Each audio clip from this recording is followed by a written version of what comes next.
What's up, everybody? We are streaming on multi-platform today. We are on the Tiki Talks on the phone right outside of the shop here. We are also on Twitter, on Twitch, on YouTube, on Facebook page, on Facebook group, and on my personal Facebook page. So you can get me anywhere if you need. So if I'm talking here, that's most likely I'm talking to the guys on the Tiki Talks, because yeah, that's just basically how it's gonna go. So, what's up, Mr. German? I almost said Germain again. What's up, non-fam? How's it going, man? Wow, there's a lot more people on the stream here than there is on TikTok. I was expecting the complete opposite today because it's so late. Yeah, so I mean, I've always streamed, so I always used to stream late nights, just because my job was always a late night type thing. I'd get home at 12:30, and well, I'd get out at 12:30, I'd get home at 1:30, and then I'd start streaming. And most of my friends from like the UK and the Netherlands and other parts of the world would be up. So basically, that's what it would be. So let's see here. Makes a change from the bathrobe on wall. The what? I don't know what that is. Bro, I need help slicing a resin file. Where would I send those questions? To me, right to me. You could ask them right here. So what is your issue? We can talk it through. Because I'm bored, I'm gonna start spamming likes on this stream. You cool with that? Have at it. Supposedly, if you smash the like button on TikTok, it gets more people in here. So, any plans on getting a Jupiter to test out? No. Um, my last encounters with Elegoo products have been subpar to say the least, and with the last one being the Saturn, that was an absolute travesty. I replaced more on that machine than I have in the last 3 years of resin printing, and I've replaced more on that machine than I have 35 resin printers that I've had in the 3 years collectively. So I've replaced more on that machine than I have my collection of 35 other resin printers I've had. So as of right now, that is a no. I'd like to get my hands on one, but I'm not big enough to be partnered with Elegoo. That's basically the gist of it. So I'd have to buy it, and to be in all honesty, it's not the fact that like I don't want to buy it, I don't have the money. I have the money to do it. It's just the fact that I don't have space, because now I got this big monstrosity. If I can point right, I got this big monstrosity, this big blue thing that I can't tell anybody about until I get the okay. So, but yeah, so I will say that, no, I can't say that. Never mind. Sorry. So anyways, what's up, TikTok land and the peeps there? How's it going? Like I said, if you guys want to join in the main chat, we're on YouTube on the AkumaMods channel. If you guys want to go and give a subscribe there, that would be great. But it's not necessary. You can just stop in and chat for all I care. It doesn't matter to me. So it's nice to have subscribers, but hey, I'm not gonna force you guys to be like, subscribe to my channel now. No, but it'd be nice. Just saying. So I'll just say it in a different way. Laugh out loud. 713. Oh, for likes. Yeah. So we lost a couple people here. So yeah, basically I need to cure a bunch of models that I got here just out of camera shot. And yeah, that's pretty much what we're going to be doing for right now. I got to check on a model I got right here. I just painted it. It's not that great, but I need to send some pictures, man. I have been trying to slice one of my comic book stands into the Mega 8K. It's doing funny stuff. All right, so if you want, there's two ways that you can get a hold of me very quickly. Um, my email address is probably a little bit slower, but that's probably the best way. And that's AkumaMax84@gmail.com. That's my social media email, so it's just specifically tied to everything. that is social media. And the other way that you can get at me the quickest is facebook.com/AkumaMax. And that's AkumaMax. So, bro, I have been a YouTube subscriber since like 5 minutes after I found your TikTok like a year ago. Oh, well, thanks. I'll be honest, I don't check who's there and who's not because, like I said, it's just kind of there, and like I don't really make that much money off of it. So it's just like I put out the content just so people have my view on printers. That's all it's there for. So, but yeah, if you want, we can chit chat on Facebook, and I can show everybody off how we can help you out if that's okay with you. So, I mean, if you're okay with us posting up conversation and whatnot, then we're fine. So I wanted to show off some other things that I did. Let's see, share screen. So yesterday, if you guys were on TikTok, you saw that I had fixed a resin print. And for you TikTok guys, it's kind of hard to see because it's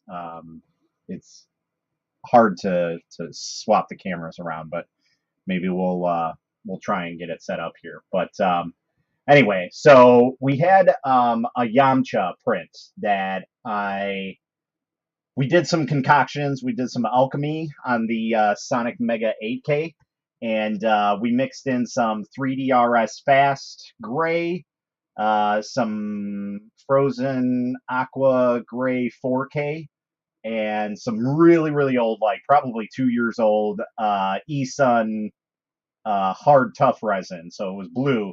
So it basically tinted it like teal. And so this is the result of what happened. So as you can see, he's got some battle damage on his what is that, right arm? So right at like his armpit area, it basically separated. Not only that, he also separated from his base. So we had to go ahead and fix that. So what I did is I went ahead and I took a syringe and I basically cured them together. Well, that's the final product, but here you guys can see what I was doing here. So I basically took a UV flashlight. I had a syringe full of resin here from the vat, and I basically just kind of poured it on just a little bit here and there, and that's what we did, and we ended up fixing them. And what it took maybe 10 extra minutes, 15, I'll say 15 to 20. Let's just give it some extra time, okay? So but yeah, that's basically what we did, and yeah, he came out very well. I know the pictures are poor quality because I took it directly from a video, but yeah, we were able to fix that right up, as you can see. Now there was a little bit like his cuff, I guess you could call it, from his shirt looks a little wonky on that side, but it'll work. Okay, so it's not going to be the greatest because I don't have that much talents to rework something. Excuse me, something that is off of the print, like sticking up. That one's going to be very, very hard to try and do without doing some major sanding and tinkering and fast curing and stuff like that. And I didn't have I don't have the proper tools to do it, basically. So the side that we fixed, it looks a little wonky on one little part. It's not the end of the world. We can deal with it, and that's basically where we ended up. So we ended up fixing the model, and then again with the base, he basically separated on the base. So we poured some extra resin around his shoe covers and fixed them, and that was pretty much it. So it was really, really easy to fix the model, and this is pretty much the result of it. So you can't really see any of the lines. There's his, oh, we're kind of trying to autofocus here. But basically where his hand is sticking up there, where he's like this, that's the part that we fixed. So as you can see, the model is all fixed. So I was basically talking to everybody, and there was a giant gash right there in the print. And you can kind of see it, like if you look at it, yeah, but from a distance, like if I had this set up on a shelf somewhere, you would not know at all. You would be absolutely dumbfounded on that. Um, so it's good. At Forsaken Wolf. I don't know what you're doing there, but sure. Hello, everybody in TikTok land. How's it going? What's up, buddy? On it, thanks. Okay, so let me try and get another page up here because I think I saw your Facebook invite or chat, whatever it may be. All right, so I'm gonna try and flip you guys around so you guys can kind of watch what I'm doing, and I'm gonna try and get this all set up here. Wow, it is warm down here. We need to. There's my fan. All right, so went too hard. Oh no, that's not what I want. I don't want to. I want to flip the camera.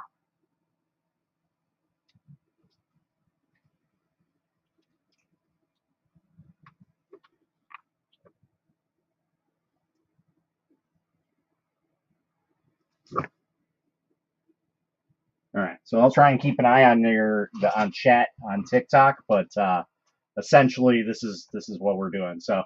Um, so yeah, what did I want to do?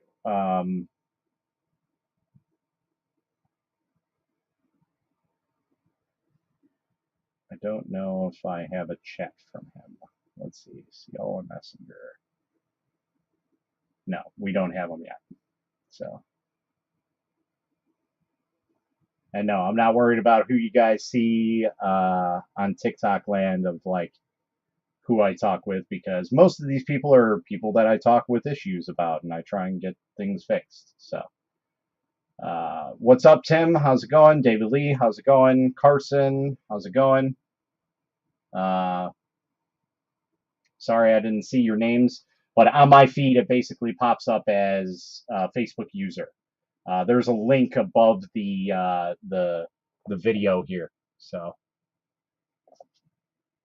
buy me dinner first if you're gonna put your friends all up in my face. Oh, you went too hard. I got what you were saying. All right. Oh yeah, Death Whistle from Ghostbusters. That looks kind of okay. I think it looks like he's sanded the bottom. All right. I sent you some pics, but no rush. Can I ask where you sent them? Did you send them to my Gmail, or did you send them to my Facebook? I don't see them on here. Let's check spam. I love my spam folder. It's great. It's hilarious. It's filled with miscellaneous crap. And what's great about Google is it filters literally every single thing without me even doing anything. Confirmation receipt. Yeah, right. That's not going to happen. I try and keep this all set up and cleared up, but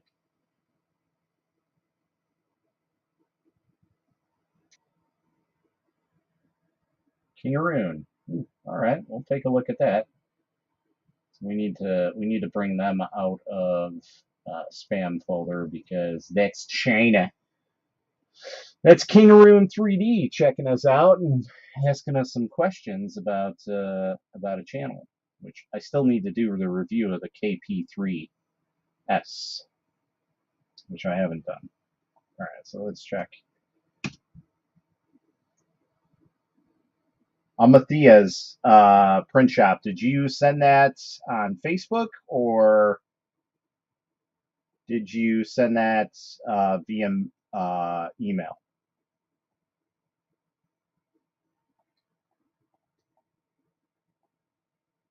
Okay. All right. I don't think I saw it, but let me check my messenger again. Oh, you know what? That's right. This is all special message request. There we go. Okay. So, is it cool if we share the conversation on the live stream before we go through with everything? What's up, Yurdy? Yurdi, I'm also streaming on the other platforms too, so we're live on everything.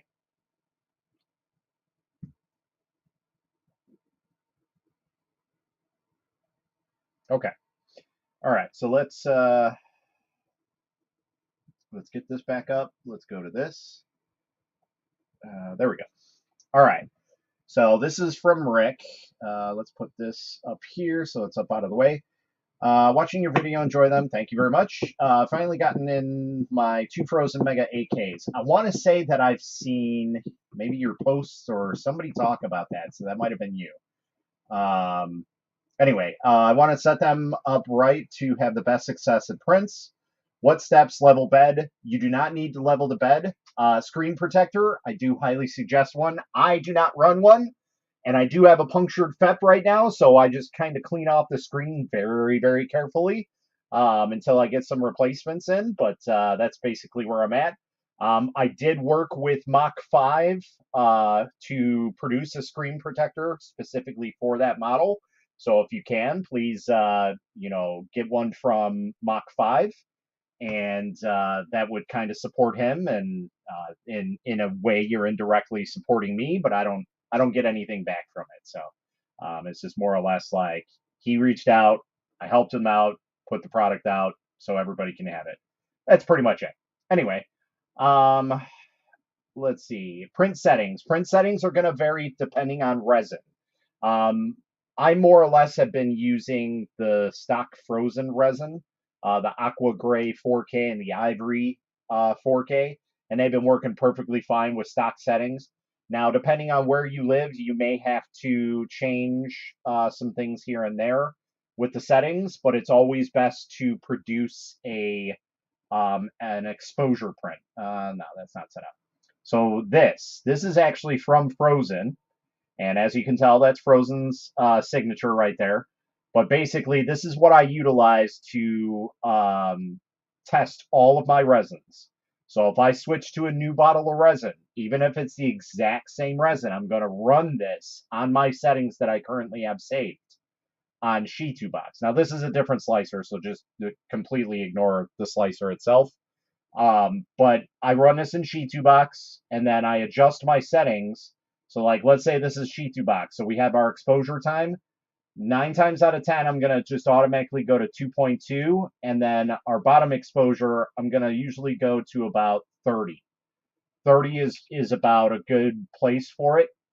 And that's what I would start with. Now, basically, what you're going to do is you're going to look for all these little pegs to come in. The lettering, you want to make sure that it comes in. And then it's really, really important are these things right here, these lines that are on the sides of it. So basically, to figure out how to properly read these, okay? So first off, if you're missing some of these, you know you're already underexposing, and you're probably going to end up missing some of these, or they're going to look really, really thin. So that's one of the things. Another telltale sign is like some of the lines on the edging here might have gaps in it, kind of like what this looks like, or what this looks like, but it's going to be on the edging, this entire outside border that goes along the entire print. But basically, how you read these is you want them to look pretty close to this. Okay, this is very, very hard to read and see. But you wanna focus on these lines specifically on the bottom here. And when you read these, it's going to tell you pretty much everything right there. Okay, if they're underexposed, you're either going to be missing some, or these are going to look super thin.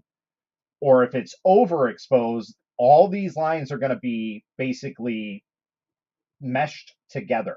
So there's not going to be any gaps here or anything like that. Like, all these little nubs might come in, but that's the other thing. Another resort that you can rely on is these lines, okay? These two circles. It's kind of hard to see it, but you see how these ramps are?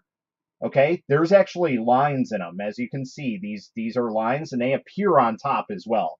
Just for some reason in this model, it doesn't really show it. But they appear on top, and that will be able to be legible on here if you're in the correct exposure setting. So again, I always go off at 2.2 and 30. That's usually my base run. Give me a second. I'm just checking some. some live chat. Where do I find this again? So I have a link on my Google. If not, you can go on Frozen 3D's Facebook page.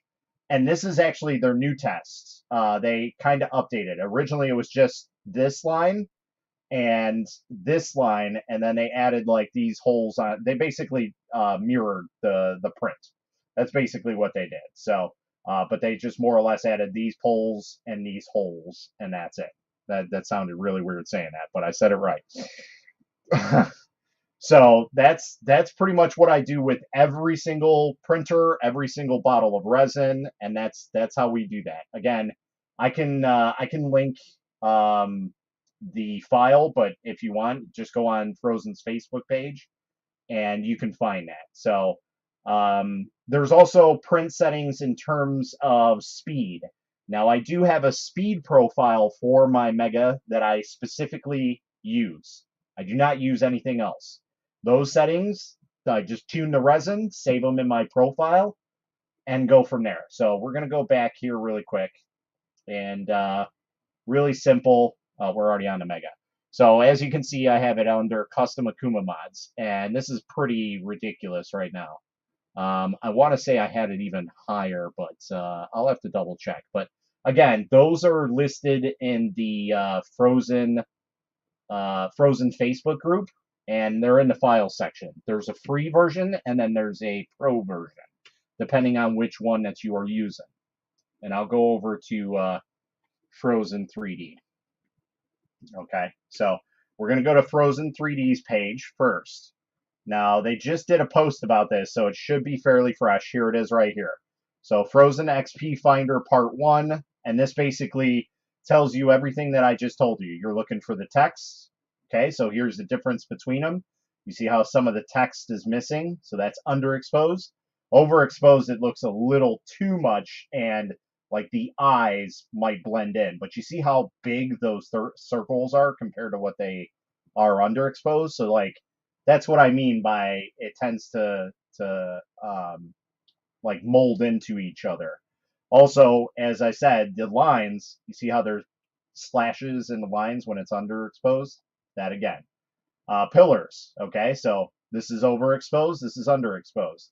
And then here's the lines that I was talking about. So even though the lines are coming in, you may be like, oh, well, this looks good. Well, yeah, it looks good because it's overexposed. It's showing too much detail. So like if you have pieces that need to fit together, this is not going to be very good for you. You want to tune it down just ever so slightly. So, and then another one. Here's underexposed, where I said they look a little bit thinner than they should be. And then here's overexposed, where you see they kind of like fatten up and they blend together. Okay, so that's one of the things you want to stay away from. Again, the same thing on the sides. I don't really use this. I just more or less base it off of those. Specifically, this one is the first one I look at. This is probably the second part that I look at. And then lastly is the text. That's pretty much all I use. But you can also add this into your arsenal if you want. Again, you see how I was saying there's slashes in there. Okay, so and then another one you can also base it off of is the logo. But pretty much if you're looking for specific things, all these are going to be the same throughout the entire print. The chances of you having part of it overexposed and part of it underexposed are very, very slim. It's just not going to happen. So, and then here is the actual post for it. Yeah, so you can go ahead and download this, and I'll link this to you. So we're going to go, I don't know if I can do this even. Maybe we'll just do this. We'll copy this and send it directly to you. So you have that. And I'll put it back on here. So if you guys want to look for the print, it's https lihi1.cc/W/J04.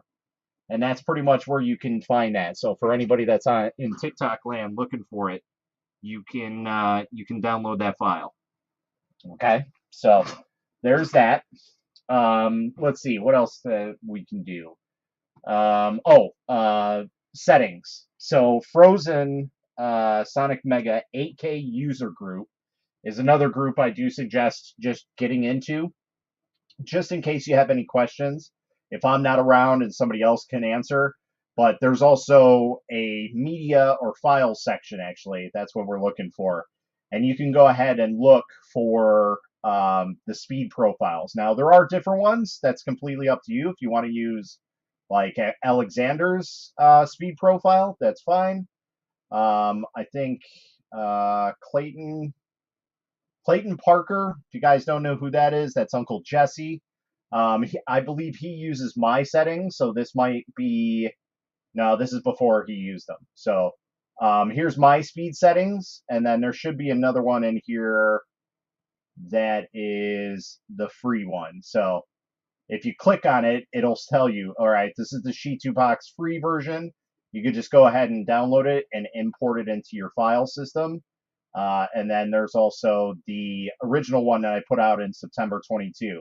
And it basically gives a warning that, this might break your machine. It's more or less just to cover me, just say, hey, I told you guys that this possibly might break your machines. I personally have not had any issues. Again, I did have a FET puncture, but that's also my issue. So, Resin Fast has also been great speed settings. Resin Fast. So yeah, I mean, you can use anybody else. It doesn't really matter. But I will tell you that with these speed settings, so I took a model that was 62 millimeters on stock settings. It was 11 hours on stock settings. On my speed settings, it took 4 hours. So I knocked it down quite a lot. So, and then this is just a breakdown. Sheet2Box was telling me 3 hours and 11 minutes. Actual print time is 4 hours and 3 minutes. So Sheet2Box is about an hour off with my settings. So if you're going to print something and it says it's going to be 4 hours to print it, it's going to be most likely closer to 5. It's pretty close on in terms of like hour prints. I just finished one the other day that said it was going to be 9 hours and 15 minutes, and I think it came out to be like, or I'm sorry, it said 8 hours and 15 minutes, and it was 9 hours and 11 minutes, so it was pretty close. So just be aware of that these speed settings are here. So you have it. Let's see, what else? Perhaps this is in one of your videos I haven't found yet. No, I haven't really done a in-depth video about that. So, but yeah, that's the gist of it. There's not really much else in there. I can kind of go through and show you how we do an exposure, but let me pull out the regular camera here. Let me go back and let's do full screen. So I'm going to kind of show you a little bit of some exposure tests. Now, these are a second apart. So one is 2.0, one is 2.1, and one is 2.2. All right. And these, all I did was just kind of wash them off, and that's it. I didn't cure them, but you can clearly see that they are cured. Clearly see that they are, that they have the right tests. So I think that's that one. That's that one. Okay, so we're going to start off on the high side. So like I said, I usually start off at 2.2. That's 2.2. Now, if you notice those lines on the side that I say I usually go to, these specifically on the side, you can kind of see that they're molded into each other. So we're overexposing. Okay, this is 2 seconds. That's quite a little of resin exposure time. So I was like, all right, let's go 2.0 and see how that is. And this is the results of it. Now, you see anything different there? Look specifically on this side. You see there's a missing piece there? So we're underexposing now. Not by much, but we are underexposing. So, all right, so we're going to tune it up a little bit more, and we're going to go to 2.1. And that's pretty much spot on where we need to be. It's not like super over. It's literally, it's just right. Now, again, we can tune a little bit more than that. So usually I tune within the second. So it's like I go by halves. So I'll do like 2.2, then I'll do 2.7. That's usually what I do is I'll do zero point 0.5 increments on that. So question, how bad is resin fumes? I want to know if I should wait and find a better place to do it. So this is something that I see pop up all the time. And it kind of frustrates me because people think that it is the end of the world when it comes to resin printing. Now, as you guys can see, I work in my basement, okay? I have 12 resin printers right here. Now, granted, I don't have them all running at once, but even if I did, I'd still have faith. The reason being is I have a tower fan there that has an active carbon filtration system on it. So I don't have any issues with that, with smell. Also, I've never had issues with smell unless it was the like elastic resins or the tough resins that we poured in last night. Like those have a very potent smell. They almost smell like super glue. Like you know how it like kind of burns your nostrils if you take it in. Like that's what it kind of smells like, and it's kind of got the similar additives in it to make it strong. But for me personally, I've never really had any issues like that. Now, this is going to vary from person to person and also resin to resin. I've noticed that water washables tends to be a little bit more smelly, unless I'm using like Ministry of Resin. Standard resin, I pretty much never ever smell. ABS might have a little bit more smell to some people, but again, for me, it's pretty much across the board. It's very, very little in terms of like differences between it. If you're running, even if you had a Mega 8K, I would be saying it's okay to use that because there's also other little things like this. Now, I don't like these because they're rechargeable. If they had one that was like a full on powered one, okay, I'd be fine with that. Or if we can somehow modify this to have a full powered one for you guys in TikTok land, this is what we're talking about. So this is an air filtration system by Elegoo. They're about $40 for these.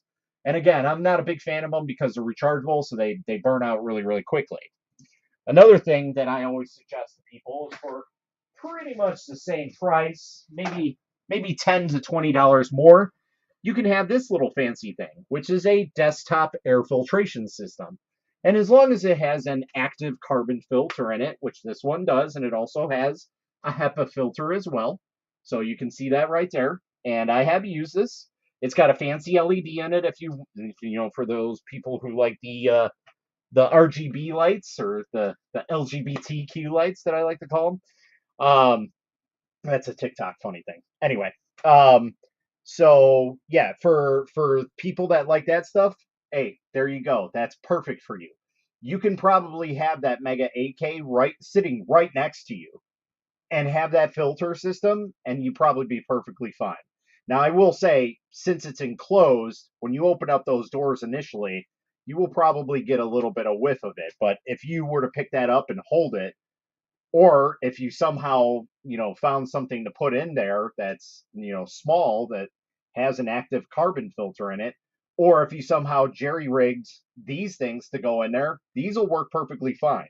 Again, if you use higher end resins, you might have an issue with these because they only do so much. They're very, very small, but they do work.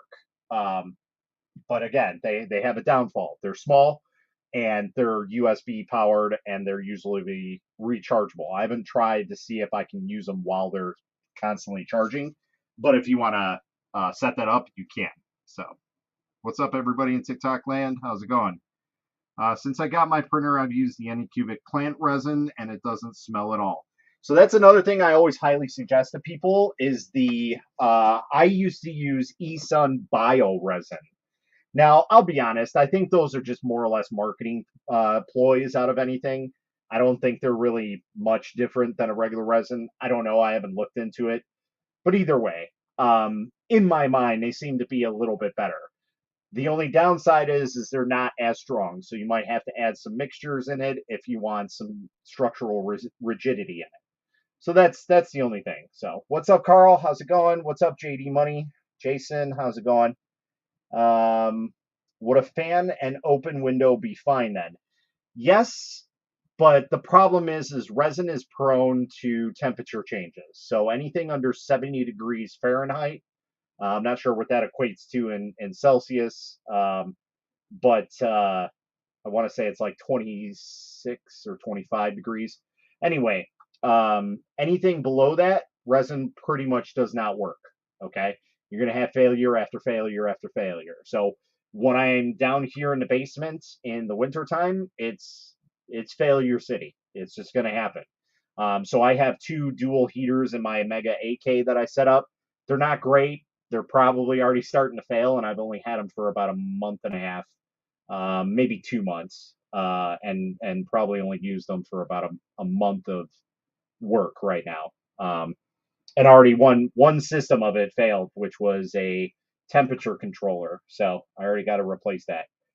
Can you just leave it on the charger? Yeah, I don't know if I can. I haven't tried it. Um, but we can always test it out and see. Thank you for the information. There's no middle ground to this question. I hear people say it's non-existent, and others they nearly died. Again, this goes back to person. Okay, it's the same thing. So resin bottles have two major, like, what do they call them? Like cautions on them. One is skin irritant, and one is inhalation irritant. And just like anything else, some people can handle the skin irritation and others can't. Like for me, if I got resin on my hand right now, I would be fine. There's only one resin that has actually irritated my skin, and it was minimal at best. And that was it was eSun Bio Clear, I believe it was. No, I'm sorry. It was AnyCubic Clear. It was AnyCubic Clear that did that. And that was the only resin that I've handled that I've gotten on my skin. And yes, I've gotten several resins on my skin. Playing with it's going to happen. I have paper towels everywhere. I just wipe it off, and then once I'm done, I'll go and wash my hands. It's not the end of the world. If you're worried about it, you could just go and wash your hands right away. Okay, so it's perfectly fine. So, with that being said, it's going to vary from person to person. Some people, like some people like certain smells and others don't like them. Like some people like the smell of flowers. I can't stand the smell of flowers. It's the same type of thing. Some people might be okay with the smell of resin, others not. It just all depends on how your body reacts to it. Everybody can have an allergic reaction to something, but some people might have different reactions to it. Like I have food allergies, okay, and I don't know what it is. It's like a mixture of spices. So when it happens, I go into anaphylaxis, but I don't break out in hives anymore. I only did that once. But like if I went to my neighbor and I gave him, shellfish, he could potentially die. If I go to my next neighbor and I give him shellfish and he's allergic to it, he could just break out in hives, or like his face will swell up. So that's kind of why you always get those conflicting stories, like, oh, for me it was terrible, for this person it wasn't.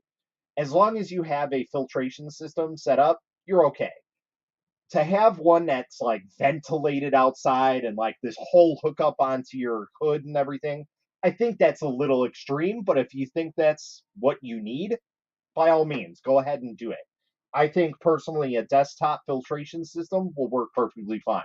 Again, I have 12 printers and I have a tower fan that's hidden right behind it, because that's where all the fumes are going to vent out, because all the fans are pointing in the back. Okay? So you got to think, every time that it runs, the fans are pointing back there. So that's going to collect all of the stuff that's printing and basically ventilate it out. Now, it doesn't ventilate out anywhere, it just vents out to the room, because it brings it in through the carbon and the HEPA. The carbon's going to be the more important thing, and then it's basically going to filter it back into the room. So, um, I'm good, Carl. Just explaining some stuff. 70 degrees Fahrenheit is 21 Celsius. Thank you for the conversion, because I do not math well. iPhone smells, Creality smells. Yes, they do. They do smell a little bit. It's been a while since I've used either one of them. So, what is the baseline you use for exposure? I missed that. So 2.2 for normal exposure and 30 seconds for your bottom exposure. That's literally the only thing you're going to change. And then when you need to change to tune it a little bit more, you're only going to change your normal exposure. Now, with that being said, you can change anything you want on that, but just know that any settings that you change, you're going to have to do another exposure calibration just to verify anything that you did doesn't mess with the resin exposure settings. So, like if you take off light delay, that's going to change the resin exposure settings because the way that it sits and then it waits for that light to come back on, that's going to affect the way that it does the exposure because you're letting that fill back in and then it brings it back down. Whereas like my speed settings, it's like it waits for half a second and then it flows it back in. So you got to be careful on how you mess with things. So let's go back in here. Okay, so let's bring this back in.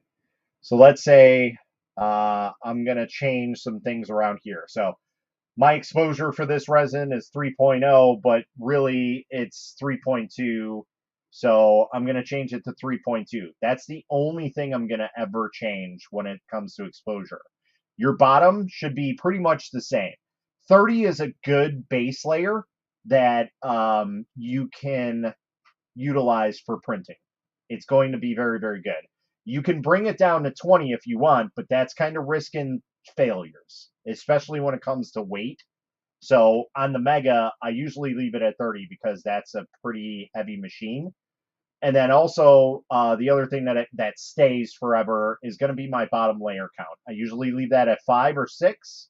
Either one will work perfectly fine. And that's basically what it's going to do is for 6 layers, it's going to expose the bottom at 30 seconds. That's what it's going to do. So that ensures that it's going to stick to the plate. Now, will it always stick to the plate? No. You might have to tune that up, but it's very, very rare. If you start mixing resins, that's where you start getting stuff that's like weird failures. Case in point, what happened yesterday with that model.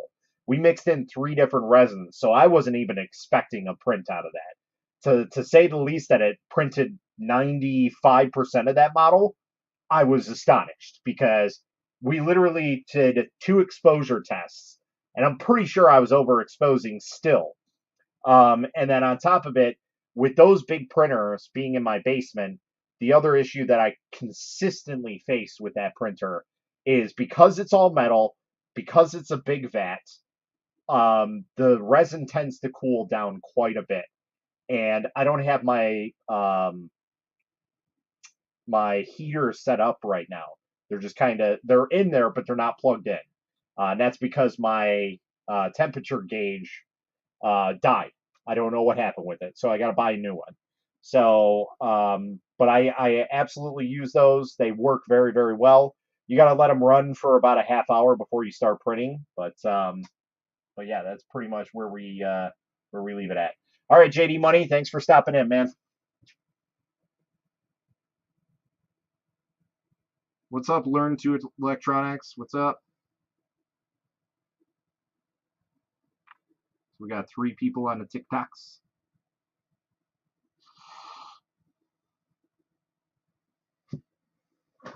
All right.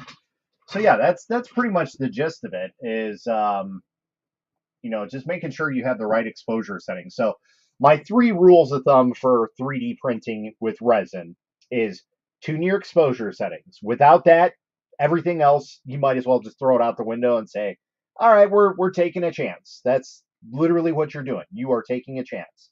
And I can't tell you how many times I see that happen where it's like, hey, I printed this model and it printed great. And then I went to go and print this model and it didn't print at all. I just printed supports. Well, can you tell me what the difference is between these 2 models? Can you tell me? I can tell you right away. Okay? It's going to be size. Okay? So while this print and thousands like it might come out perfectly fine, This print, even if it's hollowed, it's going to be a bigger print. There's more surface area to work with. So even though 3.2 seconds worked on this print, you might actually be needing the resin to be at 3.5 seconds. And yes, even if it was 3.3 seconds, that can make or break a print. I'm not even joking. I can clearly have a print set off and I can purposely tank that print just by setting it under by 0.1 second. That's no joke. Like that's how ridiculous they can be. Now that does vary from printer to the printer. So I'm not saying that all printers are going to be like that, but I know at least one of these printers right here on the top, if I did that and I set it to zero point 0.1 under than what it's supposed to be, I'm going to have a failure. So that's another thing to take into account is there's lots of other things. So again, going back to my three main staples is resin exposure settings. That's number one, first and foremost. Always do that right away. Secondly is print orientation. So we're gonna show you guys a little bit of print orientation. All right, so we're just gonna grab a model out of here that's not supported, and we're going to try and print it as best as we can. Here, we'll even do this, okay? This is a Broly print I did. All right, this thing is ridiculously huge. Now, we can probably get away with having them stand like that right away. You know, if this is maybe a little bit too big, let's go with something a little bit smaller so we can actually angle it. Because I don't even remember how I angled that print. I don't even think I have it anymore. I think I deleted it. Either way, let's take.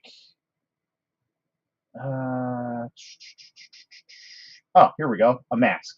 Perfect. Okay, you guys kind of already saw what was happening there, but all right. So this mask, we can pretty much print at any angle that we want. Okay, but we don't want to print it face up and down. Okay, so first off, you got to understand that when you're resin printing, Z height matters for your time. Okay. Now I know what we can probably do is change it like this and then bring it down. Wrong way. We can print it like that. We really could. But the thing that I worry about is, okay, so when we're printing, this is how the print is going to come out. So one of the things that I notice right away, what's going to happen is we're going to have a pooling effect on this part and on this part. So even though we can support it and everything, we're going to have issues where these parts might warp on us. Even though this part might be okay because we have the nose to drip it out of, I'm not going to take that chance. So what I'm going to do is, this is the way that it's printing, okay? So I'm going to lift this up a little bit, and I usually do about 30%, but since this is all messed up, we'll have to do it like that, okay? So that way, we have a good drip area. We have the nose dripping very good, because if we did it the other way, then what's going to happen is we might have a pooling effect on the inside of the nose. So we want to do it this way, okay? So this is basically how it's going to print on our printer, all right? And this is how I finalize things on resin printers. If I'm not 100% sure how it's going to print, okay, or orientation-wise, is I flip the entire bed upside down to see how it is actually going to print. Because when we're working in Shitu box, this is how it works with. But if we flip that build plate upside down, we'll know right away what's going on with it. So now we can come over to supports, and supports is the other one. So supports is the third and final piece to this. Now, I don't always suggest using automatic supports, and I'll show you why. So we're going to have our custom frozen support set up here. They have that at 5mm distance to raise above the bed. And we're basically going to do platform. You could do all as well. But as you can see, like, that might work, but I'm not going to take that risk. First off, it's a very big mask. It's a very expensive print. I'd rather have more supports than less supports, okay? So what we got to do is we got to try and build some area here to make sure that we have some structural rigidity, okay? And you can just do it a little bit here. You don't have to go super crazy. But one of the main things we're going to do is definitely on the outer walls is where we need most of these supports to be properly supported. And we're basically going to copy that for the opposite side. Okay, so again, we don't have to go super crazy. You can if you want, because supports aren't going to take up much resin. Okay, everybody thinks about price and everything like that. That's fine, but it's not going to be the end of the world. Okay, the other thing we also have to look out for is these areas, this entire cutout here. So as you can see, nothing is supported. Again, there's a good possibility that that might be supported. I don't, or not supported, but print. But we're not going to take that chance. We're going to go ahead and we're going to place this up with a few supports here. Again, you don't have to go super crazy, but I tend to do, especially with small areas like that. Okay? And that basically builds up a wall on that. So I know for 100% fact that that is going to print. And again, here, you know, we have the eyeballs or the eye outlets, whatever you want to call them. Okay? So like all this, I'm worried about, you know, maybe resin bending this area or this area. So I'm going to try and do as many supports as I can on the exterior wall of the print. That's where really things are important. And even though we did automatic supports, you're always going to have to add supports in there. Always. As you guys can see, well, that's what we're doing right now.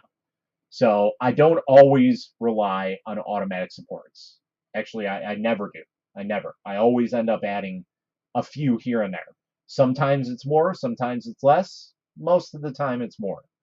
So, but you can also change the angles and everything like that to get more coverage in there. So if you want to utilize full-on resin supports, let's go ahead and just remove these all.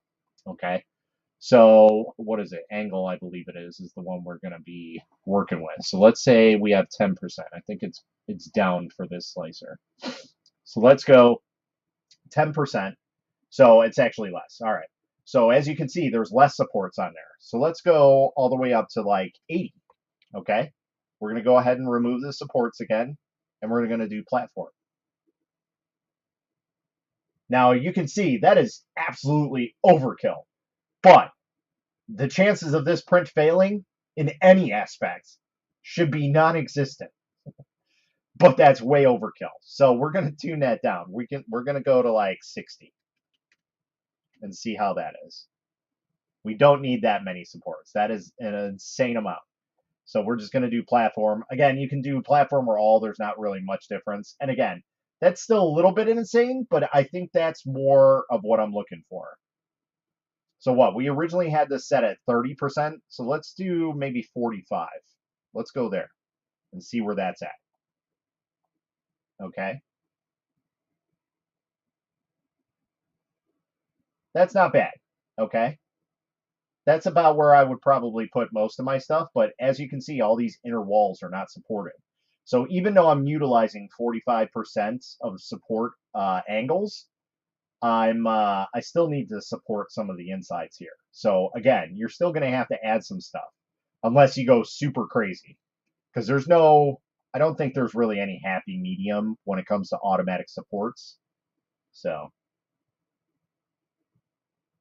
no, they actually don't use a lot of supports because you got to think these are light structures, and you can basically change all the structures on everything here.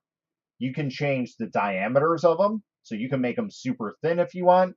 You can even go to thin supports if you want to. So like, so let's see. We have 80, 40, 60, 80, and 2. Let's see what light does. 50, 30, 30, 80, and 2. Okay, so that's a huge difference. Frozen is like a good medium to heavy-ish support. But here's the other downfall of that. So the thinner supports that you have, the more you're going to need because you're using lighter supports. So they don't have a lot of structure to hold them. Another thing to utilize is not so much rafts, but the bottom. Okay. Now you can put on rafts if you want, but as you can see, we don't have a raft. And yeah, technically that is a raft, but it's actually the bottom platform shape. So, and it's touching on that. Okay, so we don't need a raft on top of this. There's absolutely no reason for it. You need some coffee. How's the new resin printer? I haven't printed much. I need to tune it. So really appreciate all your info, sir. I'm literally dialing in my Mars 2 as we speak. Cool. Glad to hear. If you need any help, just message me on Facebook. We can help you live here. Anyway, so yeah, I mean that's basically the gist of it. Is like you saw that we had 60, and that was pretty much insane support. So let's go to 55, and let's do it again and see how crazy it gets. So again, like 55, we're still missing a good portion of stuff here. Now I can just add some things in here and call it a day. And what I like to do is I like these bridging parts. Like this is muy importante when it does that X there. So, and we can stretch it out, and they actually become even stronger when you stretch them out, because there's so many of them that they basically are like scaffolding. So, but again, you're still going to have to add in some manual supports. It might print okay with these automatic supports, but I'm not going to take the risk. I never will. You will never ever see me just say, hey, we're going to willy-nilly it, unless I'm just literally doing it because somebody asked me to. That's the only time that I'll do it. But like the same thing with the print that we did yesterday with Yamcha, we made sure to support everything that we possibly could. There's specific areas on that print where there's light gaps in them, so we didn't want to have any issues with that warping at all. So we made sure to extra support those. But for the most part, that's the gist of resin supports. Okay. Now the other thing that I can also say is, if you are someone who wants to take the time and do it all yourself, be my guest. It's going to take a long time. What I would normally suggest is do like 35% angles, do automatic supports, and then add in where you need. That's what I would do. Okay. Because it's a good medium, like depending on the angle that you have. I usually do 35 to 40 percent, and that's how I usually angle my models. So, but again, we can see how it's going to print. That's kind of cool how it comes out. It almost looked like the Punisher. Anyway, so we can see how it's going to print. So you can see, like, most likely this is going to fail. The reason being is it's literally printing in air. So you can tell already, all right, this is going to probably be a failure point right here. Now, the other thing you can do is you can do mixed supports. So, like, I can put heavy supports on the exterior of this, and then light supports on all the interior, and it'll probably work out. That's what a lot of people do when they're doing miniatures, is they usually do medium and light supports, like on arms and weaponry, things that are very, very thin. They usually do light supports, but on the body, they do medium supports. You'll see that a lot with people who have pre-supported miniatures. So, and I can kind of show you what those look like here. So we're going to go ahead and delete that model, and we'll throw in a miniature in here. Let's see, I think I got, well, here's a 75 millimeter miniature. But we'll take a look at this and see. Most likely this is probably supported in Lychee. For some reason, it just seems like all the miniatures are going to Lychee. Actually, I was wrong. This is Shitu box, 100%. But you can see, okay? So you can see there's a mixture of different types of resin supports in here. So this is medium, and then they branch off to a lighter setup, okay? So these ones are actually more or less medium. Let's find somebody that supported it in Lychee. Where is that file? It's downloads, Patreon, Fantasy. Let's go with him. Supported files, because I know 100% he's got a mixture. Because I just printed these, and they came off amazingly. Now, Matt, how can you tell the difference between Lychee supports and Shitubox supports? That's very, very simple. And I'll show you once it's, well, we don't have to double check it. But you can tell just by the raft or the base. You see how this is like triangled out and looks really, really weird? Yeah, that's Lychee supports. But here, you can clearly see we have a mixture of medium and light, medium and light, light, medium, light, light, light, medium, medium, medium. So you can see there's tons of mixtures in there, and this takes a long time for these guys to do that. So like on his arm here, his left arm, you can see they're pretty much all medium supports.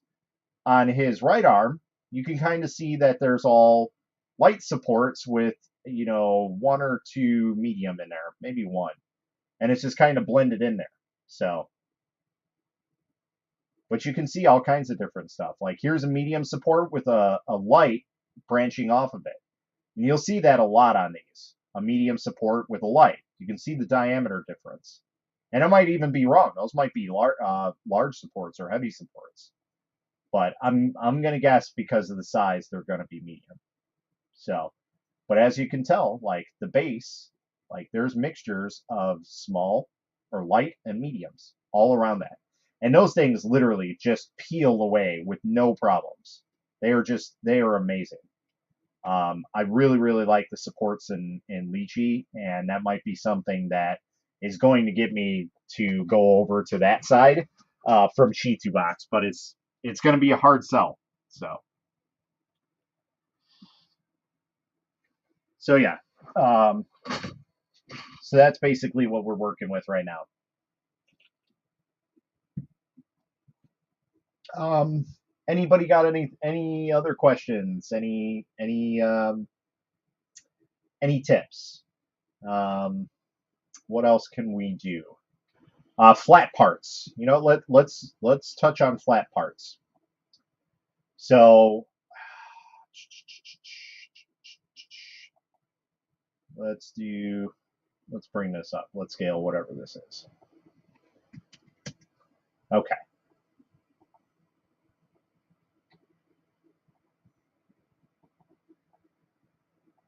All right. So this is obviously a base for a miniature. Okay. Now you can probably print this on any printer just as is, and it'll come out fine. But one of the things that you have to worry about is flat footing. So this is where your base layers are going to come into, or bottom exposure. Okay. Now you can tune this down and it might help with the flat footing, but it'll most likely still be there. So you're going to have issues with the model not fitting correctly, maybe on the table or whatnot. So what I usually do is I never ever support straight here, and I'll tell you exactly why. All right, so let's just do automatic supports. We're gonna, here. Let's do light supports on that even. Okay, so we're gonna do automatic supports on this. This will come out perfectly fine because it's a flat piece. So here's the thing that I'm seeing right here. This may print, and if you have it overexposed, it should definitely print. But my worrisome is the bottom layer here. What's going to happen to this? Because you got to think like it's going up and down, up and down. So when we start printing that base, what's going to happen is the same thing that you see happened with hollow prints, and resin will start to pool on the bottom here. Now, again, if you're not tuning your resin exposure settings and you have it overexposed, you might be okay to get away with something like this. But you're also losing detail on the model. So that's a trade-off you'll have to figure out if you're okay with. Most people will be. Anyway, if you have it tuned right, chances are there's going to be warping. It's going to be peaks and valleys all across this bottom piece. And you're going to be like, why doesn't this come out right? Well, because you're allowing resin to pool up on here, uncured resin. And that's what's happening is like, you got to think when you're printing a model like this, it's technically not fully cured. You're curing it layer by layer, but it's like you're halfway curing it layer by layer. if that makes any sense. Okay, so the resin is still soft when you pull a print off. That's why like some things are more flexible. Supports are easy to remove when it comes directly off the build plate.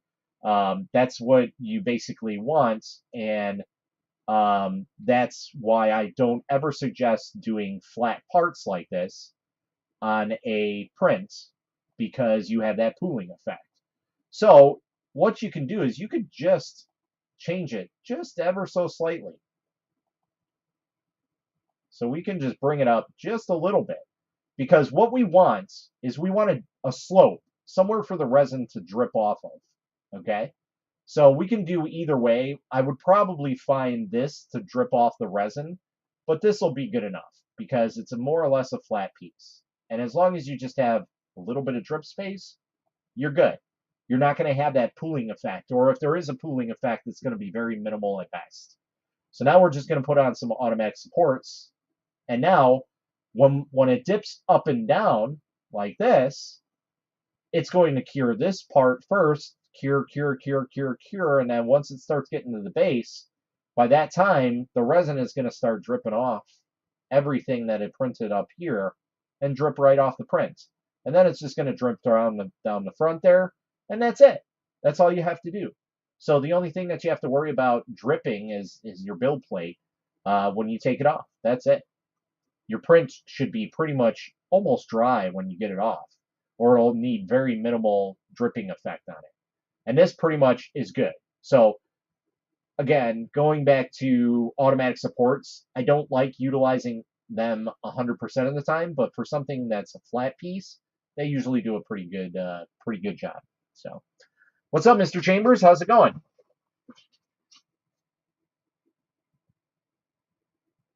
Okay, just making sure TikTokers are there. We got one person watching on TikTok. So I'm just kind of showing some people resin, how to print with resin, basically. Resin printing 101, which I should probably do for a lot of people because I guarantee a lot of people would probably learn from it. Now, I'm not saying I'm a professional in any way, shape, or form, but I've been doing it long enough to where I know when things are probably going to fail.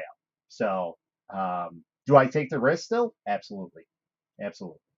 And I would say out of those risky times, like 1 out of 10, I'd say probably eight times out of 10, I get a non-failed print. So 2 times out of that, out of 10. So 2 out of 10 prints, if I just wing it, are going to fail. So, and I know that that's not a lot of failures for some people, but again, you got to understand the way that I do things are I make sure that everything is right before I even start doing models or anything like that. So since we have Mr. Chamber in here, I know I have some prints around here. I just got to find it. And we can show off some of his cool stuff. And we can actually put it on a print, um, wherever it may be.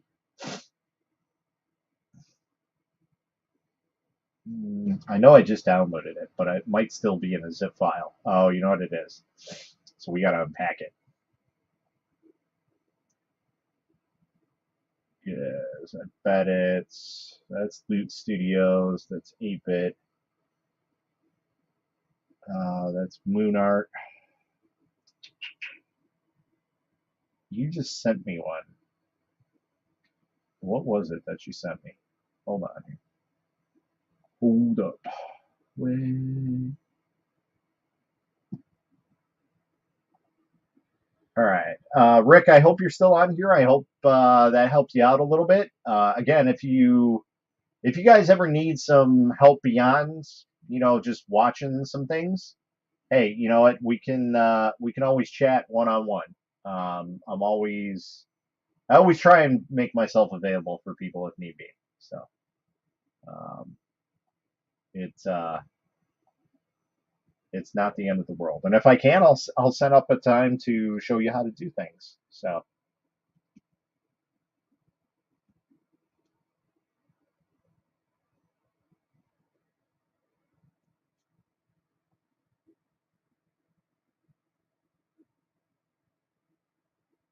Yeah, I did download him.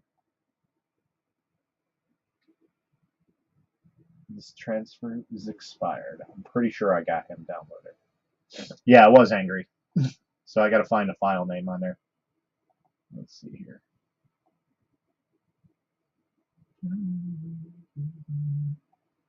I think I put it in the Patreon stuff because I don't see a file in here.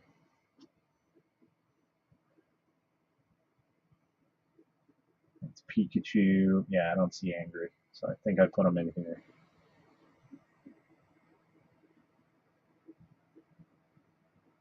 Anger. That's probably it. Yep, that's it.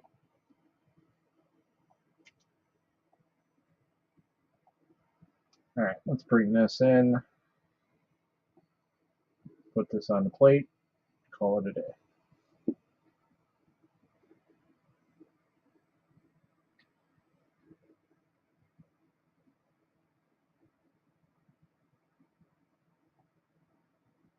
So we have full size angry, which that one's pretty easy to print, or we can do multiple piece. So either way, that's one of the things that's kind of nifty is like you have one or the other. I always used to be lazy and printed full models. I'll probably be lazy and do a full model again. We have some resin loaded up in the Sonic Mini, so let's go and put these on here, and we'll just do a full on model. How about that? We will choose the Frozen Sonic Mini 8K. Oh, I don't think we're going to fit them on there.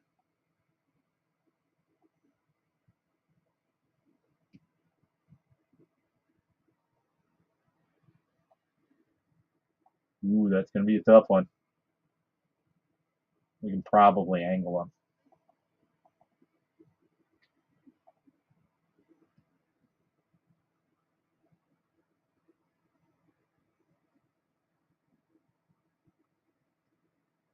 This is going to be a ballsy move.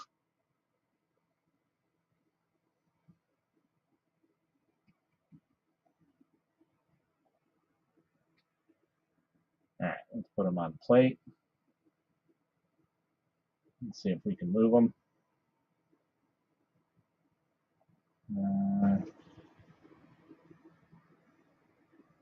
Yeah, that might work.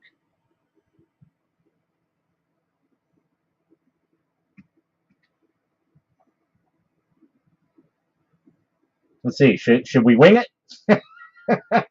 Let's see. We got Aqua Gray 8K. So we do have the speed settings set up.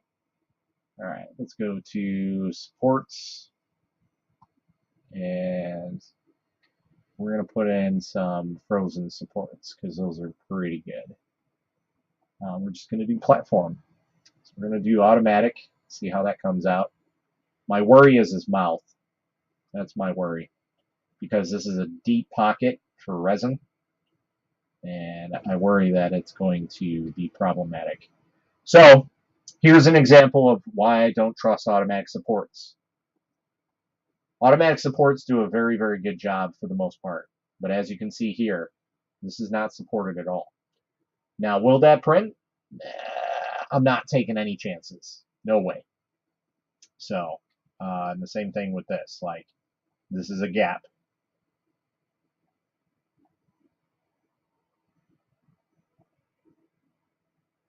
And these supports will rip away very easily. So I'm not too concerned about how they will look. We can just put a file in there or a small thing of tweezers and get inside there and rip these supports out of here very easily. And they'll come off easily.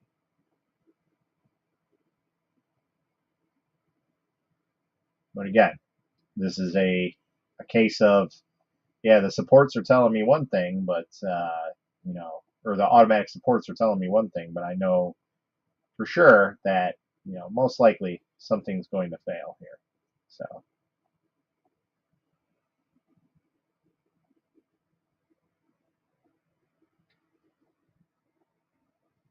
and yeah, I could probably put this on a bigger printer and just not deal with supports like this, but Let's say I'm crunched for time and all my other printers are being used right now.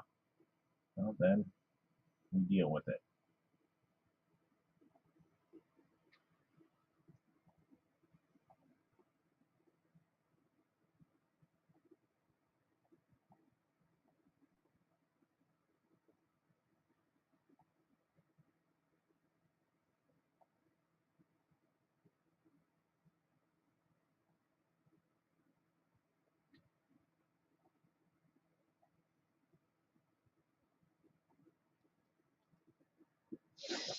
So for those who don't know, David Chambers made this model. So since he's on the live stream, we'll set it up and we'll print it. Call it a day. Well, we won't call it a day, but we'll definitely print it.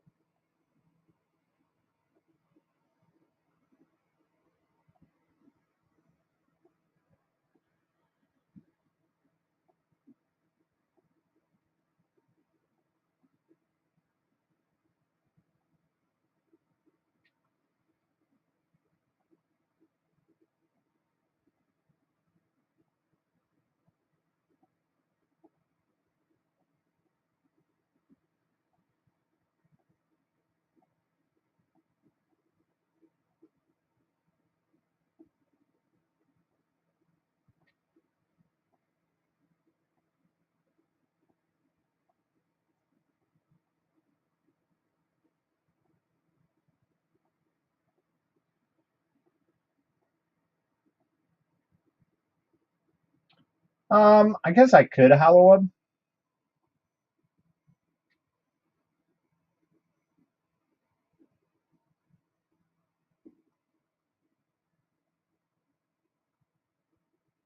Let's see how much resin he takes, and then we'll go back if need be, and we'll hollow him.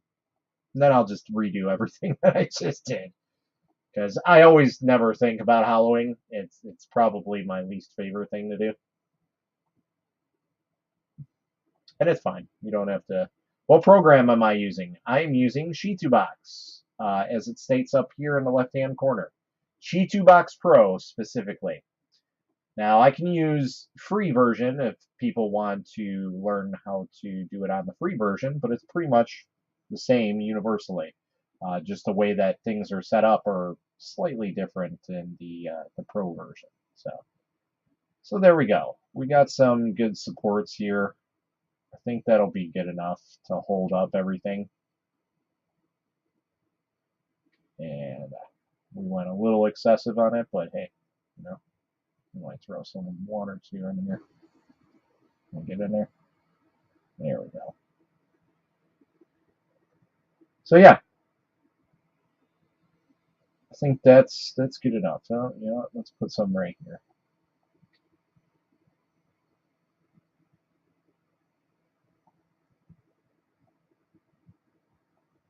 All right. So now we're pretty much good. I can probably add a support here or there just to hold some things up.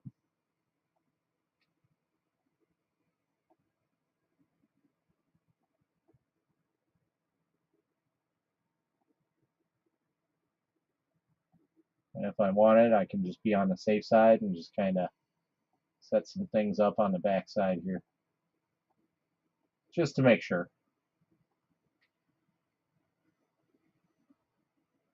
Uh, where else?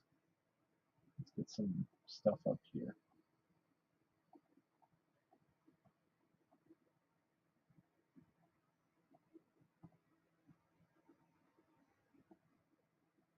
Have you tried Prusa Slicer? I do have it.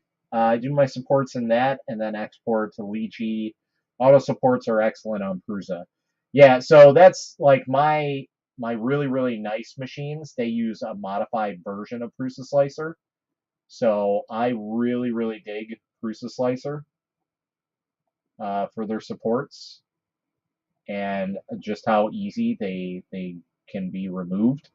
So I do agree.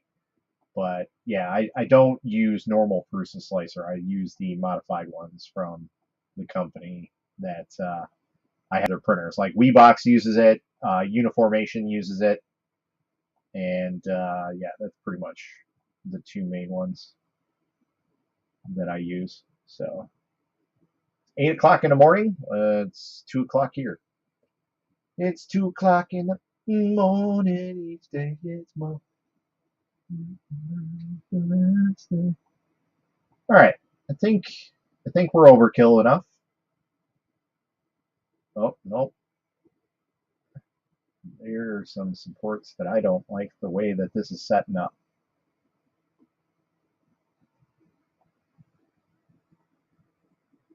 So we're gonna have to move this down.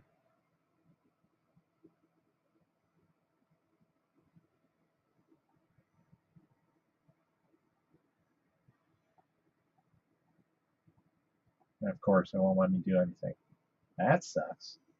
I hate that. I hate having this room here. But hey, it's the way that it slices. So, and that's the other thing. Like you can always use everything to your advantage. So you can see where the supports are going to be at, how they're going to grow, and go with the print, and you can just visualize how everything is going to be. So you can be like, oh well, that's great, but this part isn't supported properly, so I need to add that, or this, is just kind of missing some stuff, so we're going to support that a little bit more because it's an overhang. Like red parts are the most important thing out of anything on a resin print when you're slicing stuff. So always look for that. Those are going to be muy importante. Good night. Oh, night. Night on my site. Yes. I thought you were saying good night. I was like, what? Just starting the day. Okay. I think I've overkilled it enough, yeah? We'll throw a couple more in here. Okay. I think I've overkilled it enough. Maybe. I always see something and I'm just like, maybe here, here, here.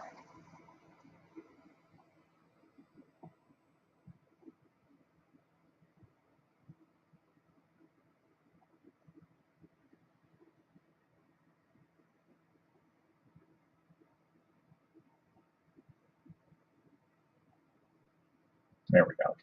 I think that's overkill enough. All right. So we're going to go ahead and slice this and see if we need to hollow it. We can technically hollow it with the supports on there, but we will have to do some extra steps for sure, or possibly just redo the whole thing. So we're going to use 211 milliliters of resin. I got enough to waste. We're good. I'll make them solid. Plus, I want them on my desk. So, you know what? Yeah, we're going to make them solid regardless. So I think we're good. Don't think I need to support anywhere else. So yeah, we'll let them be. Let's go ahead and save this. Let's throw this in here. Oh, I've been lacking on TikTok. Sorry, guys. What's up, guys? How's it going? You are an expert to me. Well, to some people, I might be. How do you compare Shitubox to something like Cura? It is a completely different type of program. I mean, they're both slicers in a sense. But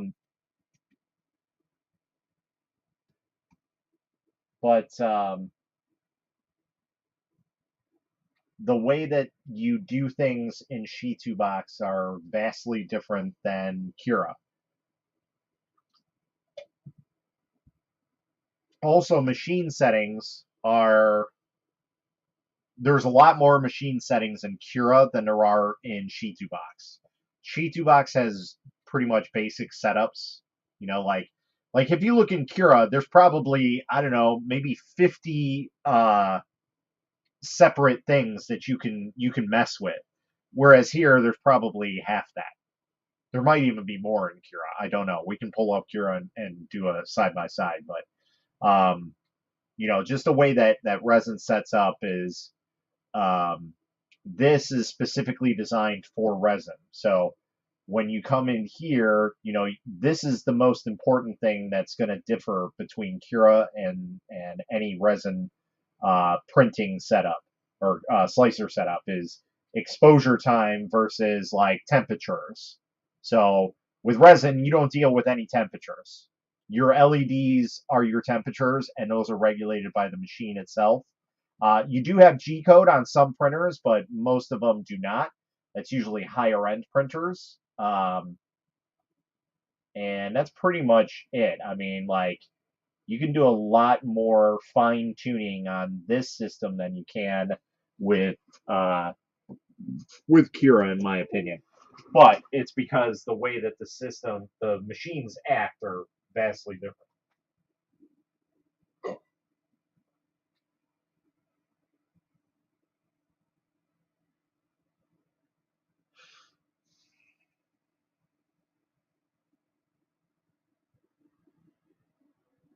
All right, all right, Mr. Chambers, we have your print going off here. All right, so now that we're back in here, we already sliced our file and saved it. Let's see. All right, let's say I made a mistake. I set up everything, and now I need to hollow it. Okay, so here let's go back and see what we took for this print. Okay, let's see what we can save money on. Okay, and that's the other cool thing. Much like Kira, you can set up pricing on this. So technically, this says $7, but I've never really set up resin bottle prices on here. But that might be accurate. So you got to think a 500 milliliter bottle of resin is about $15. It's using 211, so that's pretty accurate. Okay, so the weight is going to be 233 grams. That might be more or less. I don't know. I've never actually weighed against how much it's going to say. I should probably start doing that and see if I can fine tune something. But anyway, as long as the print comes out, that's all I'm really worried about. So in here, it says that we're going to use 211.98 milliliters, basically 212 milliliters of resin. So let's say, oh, I'm on a tight budget, $7 is too much. The customer basically wants to pay, $15 total for this, and we want to make some money on it. So, us printing this at $7, shipping it out to California, um, might cost us $15 right there. So what we're going to do is we're going to go into the prepare and we're going to go to hollow. Now, I usually leave wall thickness at 3. You can adjust it up or down depending on how thick you want the outer layers to be. And then I'm going to have it on inner. You never ever want to check infill. And the reason being is, while infill might be good for some things, with resin printing, infill can be a disaster for you because you're basically trapping resin inside of the print in walls. So you literally have to make holes all around the print, and it's not fun. So if you're doing something flat or something you could really care less about, you just fill it in. Okay, you can use that, but I don't suggest using infill ever.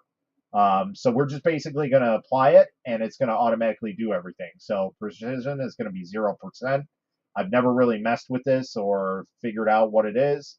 And then hollow process animation is checked, so it can basically show you what's going to be happening. Okay, so it's going to go through the system. Yours might not be this quick, but it's basically going through and it's hollowing it out. Now, as I said, with hollowing, we don't want resin to be trapped inside here. So what we're going to do is on top of hollowing, we're going to dig some holes in here. Now, again, I usually have my hole set up already, ready to go. They're quite large, so I can do 2 on each foot or I can do 1 on each foot. On this, we're probably just going to do 1 and 1. Okay, so there's a hollow hole, and there's a hollow hole. All right, so that's enough to probably put something inside there like an LED light. Actually, we're going to adjust this because I don't like the way that it's going on that. So we might adjust up to 15. Can we do that? Because I want more of like a solid hole. That's what I want. 25. Let's see if we can do this. If that's the right setting even. Yeah, there we go. Okay.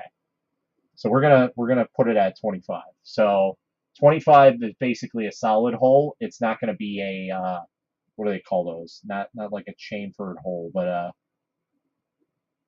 like a pocket hole. if that makes any sense. Okay, so now it's more of a solid hole. It's a hole through and through. It's not a piece. Now we have the choice on saving these resin prints if we wanted to, or we can just get rid of them and just leave it hollow. That's completely up to you. Like there's prints you may want to, hollow out his eyes.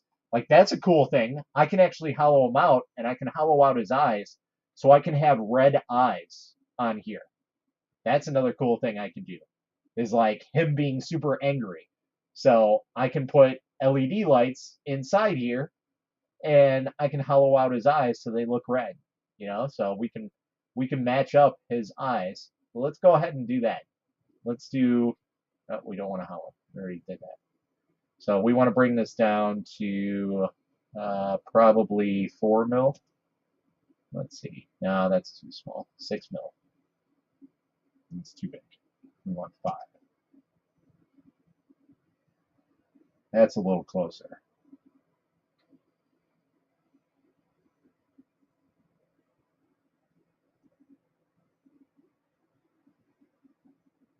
Review over here.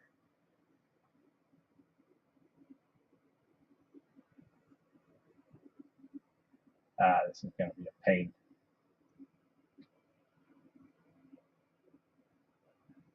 Because I have supports already enabled.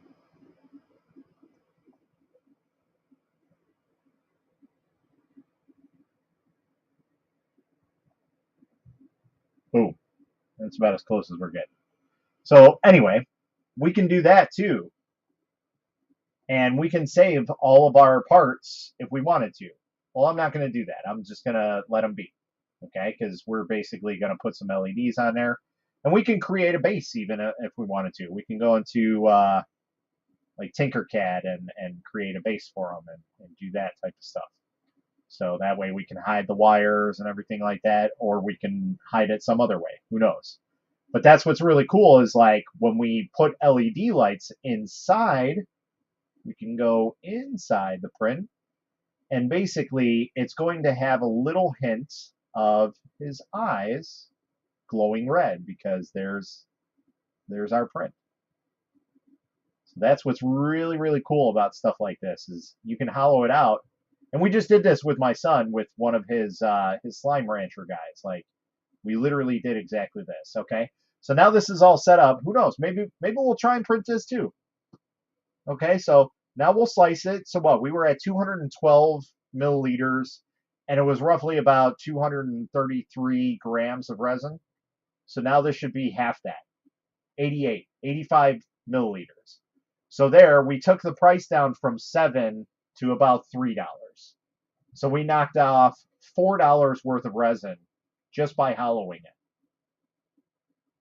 That's pretty good. Now, there is some extra preparation now because it's not a solid print. And then on top of it, because it's not a solid print, this is going to be more susceptible to breakage. So you got to think, okay, is the resin I'm using the right resin for it? That's entirely up to you on how you want it, what you want printed with it. So we can have it hollowed if we want, and he can stay there as long as he needs to. But for me, I'm gonna put him solid. And you know what? Like I said, we're gonna save this file anyway, and we're gonna put anger hollowed.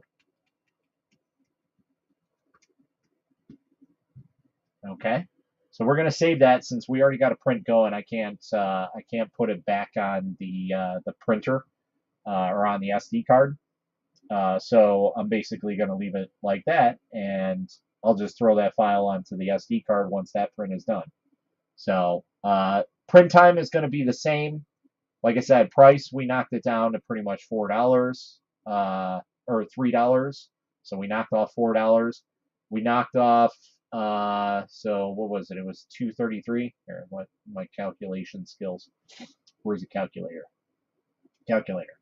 So we went from 233, let's say 234, okay, because it was like 233 something.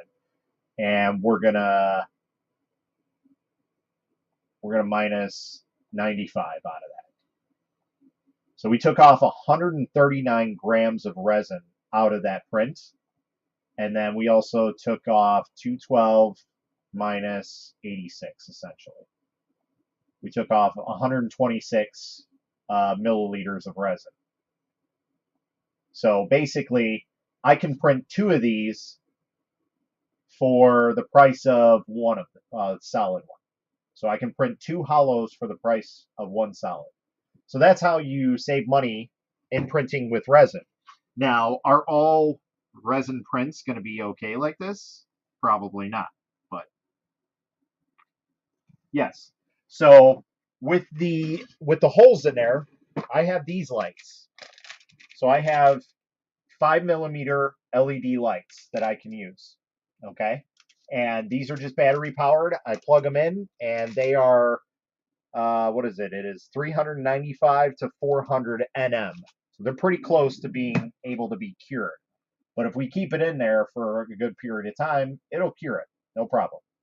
So, and what's nice is they have a very, very long stem. So these will easily be able to go inside of the print anywhere I need to go. If I need to fish it through to his arm or anything like that, we can do that.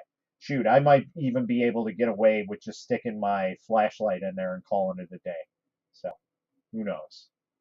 Because the issue here is getting his arms. That's the part that's going to be the hard one. But once we get that, we're good. See, there's our drain hole. There's the arm right there. We're good.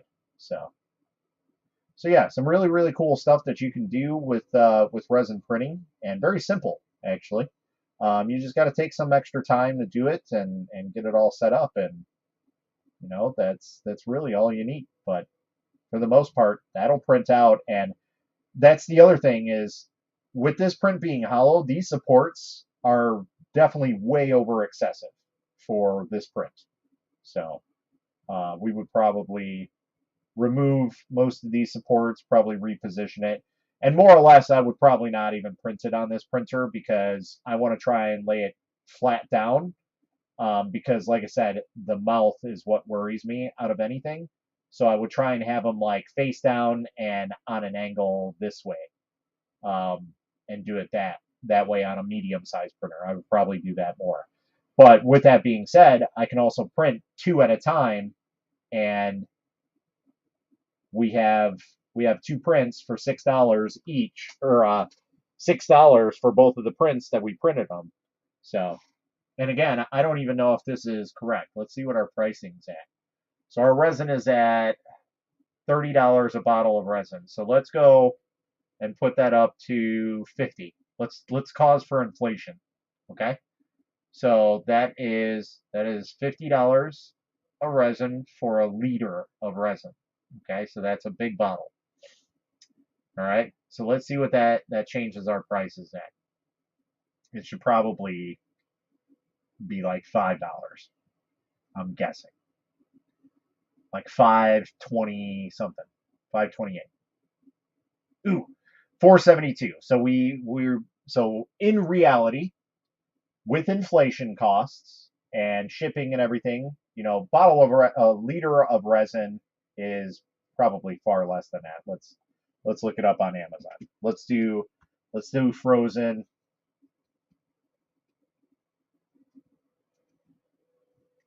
Let's do Aqua 4K. Okay, so those are $40 a bottle. So that's even overstating it by $10. So, but let's say we put it up $10 because we want to pay for the yearly subscription of Amazon Prime, and that covers that. Okay, that's perfectly fine. So we're gonna keep it at $50 so we can expense us being able to get the bottle of resin literally next day. I can get it today at between 10 and 3. That's ridiculous. So okay, so that's something that I can order and have it the same day, and that's crazy. All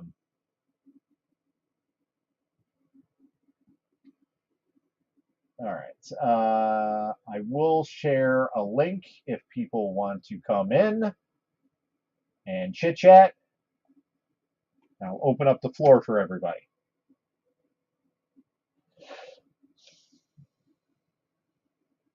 I don't think it's going to share everywhere, but it's shared for the most part. All right. So, you know what? I'm not even paying attention to my actual page. Whoops. Because I forgot I don't see anybody that's commenting from my actual page. So, my apologies if anybody's been commenting on that. I did not even realize. Sorry, Carl. Sorry, James. David. Sorry. I didn't see your guys' comments. I forgot that it's not connected. So.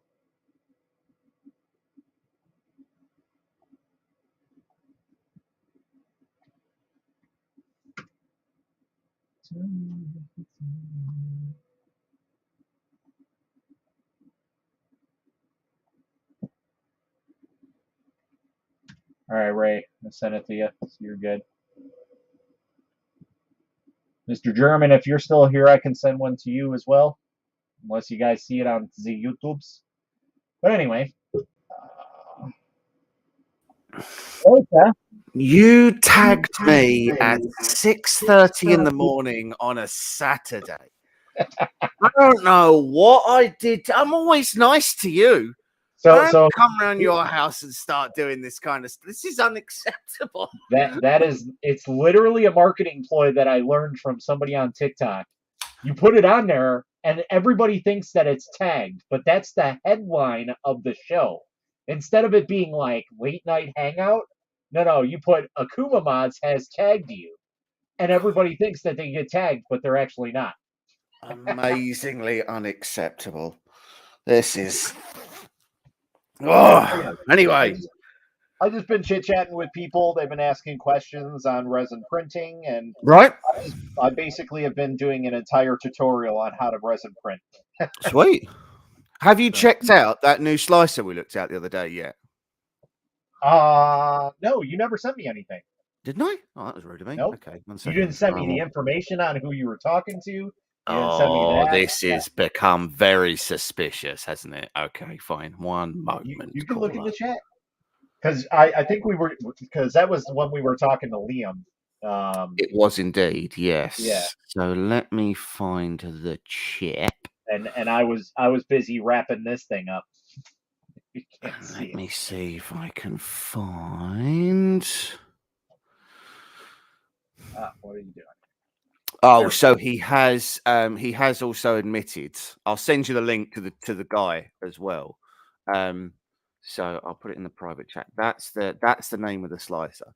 He has admitted now that he is going to be using Kickstarter, which I'm not a massive fan of, but he is an ex-Duo Bond employee who has started his own company. So you could at least debate that it's the first printer they're releasing. You could debate that is kind of what the platform is for. I agree. Fine. We both have our reservations holistically about the way that everybody on Kickstarter operates. Yes. It's not for, in my opinion, it's not for established companies. And any established company that uses it is just saying to me, I don't believe in my product. I'm not going to risk my own money. So the good news is I'm going to risk yours. Yep. So, yeah. I agree. All right. I'm going to move you here. So it's called Flare Slicer. On TikTok as well. So. Oh, okay. So it's called Flare Slicer. It outputs in a lot of formats and it imports in a lot of formats as well. I don't know whether or not. In fact, you know what? I'm just going to download it and take a look because I haven't actually downloaded it myself yet. Oh, it links you to a Google Drive. Oh, that's not super suspicious. Well, that's all right. I mean, Frozen links most of their stuff to Google Drive anyway. So, which I mean, come on, just come on, like that doesn't seem like that's right, does it? I think they do it because they don't want to bog down their traffic system because it's not the greatest at all. Because I suppose everything that has to get through the Great Wall, has its own issues. Yes, it does. Have you talked to Frozen lately, by the way? I have been having a couple of conversations Okay. with them, but I know that they got some problems. Yes. Yeah. So I know Yeah. the price of the Mega 8K is going up. Yep.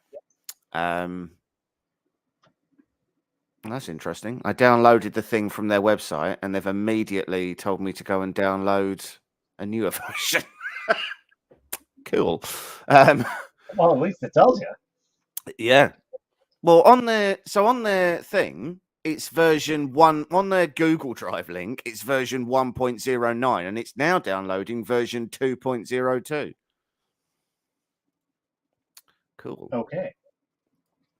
Anyway, so yeah, I know the price of the Mega 8K is going up, which to be fair, even though it's going up, is still, I don't know, $2,000 cheaper at least than its nearest competitor, if Yeah. not more. I Yeah. don't know anybody who is doing a machine the size they're doing for sub $4,000.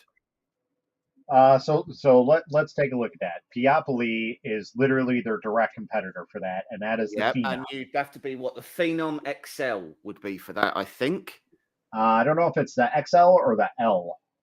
I don't think the Might be L's the are L. 15. I think the L's are 13. So let's see here. L is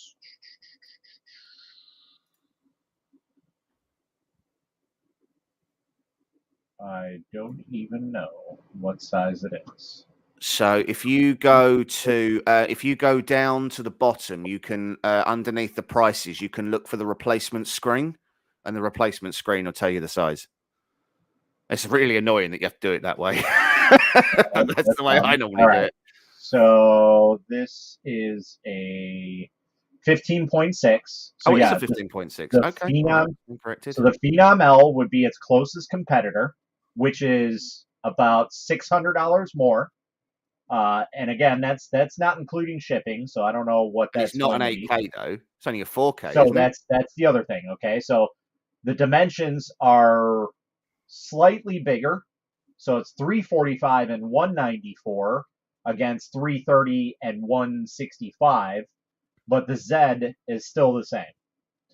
Right. So it's slightly bigger, not by much, but the big difference is the resolution is double on the 8K over the Phenom. Yeah, So that is not nothing. That yeah. is not nothing. Oh, and then panel lifespan is 400 hours. So this is not even a monochrome. This is Really? this is an RGB printer. So it That's prints at interesting. So that means you'd twice have to the go speed. for the Piopoly Noir to get the monochrome. I thought they'd converted all of theirs over to monochrome by now. I guess not because it says 400 hours on average. Normally varies from Wow. 300 to 800. That That's is not a monochrome. poor. That So is there's that. poor. So you also have double, if not triple, the printing time Mm. uh, So on that. I'm just looking on this Flare Slicer. If you want to add a printer, you cannot add branded printers. You add a five a 5-inch 4K, a 5-inch 2K, a 7-inch 8K, a 7-inch 4K, an 8-inch 4K, an 8-inch 6K, so on and so forth. So going all the way from 5-inch all the way up to a 23, which is bold.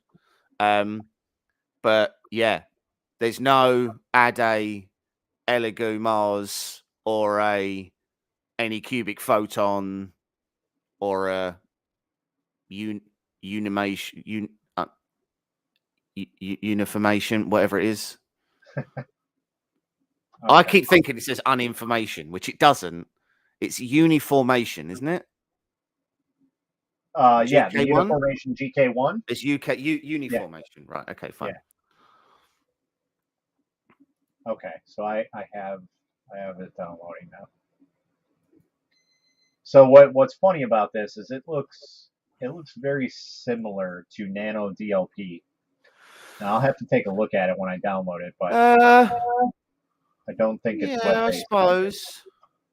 Oh, you know what? It uses the same form as Lychee. I wonder if its Yes. background is like an Amazon base, because that's what Yeah. Lychee uses. So let's say you've got a 10.1. All right, let's just use a regular one. So let's use that. So you can put in your resolution size and everything else, your resins, your printer parameters, base exposure time, advanced. So it also doesn't have any stock materials in it. It's got test material 1, test material 2, and test material 3. So Right, so you you've not basically got have to any, choose. you've not got any preloaded settings for any types of resin. No like flexible, hard, Right. glowing whatever. You haven't got any pre-settings at all, and you haven't got any pre-profiles either. You can import profiles, but I don't know where you Where? would import them from. Like, Okay. I don't Holy know. cow, just looked at the print I just did with the frozen calibration with your base settings. Unless I'm missing something, this is damn well beautiful. Well, hey, you can always send it to me on Facebook if you need verification on it. But sorry, talking. I have TikTok That's up right. here on That's right. the phone. So, I mean, so it hollows, it digs holes. You can cut, you can put lettering directly into it. You can do Boolean, which is when you do organic cuts, isn't it? Yep, that's Boolean operation causes this, like those globes. Oh, okay. Where you Yeah, can yeah, put gotcha. something inside of something. Yeah. Yeah.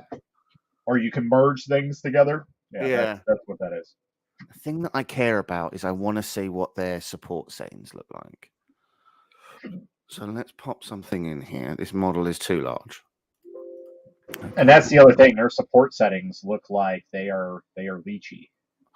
They do. I mean, I'll be honest and say there's nothing about this at the moment that looks particularly, dare I say, new. It just... Oh, currently... Okay. So you can... Right, so you can literally do a lot of settings. Okay. So have a look at this and see what you think. This is... Oh, hold on. Wow. So, actually, looking at Peopoli now, the Prime is the closest one to that they offer right now. Right. The Prime is the closest to the Mega 8K in terms of printing ability, but it's still a smaller machine. So instead of it being 330 by 165 by 4, it's 277 by 156 by 400, and it is $800 more than the current price of the Mega. It's just not good. The problem is it's just not good enough. I mean, Frozen has been dominating the market, especially in the 8K world, for some time now, and other people. So this is, and let me just sort of flip this around a little bit. This is automatic settings on light. So that's nice. It's all right, isn't it? I like the branches at the top. Yeah, so that's what it should be like. Even with my tune supports, that's how it should be. Again, this is right out the box. This is literally just automatic. You can change everything: the branches, the raft, and everything else. Right, the raft's interesting because the raft is literally like a little block. Okay, I'm trying to see. All right, so we have overhang handle support. Okay, so can you change your overhang handle angle to 30 degrees and then redo the supports? Let's see how it comes out. Like remove the supports and then add them back on, if you can.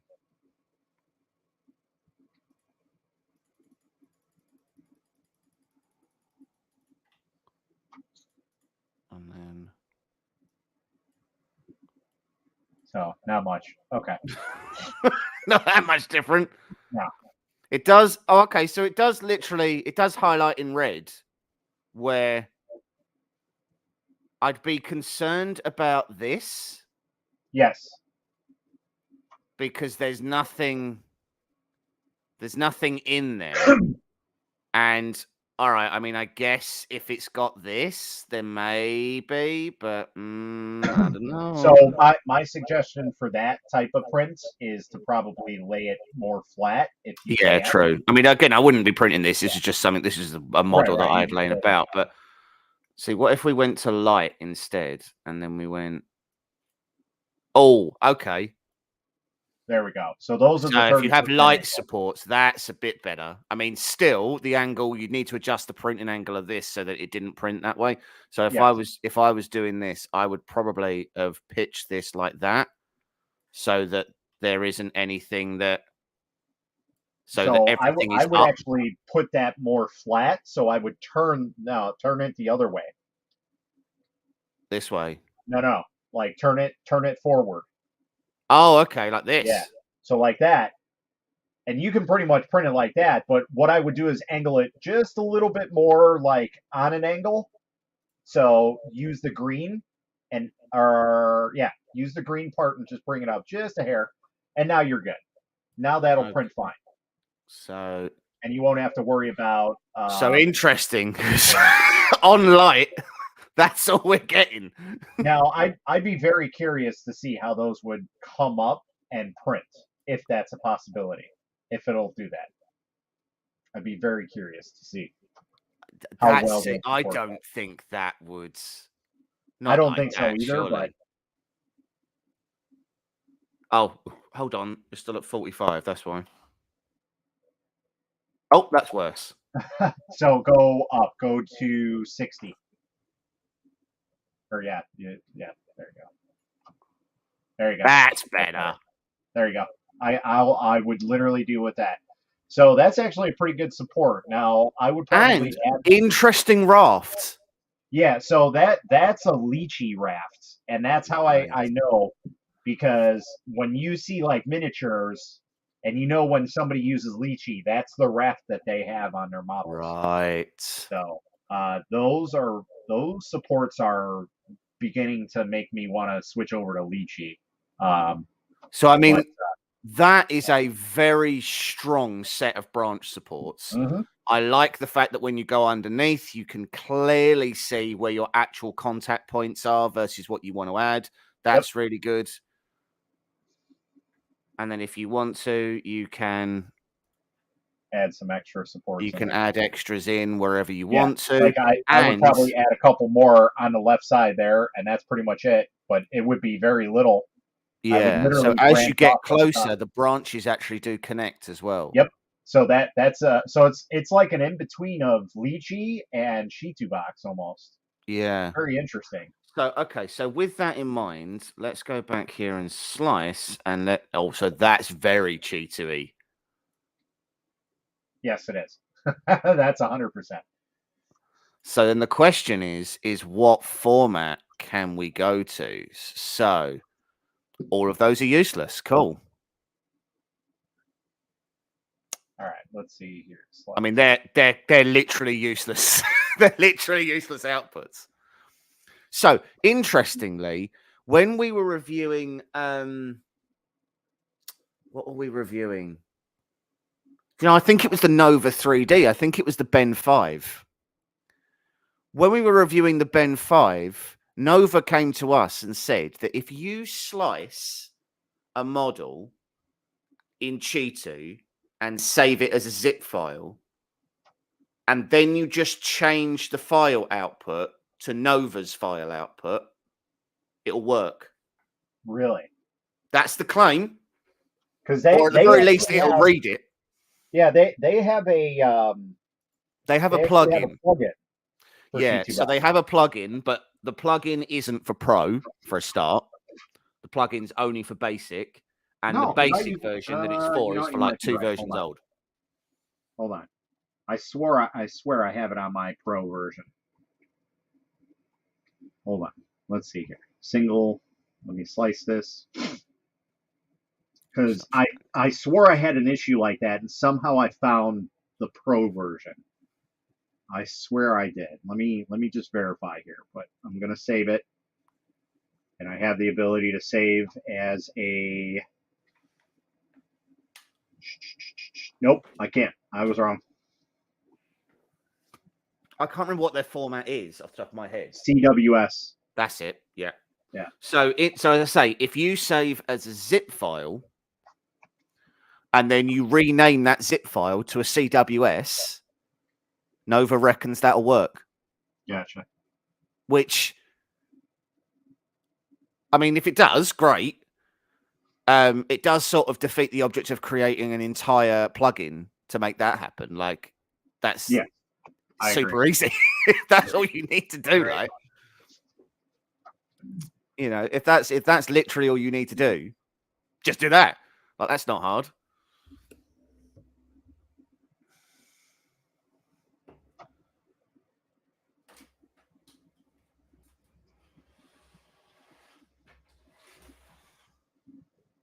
Whilst Matt's away doing things, I will show off our latest model.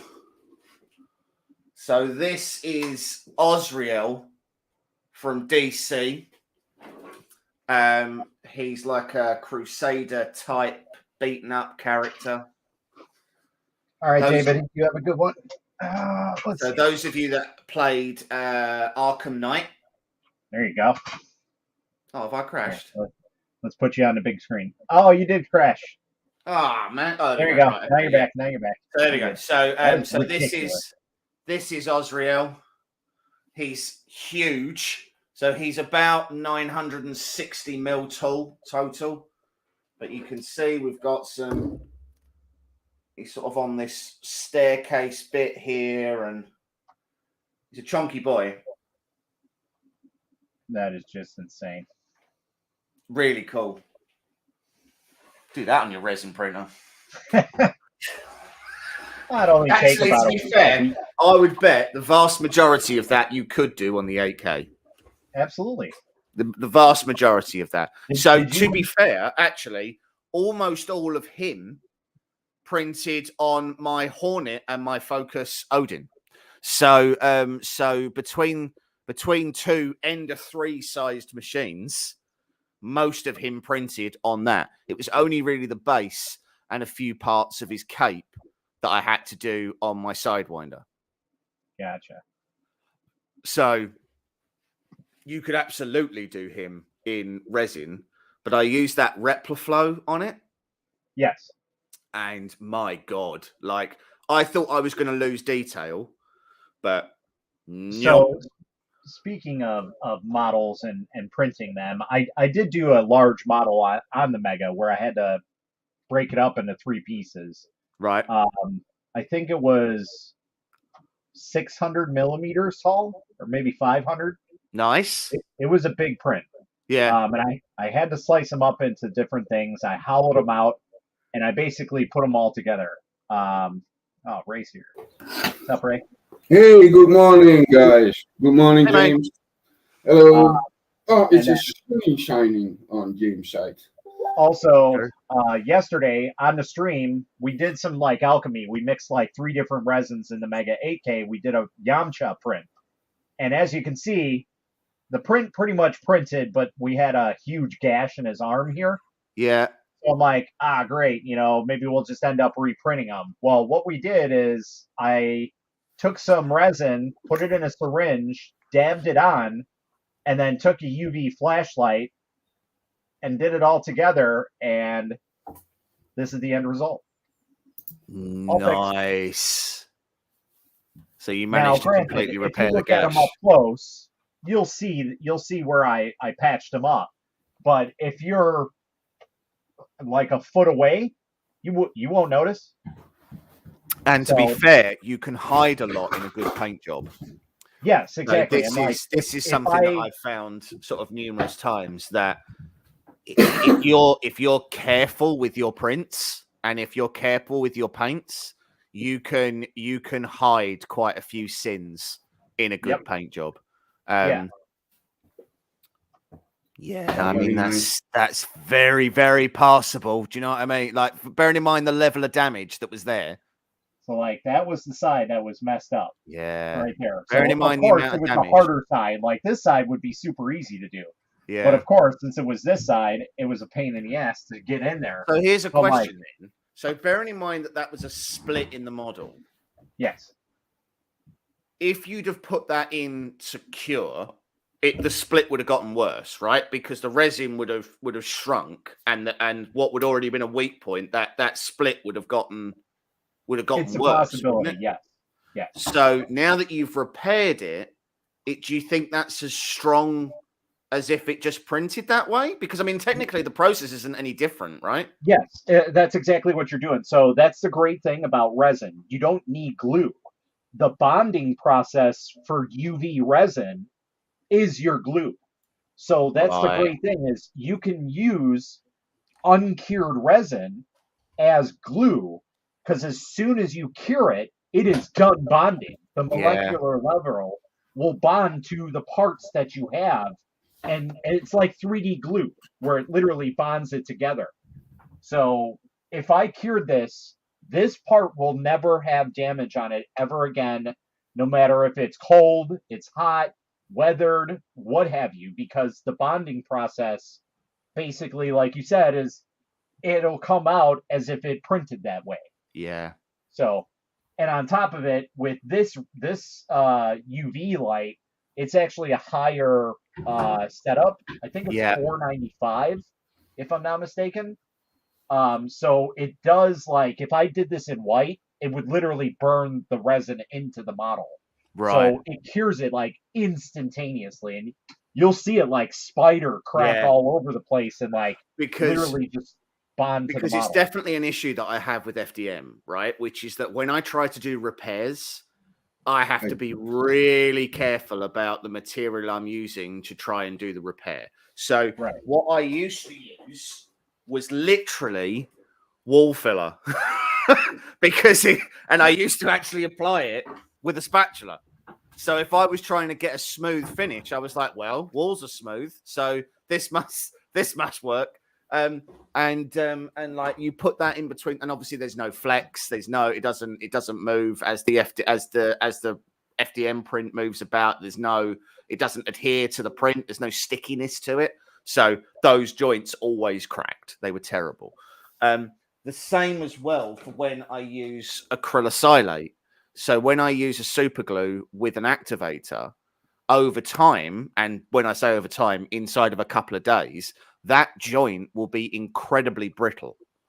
So if I was ever to drop or knock or damage the print, all of the joints where I've glued them will immediately shatter. But then I got this stuff from Replaflow, this PLA stick, and it works like 3D glue, where it's a chemical bond, it's not a glue really. It literally melts the two surfaces together, and it's as if you have printed it, and the two parts you'll separate layers before you separate those two parts you glue together. I do it with a 3D pen. Yeah, see, and I've tried using a 3D pen. I've got a Sunlu one knocking about somewhere. And I'll be honest, I can't. I've tried so many times. You must put that really slow. Yeah, see, and too I can't fast and really slow. And what I almost do, that was a tip of math. I put the resin in about the print of the FDM when I'm gonna paint it. Right. I wonder if resin would work on PLA. Yeah. So my suits. Well, so it will do, absolutely. So the 2-part Replaflow that I use is a resin, right? It's just not UV cured. You put an activator in it, and it cures with the activator. Yeah. So resin does absolutely work, and indeed, was it Uncle Jesse? I know he coated a resin print, but you could theoretically do the same thing again with a normal print. The problem is, though, is that when you're curing resin to resin, I would envision that there is some level of chemical bond between those two things, right? Agreed. Whereas I don't think that's how it would work. I think it would create a skin of resin. That's what. That's what I'm around wondering. the FDM print. If it's like a face mask, Yeah. then it is a bonding process where, if it was a resin mask and resin, the bond, but PLA to resin, you're coating it basically. Like that's how I envision that. I've never tried it actually. Probably. I put the resin, what I leftovers of the resin in, with stucks in it or that. I painted on the parts. Then I put that in the sun. Yeah. And then I can directly with 800 sandpaper, and it's really nice and smooth. Yeah. This is one layer. So this is something that I know I keep coming back to Replaflow, and we're not sponsored by them. I want to be clear, but the opinions expressed in this video do not represent either AkumaMods or anybody. But the thing I really like about it is that once you apply it, it's sandable inside of 30 minutes. Yeah, and it's really nice. And once you sand it, you knock it back with, again, like an 800 to maybe 1,000 grit sandpaper. No, only 800 is good. Yeah, and it's enough to bite into it. Yeah. You do a coat of primer on top of that. Not a high. No, not all. I have put this one. You just went straight onto the resin. Only I put resin in on it. I leave it in the sun. Okay. And I put it on the water with 800 sandpaper, and it's really nice, smooth. Nice. So one of the issues I have with my so I'm all right with my regular primer, which is high coat. That one is normally fine as long as you give it a good shake beforehand. What I used to use was a high build primer. Mm-hmm. So I used to use one from Autotech, which is like one you're supposed to spray on cars so you can sand it back. But the problem is the ones you're supposed to sand back, you have to sand because they've actually got quite high particulates in them. They actually give like almost a texture to the print. So you do have to knock it back a little bit. So with that high coat, I do a coat of that, and then the problem is that if you're painting with acrylics and you don't prime, then the paint will just rub off. Right. It'll just detach from the print. So if you're doing rattle cans to get like to do like an Iron Man mask or something, fine. But this hours I made last 2 weeks. Oh, okay. It's the cheapest paint what you can get, acrylic paint of the Action. It's a shop. It's $1. How's it going, man? And I put that with I painted directly on the resin. Yeah. I have not sanding at all. And you see it's like a whole texture on it. And I put a little bit glossy paint spray on it. That's all. Yeah. That is also I do with the suits. It's from the cheapest paint. Well, I finally. Important is that you print. It's smooth for painting. Yeah. So surface prep is everything. Yeah. Don't get me wrong. There are paints. Yeah, there are paints that come out better than other paints do, right? So when you're trying to get like a gloss smooth finish, there are some paints that are better than other ones. But for example, when I want to get a metal effect, so okay, yeah. So on Osriel, when I wanted to do his chainmail, I would normally use Rub and Buff. And Rub and Buff is like a wax paint that you put on. Yeah. So you won't normally apply it with a cloth. You can apply it with a dry brush, but you can apply it with a cloth. But Rub and Buff is actually quite expensive. It's about it's sort of about $8 in the sun. When you put it in the sun? No, you don't need to put it in the sun. No. Gonna not put melting that on the... Nope. No. So it's wax based, but once you've applied it, it's fine. When you try V-Wax, you can smelt it on it with the sun. Oh, no. It's not like that. No, it's not that thick. Like you're literally dipping a cloth into it, and then you buff it on. So this is like £13 a tube, and it goes quite a long way. Like most of my big. So hold on. Most of. Oh, I'm gonna regret doing this. So most of this guy, all of the gold and the silver on it, this is all rub and buff. So this is all rub and buff. And I tell you what, it takes 4 minutes to do all of the gold and all of the silver that's on here. It's brilliant. You literally have a cloth, you buff it on. Brilliant. Yeah, I'll hold him for a minute, but this is going to get boring. So, but then I found this stuff on Amazon, and this is called gilding wax. Yeah. And it's a third of the price for double the volume. It works exactly the same, and it's brilliant. Did you put that on when you? So on this, so the silvers on here. Yeah. These silvers are all rub and buff. So you black coat him first, and then you buff it on. And what it does is it creates that sort of tarnishing almost, where it's not a solid color because you don't want a solid color. You want it to be a little bit so like when you're buffing it on, used. It keeps all your shadows for you. It's like and it's everything used. else, like all the battle damage that you can put on and things. Oh, that's you must be learning me.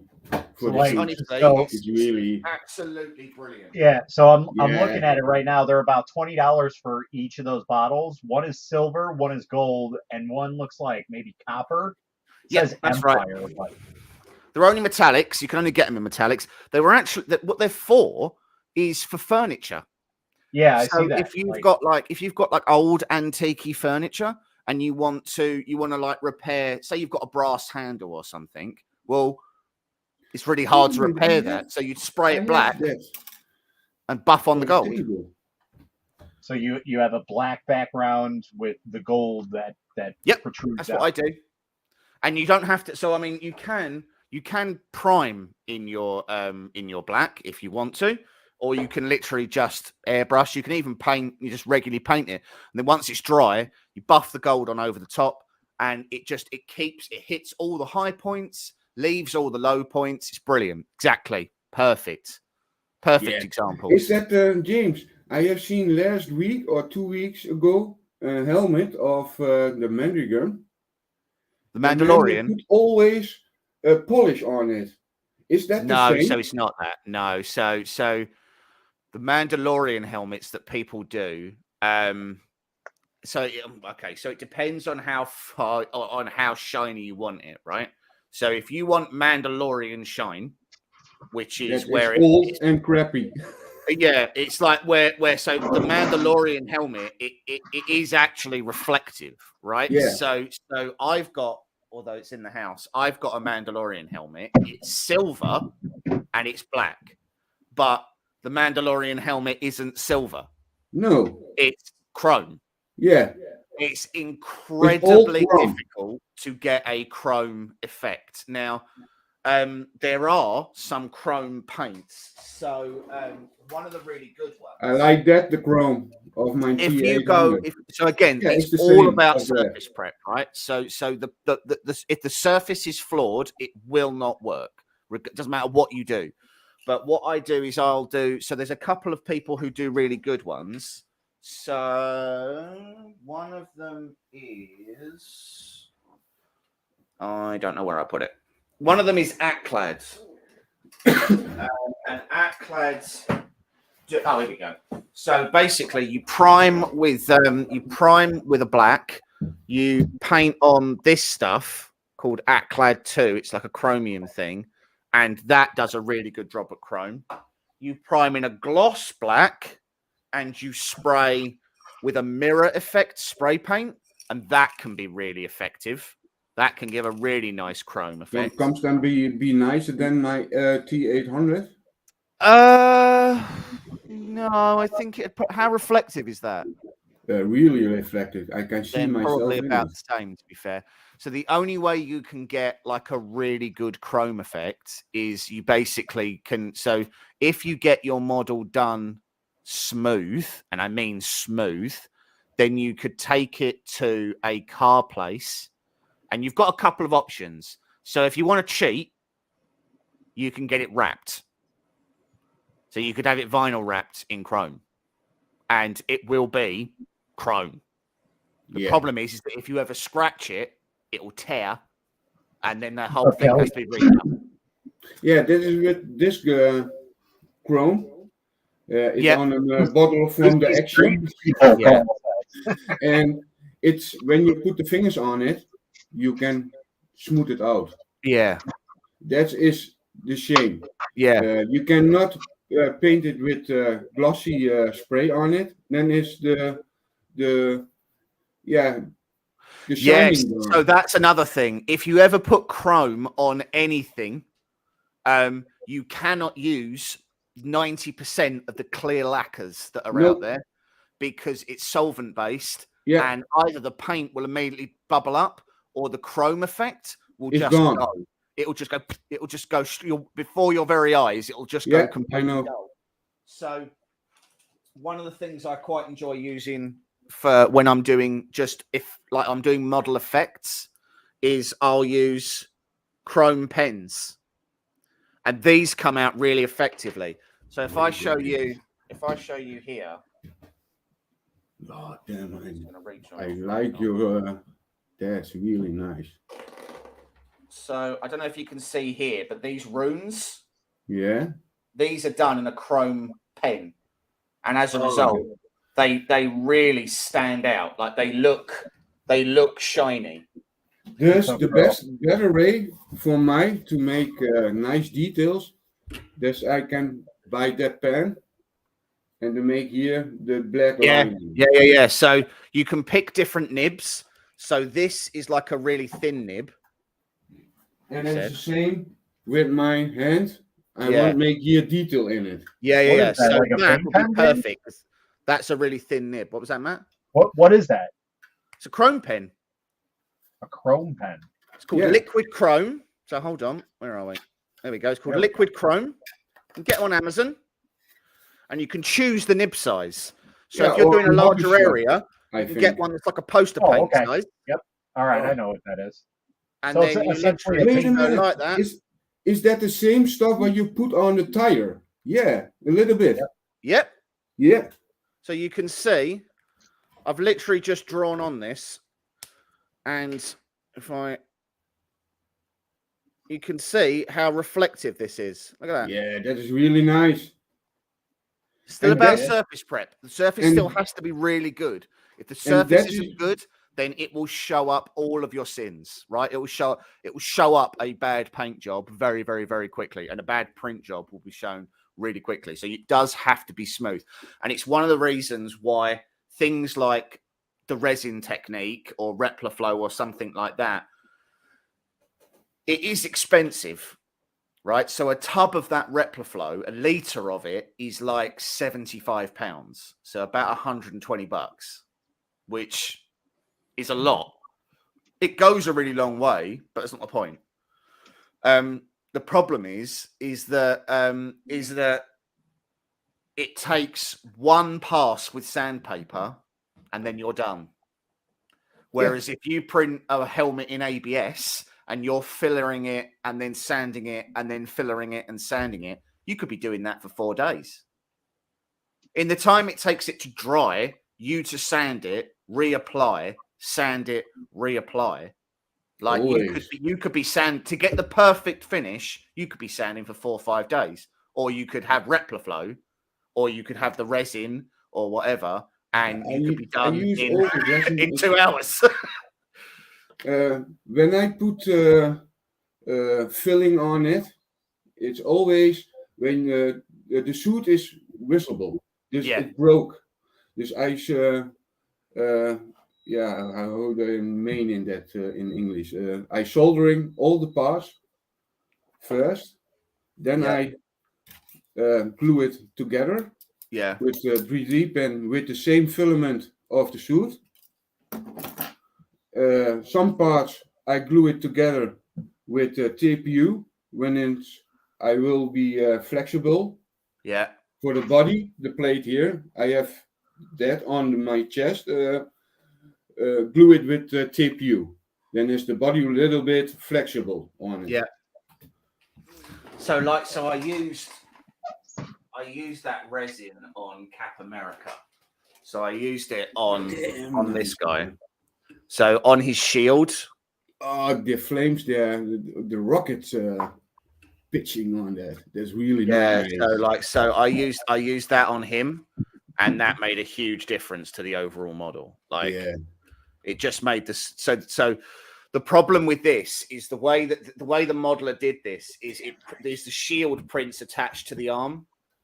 So the print orientation was not the way that I wanted to print it at all, and it's not the way I would have chosen to print it. So by the shield looked really bad. There was some really bad gradients in it. It sort of bowed out a bit, and I put a coat of the Replaflow on. I shaved it back with sandpaper, and then I painted it, and it just made the model. Do you know what I mean? Like you make great models, James. That on the paint jobs is not for me again. I'm gradually getting rid of my old bad paint jobs. So for anyone who thinks that I'm a good painter, I've got some proof that I'm not. I was studying about my experience with the painting, and it comes really nice through. Yeah, I've said before, I don't enjoy painting. It's not relaxing to me. It's incredibly stressful because when I'm doing it, it never looks how I want it to. I've never got the right colors. It's never flowing in the way that I want, like that. So Osriel, his tabard was meant to look dirty, but it kind of looks like toilet paper. It's sort of like it's got a real feces quality about it that I wasn't really going for originally. You know, my quality on painting on the walls, I can say I'm really good. I have, for the Corona time, I was painter. Yeah. I had my own painting company, but it's gone from the Corona. Yeah. And that's why I come to the 3D printing. So so something like this guy doesn't look anything like he's supposed to. So this is holy cow. This is a tooth fairy from Hellboy. Yeah, I know. He's supposed to have grey skin. It's purple, and I don't know why. I used purple, and as I was using it, I went, "That's not the right color." But then I just carried on. I was trying to get I like it. On his wings, and it doesn't come out on here, but regardless, it's not iridescent anyway. So I was trying to get it. I actually ended up using on his wings. I used a nail polish. Yeah. So that I could try to get that sort of, like TVR paint, like the car. Yeah. That sort of like that where it changes color. That's what I wanted. That's not what this looks like. This looks like a 14-year-old girl's nail who definitely shoplifts. Like, This is what I see on acrylic base. I have paint. What's up, James? Morning, guys. Yeah. All right. I have paint this one with acrylic base, and you can see, wait a minute, a little bit different colors in it. Yeah. Yep. When I paint that, I put the glossy paint spray on it, and the acrylic, it's come together. It's melting together in one time, and then you can see the shadow on it is really nice. So James, interestingly, James has literally just done a giant. Get it? Yeah. James has just done a giant T-Rex. I say giant; it's a large T-Rex head, and it's the first time that James has painted anything as well. So last time I saw it anyway, This he's not actually done. Painting. There we go. Look at that bad boy. I wanted to do it bigger. That's not a T-Rex head. That's the T-Rex head. And the man with the big mammoth. The mammoth, that's really big. Yeah. So It's crazy. Mike did a Warhammer mammoth from, I can't remember who it was from. It's from a Patreon, maybe Citadel. I can't remember anyway. But his again, he did his big, like his ended up large. I really need to stop doing big stuff because it's just not coming out. Like it's becoming a problem. Like so. I don't know, that Azrael you just did was insane. Yeah, so something like this, which I want to be clear is insanely heavy, but like this is like a scene from Jurassic Park. Yep. And nice. Like it's so heavy. I've had to put extra braces on the shelf that this sits on so that it won't fall off the wall. James. That's super stressful. Is that one STL or do you have make it different from? So no, it's one STL. It's supposed to be that. But that's what the modeler made it. I just made it bigger than I should have done. I have a real condition. When someone sends me, if I get an STL file, I'll be like, well, 100% doesn't sound like it's going to be very big, so I'll blow it up a little bit, and then I get halfway through printing, and I'm like, oh, that's just his foot. This is going to be a problem. Like, so. I mean, the mermaid is exactly the same issue. So the mermaid that I did is massive, right? So that's over a meter tall, and it's got like this one actually goes like it's got like, you know, eels in it and all sorts of stuff. And then there's her and her big trident. You've definitely got a problem, mate. And I never planned on it being this big. That's really nice. She just sort of, and she wasn't supposed to be purple. She was meant to be grey. So I don't know how this keeps happening. That is always when always when I paint it. Sort of, I do not like the original colors. I can't paint undead skin. That's what it was kind of meant to look like. That's sort of like that undead, you know, when you see like sickly, like vampire skin almost, yes, where it's like a grey flesh tone, but then they've got like, you know, from where they're like haven't got any blood moving or whatever, there's like purple lowlights or something. And she looks like, I don't know, a grape Smurf or something. I don't know. It's like, she just doesn't, she's not the color that I mean, I love the model, but she's not the color that I wanted it to be at all. That's not how I wanted that to look. And it's, and they're the things that, and then someone will come around and go, oh, I really like that model. I really like what you did with that. And I'm like, you've no idea how unhappy I am about that, because that's not the color that she's supposed to be. It's not how I wanted it to look. What is that? Yeah, and it's other people just sort of going, oh, it looks really nice. And I go, thanks. I hate it. And it stares at me every day as a reminder of my failures. I'm now making this one. Why are you making it smaller than the original? Oh, it's a techno one, is it? It's it's for a child, for a little desk. Yeah, I mean, children need to be frightened. I think you need to make it big enough so that it haunts the child's dreams. Like, I don't want to, if I give a child something, I don't want him to be able to sleep afterwards. I want him to be like, yeah, I don't, that needs to leave my room. Mike did it. He made a Slimer from Ghostbusters. Yeah, I have seen it. But he made it out of glow in the dark filament. Yeah. And he didn't tell the kid, but it was a lamp. So he turned the lamp on. The lamp charges it throughout the day. And then the kid turned it off at night and the thing glowed. And apparently he tried to leave the house. He fled his bedroom and tried to get out of the house because he was like, it's alive. So I was like, that's what I want from my prints. I want them to be enough to traumatize a child. That's sort of what I'm aiming for. Man, I have a problem with my resident. I think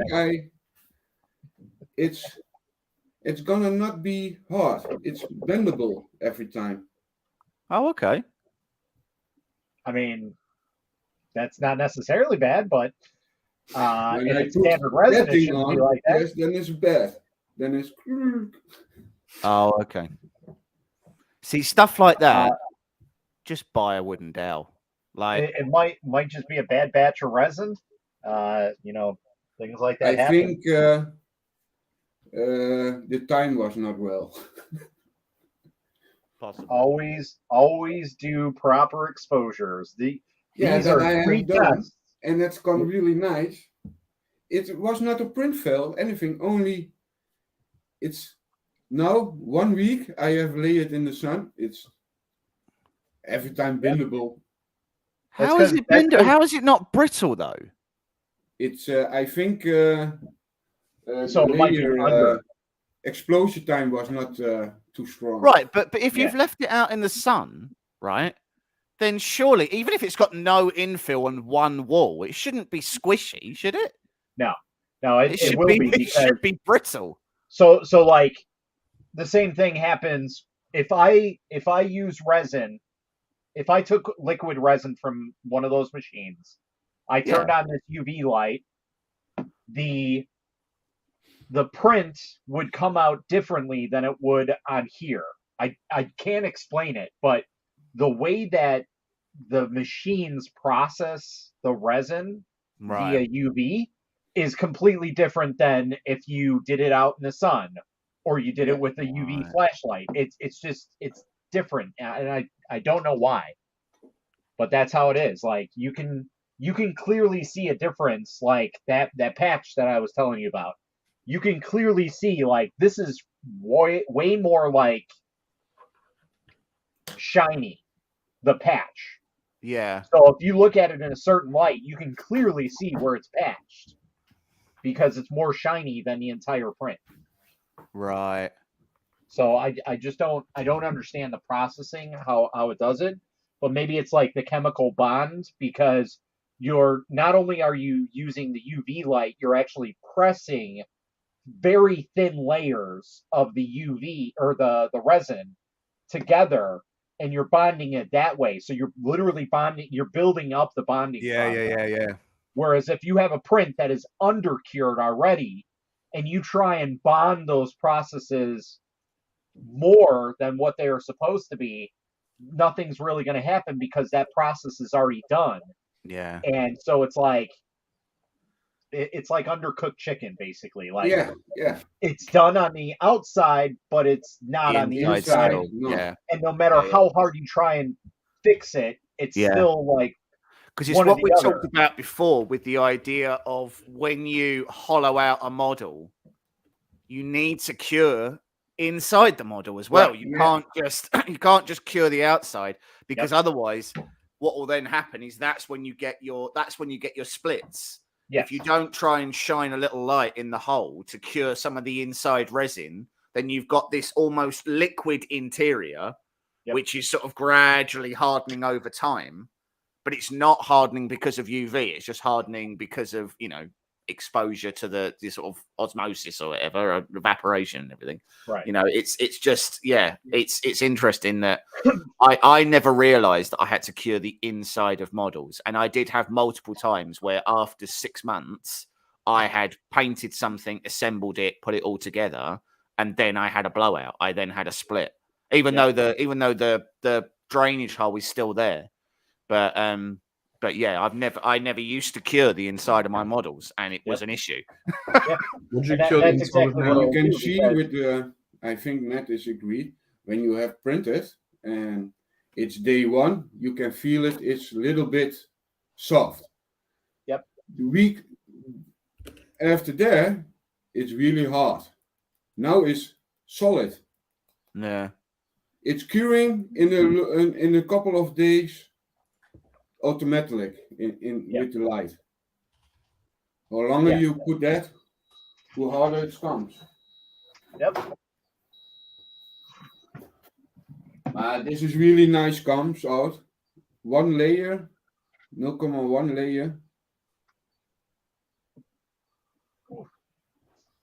There you go. Okay. You have a thing for the T-Rex skulls? That's like your 4th one you showed off. Yeah. See, the only thing I can think of that I've got here that's resin is probably Magneto's head.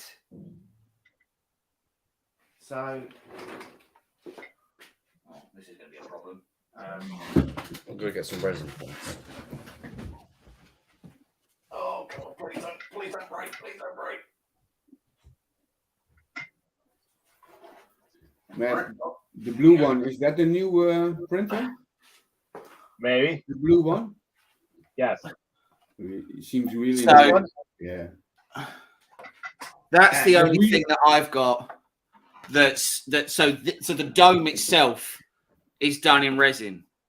That's the only thing that I've really got at the moment. That's resin, because the problem is all the other things I do that because a lot of the resin printers I have at the moment are small. I have one resin Majority now. of my prints, there's just no purpose. Do you know what I mean? So like he's sort of in this giant sort of vat of smoke thing, but to try and do, I was trying. He's not making it. Sorry, it's Mysterio. Hold on here. I gotta blow this thing up because that's freaking ridiculous. Yeah, it's wicked. So that was awful to do. I have James, to say. I'm gonna dream tonight about your prints. That's not good. That's not good. That's not even including Mike stuff. It's really nice. I like it. That's one. So that's one thing that I do hate about models.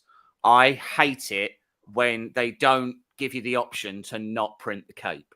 Capes are the worst thing to print, especially in FDM. Yes. Because they're such organic, flowy shapes. There's no flat surfaces. There's nothing.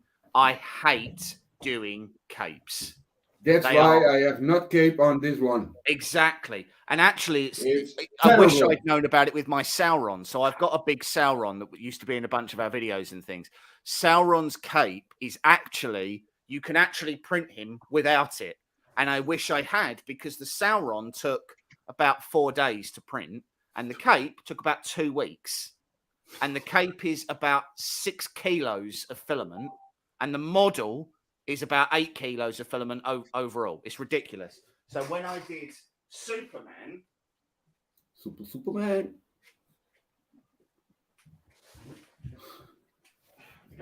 So when I did Superman, Superman has a fabric cape. Yeah, but that is nicer. And it's way nicer. I don't have to. One, I don't have to worry about painting it, which I'm a massive fan of. But that gives me so that's his like base and everything. It's like that's ridiculous. Put a little fan behind the. Well, exactly, but that's the thing, right? So it's however you stand him or whatever, he can sort of like the cape just doesn't. He can so fly away. Yeah, and it's just a pillowcase that I cut up, which my wife was furious about. I remember you told me that. Set, apparently. And that's all you have painted yourself? James, that you have all painted yourself? Yeah, well, all of it's printed by me, yeah. Yeah, it's really nice. I wish I'd done him in resin, to be fair. I wish I'd done especially his head. So I was trying really hard on his face to get a really good flesh tone. Flesh tones are something that I really struggle with. They're really complicated. And it's because it's that organic stuff, right? So when you're trying to paint metal, it's easy for the most part. It's a solid color. And then you maybe want to put in some sort of damage or some shadow or whatever. That's easy because that's technical. But when you're trying to do flesh tones are organic colors. There's not lines that you do. It's just sort of, rosiness in the cheeks or sort of bags under their eyes or trying to figure out how on earth the illusion of eyelashes. Do you know what I mean? It's that sort of stuff. And it's really, I really, really struggled. I was trying really hard on him to do a flesh tone that I would like. Unfortunately, his face came out as an FDM print. His face just didn't come out the way I wanted it to. That is always when you print face on FDM, you can see directly it's not good. And unfortunately, it's one of those times where resin would have really made the difference with that model. But I've just done the head in resin, and that would have made all the difference, and his face would have looked really nice. I'm trying to think what else Cable's head is resin, and that looks a lot better. So this was my first print and painting. It was a reality guy. Yeah, that's cool. So that was that guy's head's resin. Cable's heads resin, There you go. and that. See if I can get it to focus on What's that. up, Andrew? There we go. And how long it takes to paint? To paint him, about 10 hours. Jesus. Actually, interestingly, his whole rifle is rub and buff. It's tape you or? Good Yeah, Lord, so that's all rubber. That paint, that's rub and buff. So it's black, nice. And then you paint the whole thing with the rub and buff, and it just buffs on. And it came out really. It came out. It's just a really cool gunmetal effect sort of thing. Have you ever thought about selling those? I want to ask him. So no, I haven't, and there's a few reasons why. One, as I've already said, I don't like the paint jobs that I've done on pretty much any of my models personally. A lot of them don't come out the way I want to. Osriel is probably an exception, and so is the Hulkbuster. Two is the IP issues. So the IP issue of I don't, Marvel or DC or whatever, but the other is that the modelers that I buy from, quite often they don't allow you to sell the models. Right. I think, to be fair, I don't think they'd really care if I was selling like one model. If I printed it, painted it, and then sold one, I don't think most modelers would care. But if I got, I don't know, $1,000 for that Osriel, for example, then I'd probably make more. I'd probably have done more of them, and I would then sell more of those, and then that would become an issue. But as well as shipping, like how do you ship that? Yeah, and that's the other big issue. I don't know. Like that. You can ship it. Yes, my suits are shipping.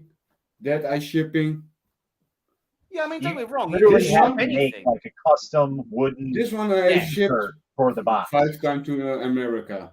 Right, but so I mean, with all fairness, like he's mainly regular shapes, right? Yeah. So okay, you'd maybe have to take the lightsaber out of his hand, but like that mermaid has got like a trident and fins and everything else. I'm pretty sure if I cough in the direction of my Hulkbuster, that Iron Man's going to fall straight out.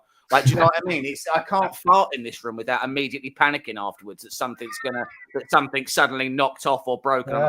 Do you know what I mean? It's not ideal. And like you can ship anything. Do you know what I mean? But it's the sheer amount of time, effort, and energy you'd have to put into like getting a wooden crate, filling it with peanuts gradually, and then being able to ship it. And then if something does break, what do you then do? Someone's paid £1,000 or something like that for a statue that's taken that long and that much time to print. And repairing models once they've broken and they've painted is very difficult. Yeah. It's not just glue it back together and it's all fine, because the person would go, so just to be clear, I've paid £1,000 for a broken thing. Yeah. Do you know what I mean? So it's I mean, it just means that you end up with a very niche group of people. Yeah, I have made this model in parts when I put it on the parts and I can ship it. And the problem with 90% of the stuff that I've got here, I know that I couldn't ship it. Like I could ship this guy. So like the Fallout armor, so like the power armor from Fallout 4. That might be okay. So that'd be fine. You could ship that without any major dramas. There's sort of not really anything that's going to break off of him. He's pretty solid. He's pretty well together. That'd be fine. But like, if you then looked at something like the T-1000, so like the Terminator, his arms aren't turning up solid.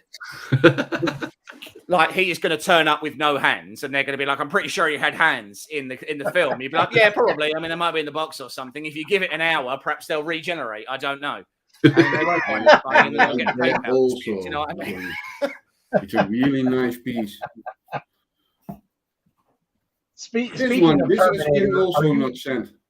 Are you still working on that one that you showed me a while back?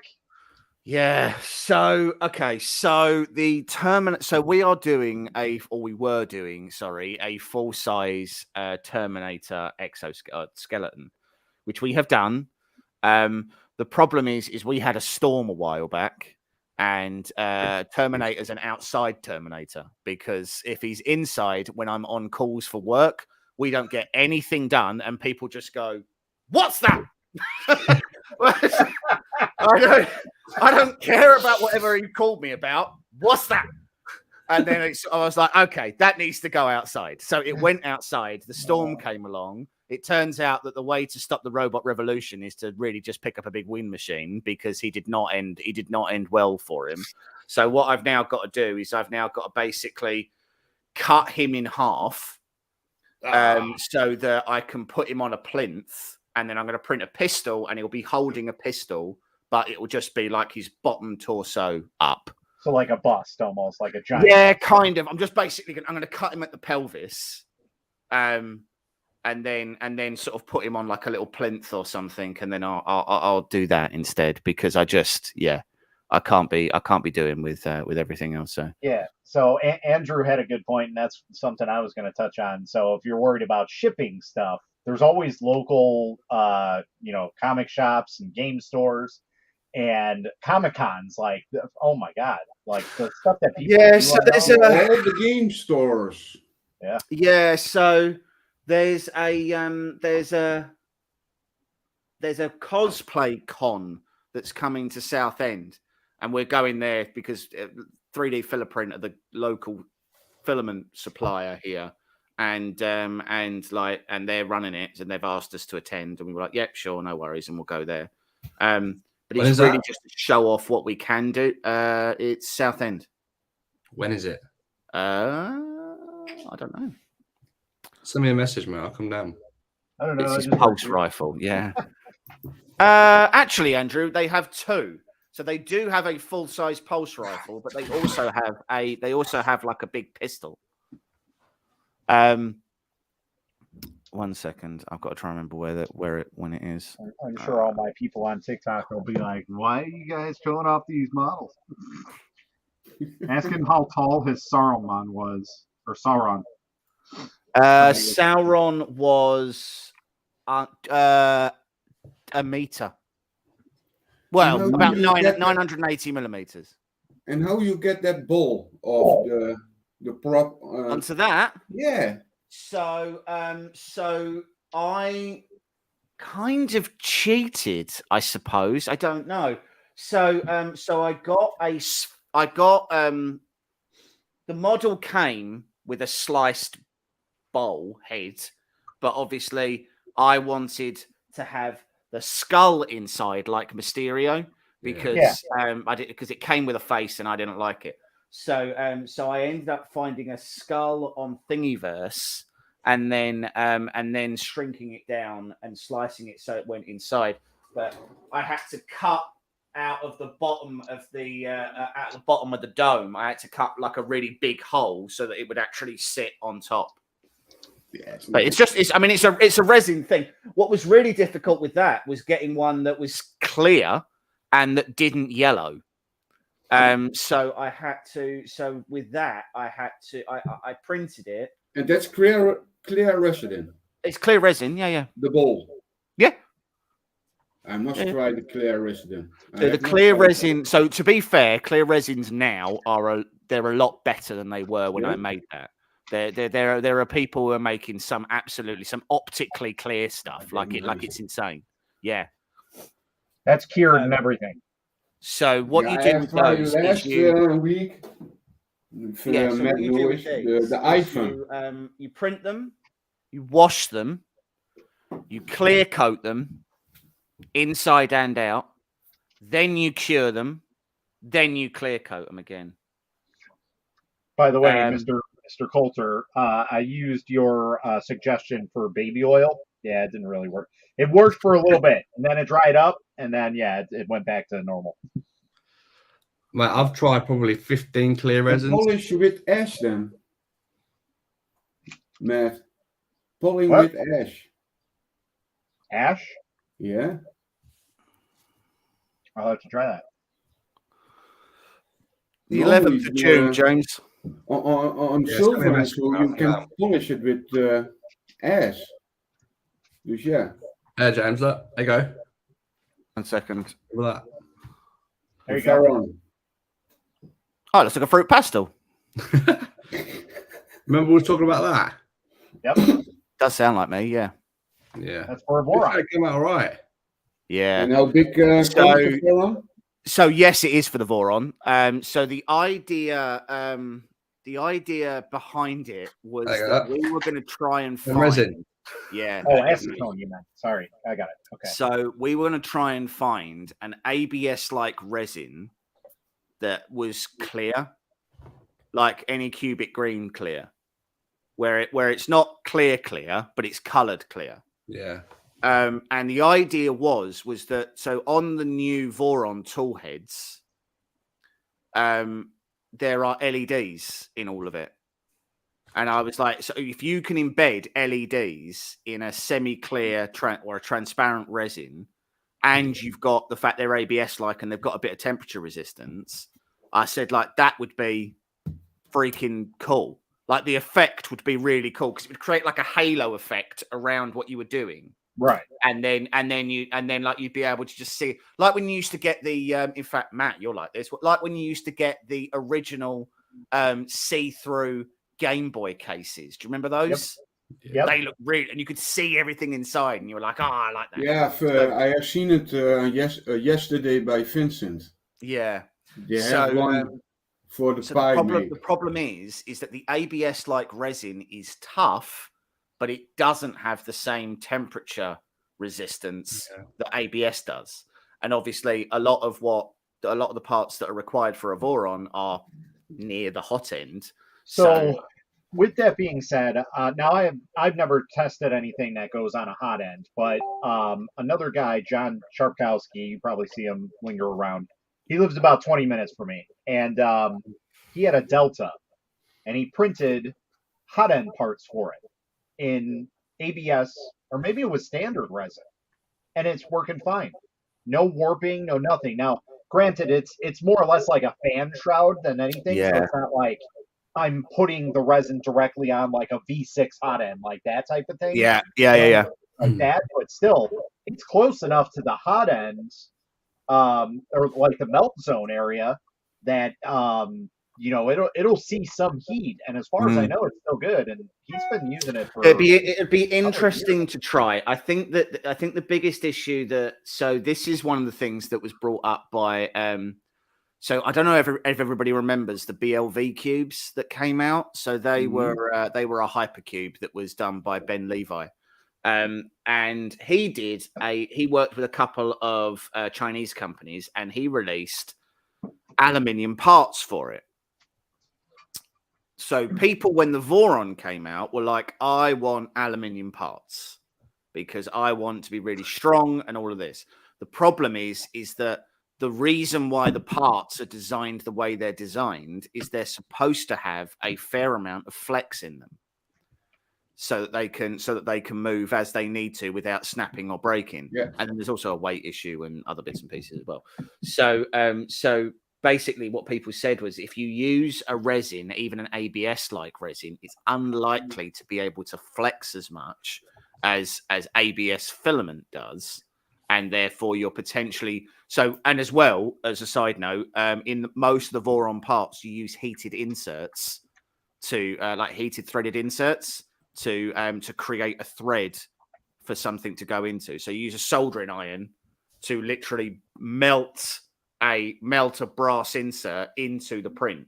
And I don't know whether or not you could do that with resin. I would imagine that it would either burn or it would break.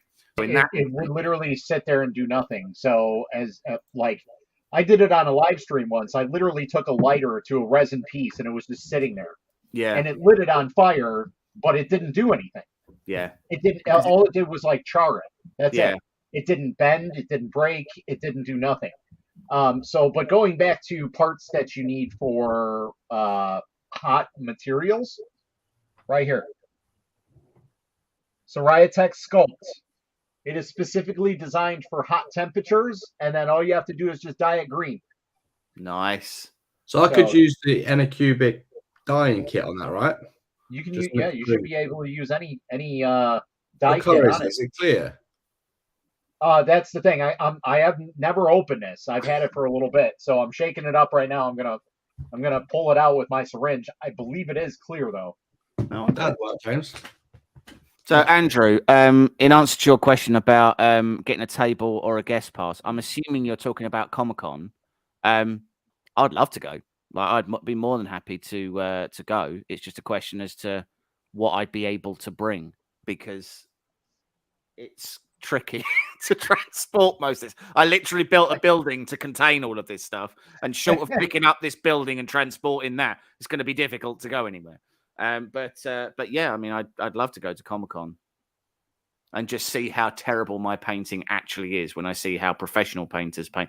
See, that this is the other thing, right? I think that anybody can get good at 3D printing. I think that it takes a degree of skill and a lot of practice, but anyone can do it. And I think that anybody can learn to passably paint. However, with like a lot of things, there does come a point where it stops being about whether a skill you can learn and it starts becoming art. Not everybody can learn to paint a canvas. It's just not possible. You have to have something in your brain that works around light, that works around colors, that works around sort of the way you want to plan things out and all that sort of stuff. Oh, it's like a yellow. So there you go. That is Soraya Sculpt Clear. Yeah. See, I mean, I suppose the thing to bear in mind is that bearing in mind the entire hot end assembly on a Voron is made out of ABS, right? The softening temperature of ABS is like 120, I think, when it starts to soften. When you start to compromise its structural ability, anything over 120. And for like PLA, it's like 60, I think. And then I think for PETG, it's like 100.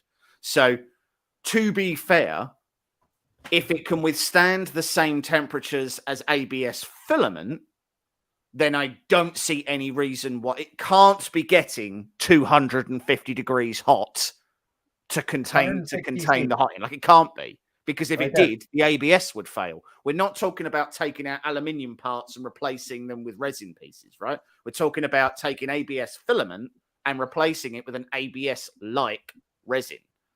Yeah. So this one's got 160 C that it goes up to. Yeah. So that'd do the job. For sure. And then you've got the die kit from and it's only $40. Yeah. So it's not bad. That'd be interesting. Wouldn't take much to turn yellow into green anyway, would it? No, very true. I suppose the only thing you'd have to bear in mind is if you didn't want it green, if you wanted it a different color, you're starting off yellow. You're not starting off clear. Oh, well, you want it clear, but if you didn't want it clear and you just wanted like different colors, you could also you could just go for solid white and then dye it. I think it depends how it's going to look, isn't it? I need to be fair, I need to test fit this one first and just actually see how it looks. Makers Central in Manchester. Yeah, I'd have a go at that, Andrew. That'd be a laugh. I don't know whether I want to be on a YouTube panel, because that sounds like I would say something that I'm not supposed to say on that. Like, didn't know if you was invited to it, James. If you're interested, and you have time, I can see if I can get you a table VIP cast fast. What's up, buddy? Soraya resin has a temperature limit of 160 Celsius, I think. Would that be resistant enough? Yeah, that's. I would say that it is. I would say that the Soraya would be, or Seriatech, whatever. I would say that would be temperature resistant enough, because there's no way that ABS is temp resistant to 160. Like, it softens well before that. Because again, remember, we're not talking about the temperature at which it melts. We're talking about the temperature which it can withstand and still be mechanically solid. Yes. Because otherwise, you could, I mean, PLA doesn't melt until about 150 degrees. But if it's at 120, it'd be wobbling around like a fat person on a jiggle machine. Do you know what I mean? Like your hot end would be like that all the time. Like, it'd be a nightmare. I should test that out. I should see if I got a machine that has a V6 hot end and print something, because I have some engineering resins here now. They're more or less made to be like rigid out of anything. I mean, so you could easily, I tell you what, you could easily print. You could start by printing some halo fan shrouds for like your Ender 3 or something like that, because that is right near the nozzle. but it has the cooling air going through it for a fan duct.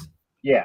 So if you did that, I would bet that you'd be fine with that. Yeah, and that's what I was talking about. My buddy John, like, he basically printed the fan shrouds on the side of a Delta, and they go around, and he's had no problems with it, as far as I know.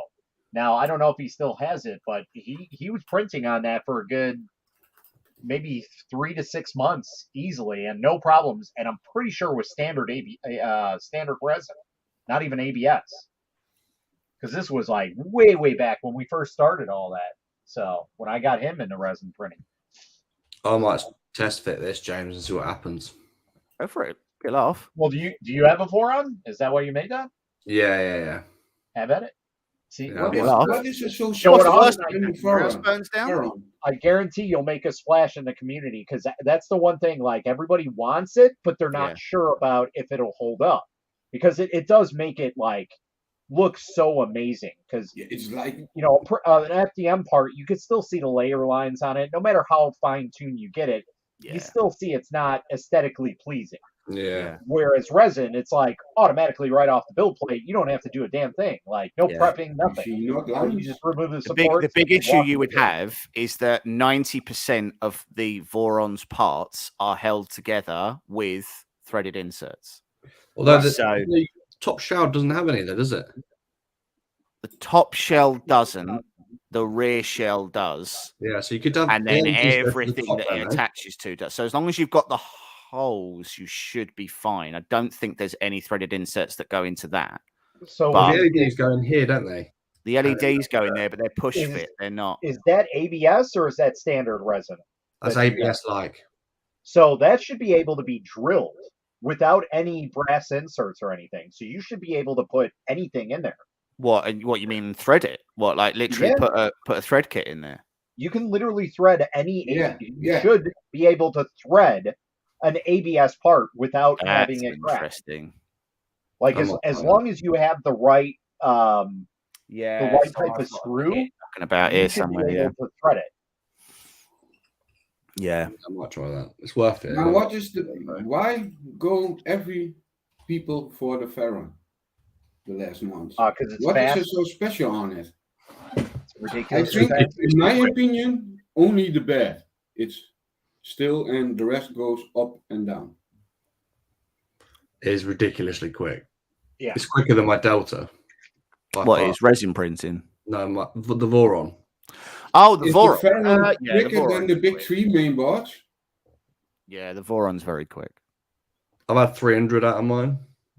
Yeah, so actually, if you have a look at the VZ bot, the VZ bot is a project that's going on at the moment. It started life as someone trying to retrofit their Tronxy X5 SA, and it sort of evolved well past that now. And that guy's getting 1,000 millimeters a second out of his machine.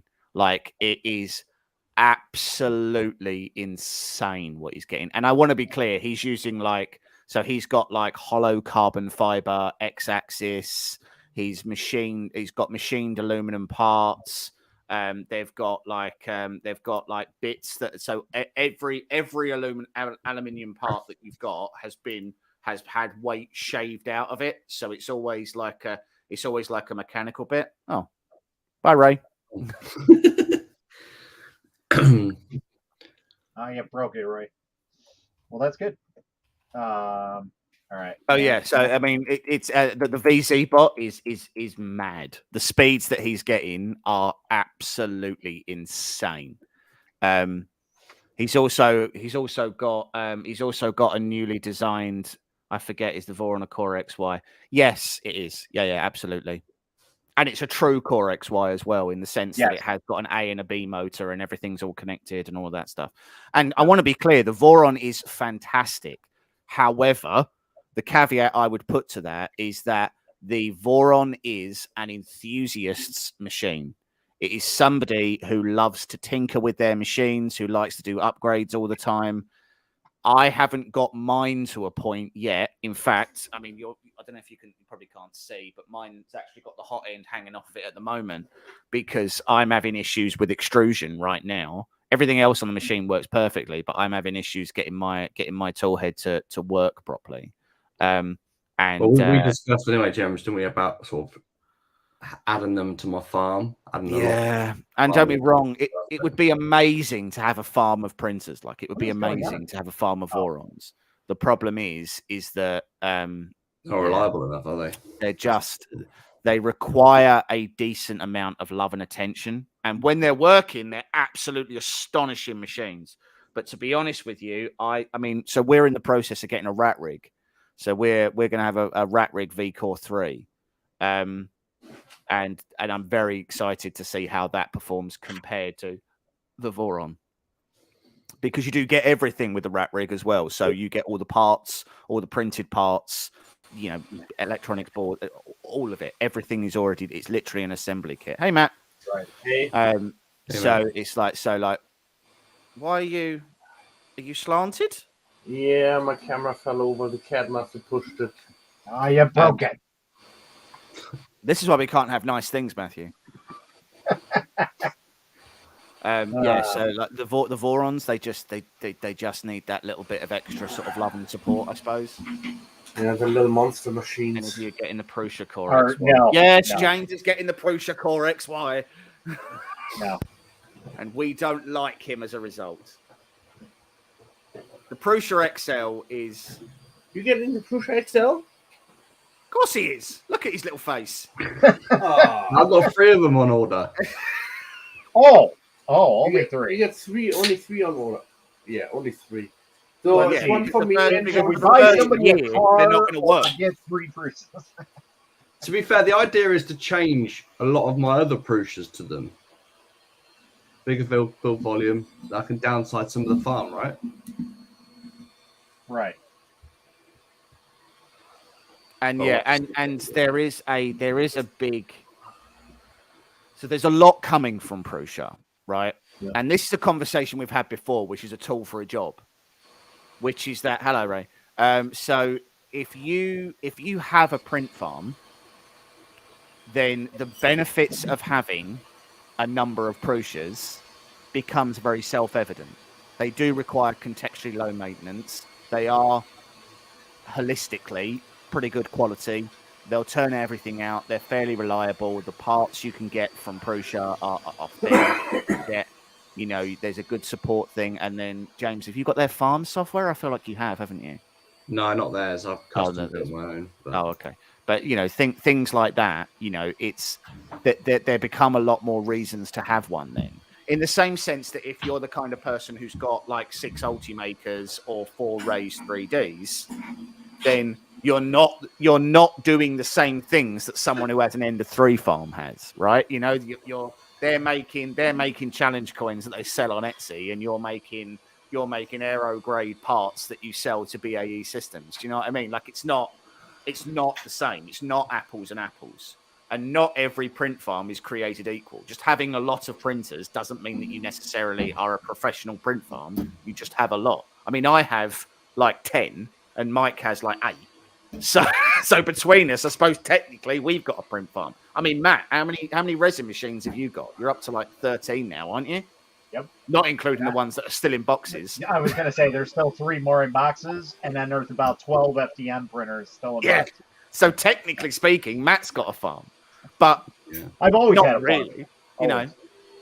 So it's one of those things where it's sort of when you get to the Prusa XLs, especially with what they debuted at Dubai, when they showed the self-extracting build plates and they showed sort of like the farm software and how all of those XLs fit into racking so that you can literally just like rack them up 4 stack high and then just put in as many as you want. And then you've got farm software and cube software and everything else.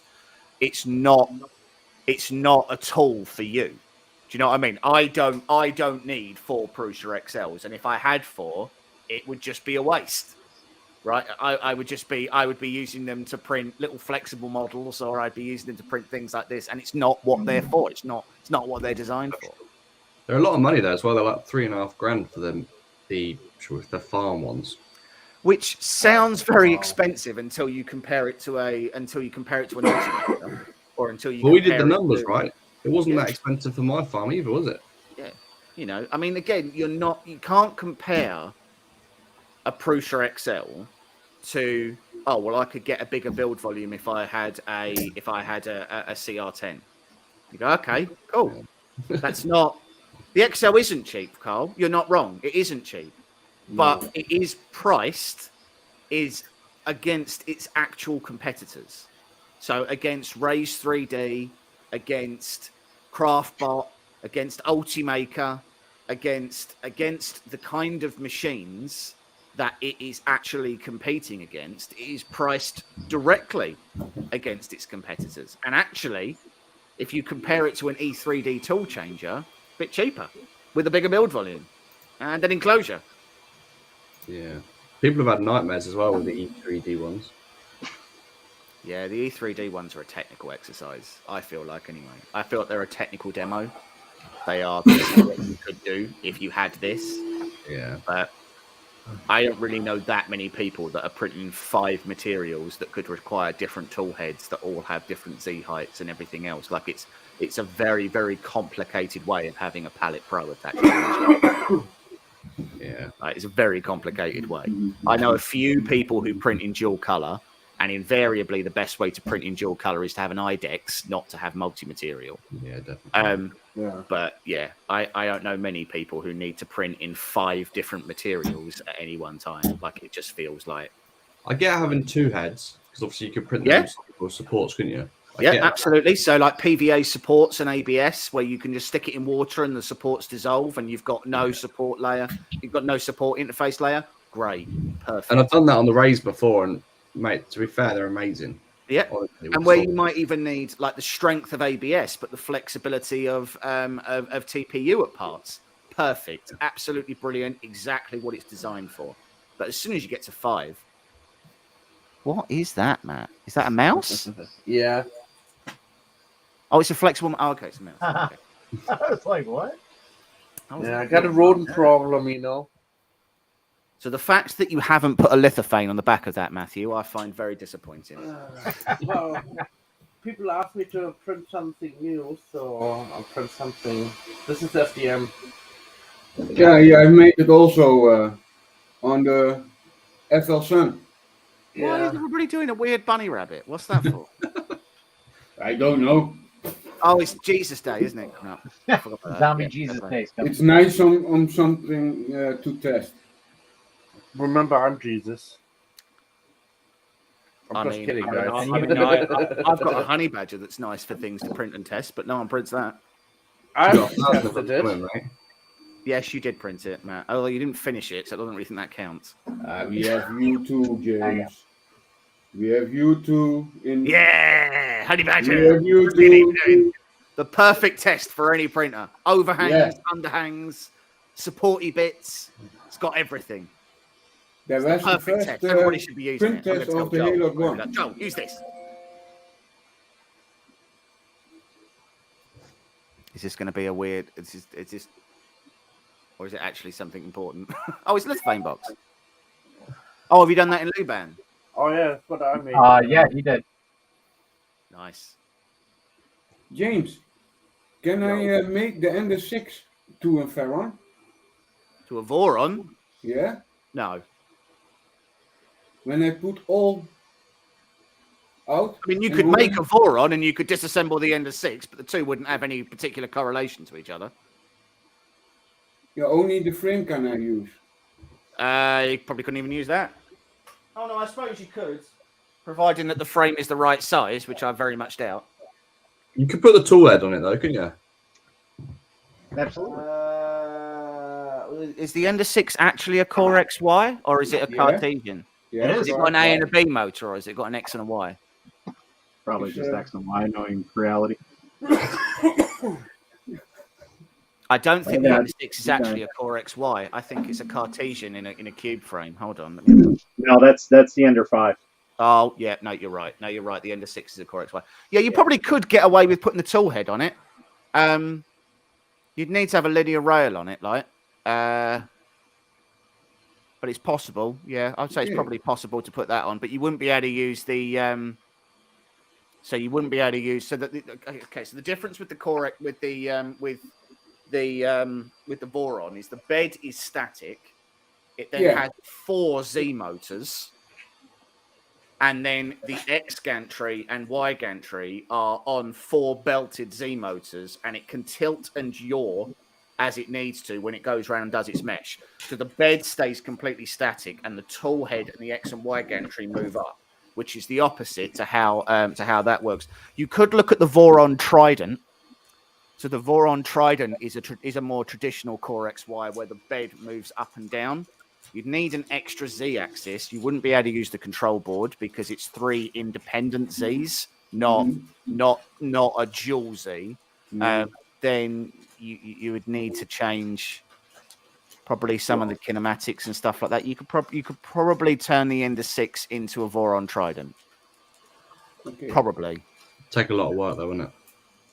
I think it probably would. Yeah, probably would be a decent chunk of work. But I mean, you know, if it was me, I'd probably actually try and look to see if you could turn it into a V-Core, to be honest. You'd probably have better luck doing that because the V-Core is a little bit more customizable in size. I would have said you'd had more luck doing that than you would do turning it into a Voron. But, you know, I mean, each their own. Do what you want to do. Anything's possible. Yeah. Everything's a dildo if you're brave enough. It's just a question as to why you'd want to.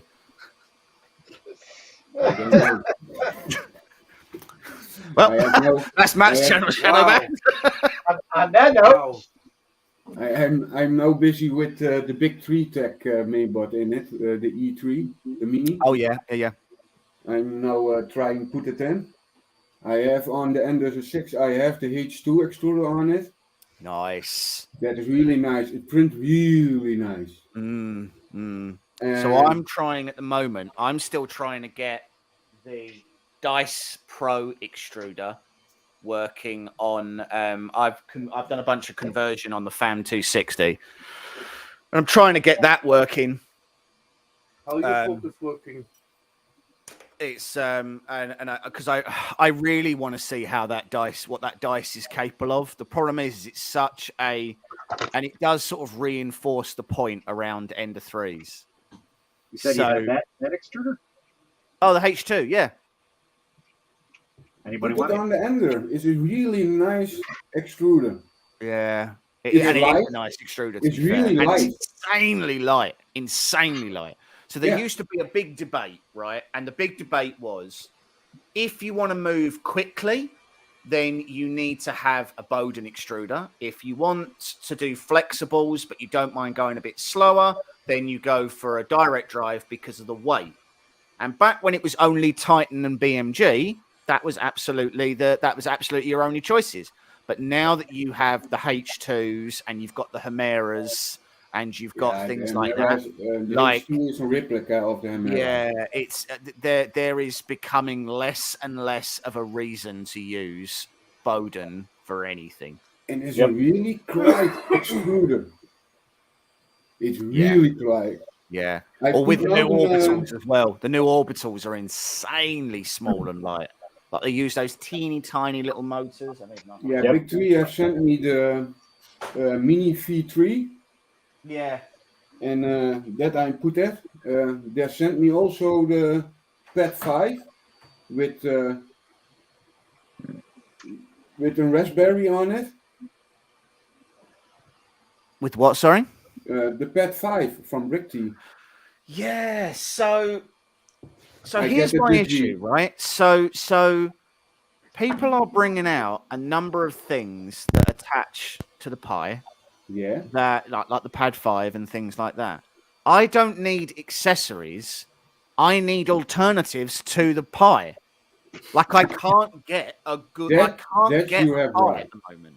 Unless I want to pay £100 for a Pi 3B, which I'd rather go and buy an old PC and convert it to Linux because it would be cheaper. Like the whole point is that it's meant to be super, super quiet. It's meant to be super compact and a nice little control board that you can put in things that's cheap and easy to use. Yeah, and right now you're paying over £100. There are websites that if you want a Pi in the UK, there is an 8-month wait. In 8 months, I'll have forgotten whatever it was I wanted it for. Oh, we in Netherlands, we have a lot of pies. Well, you have a lot of things in the Netherlands that we don't. I like cherry But pie. I see here in the Netherlands, I see the pie nano, the smallest one. Yeah, I think you can get nanos, to be fair. So correct me if I'm wrong, but the Pad 5 uses a CM4, doesn't it? It doesn't actually use Pi 4. Yeah. Because all the I/O that you would get on a Pi 4 is actually Pad.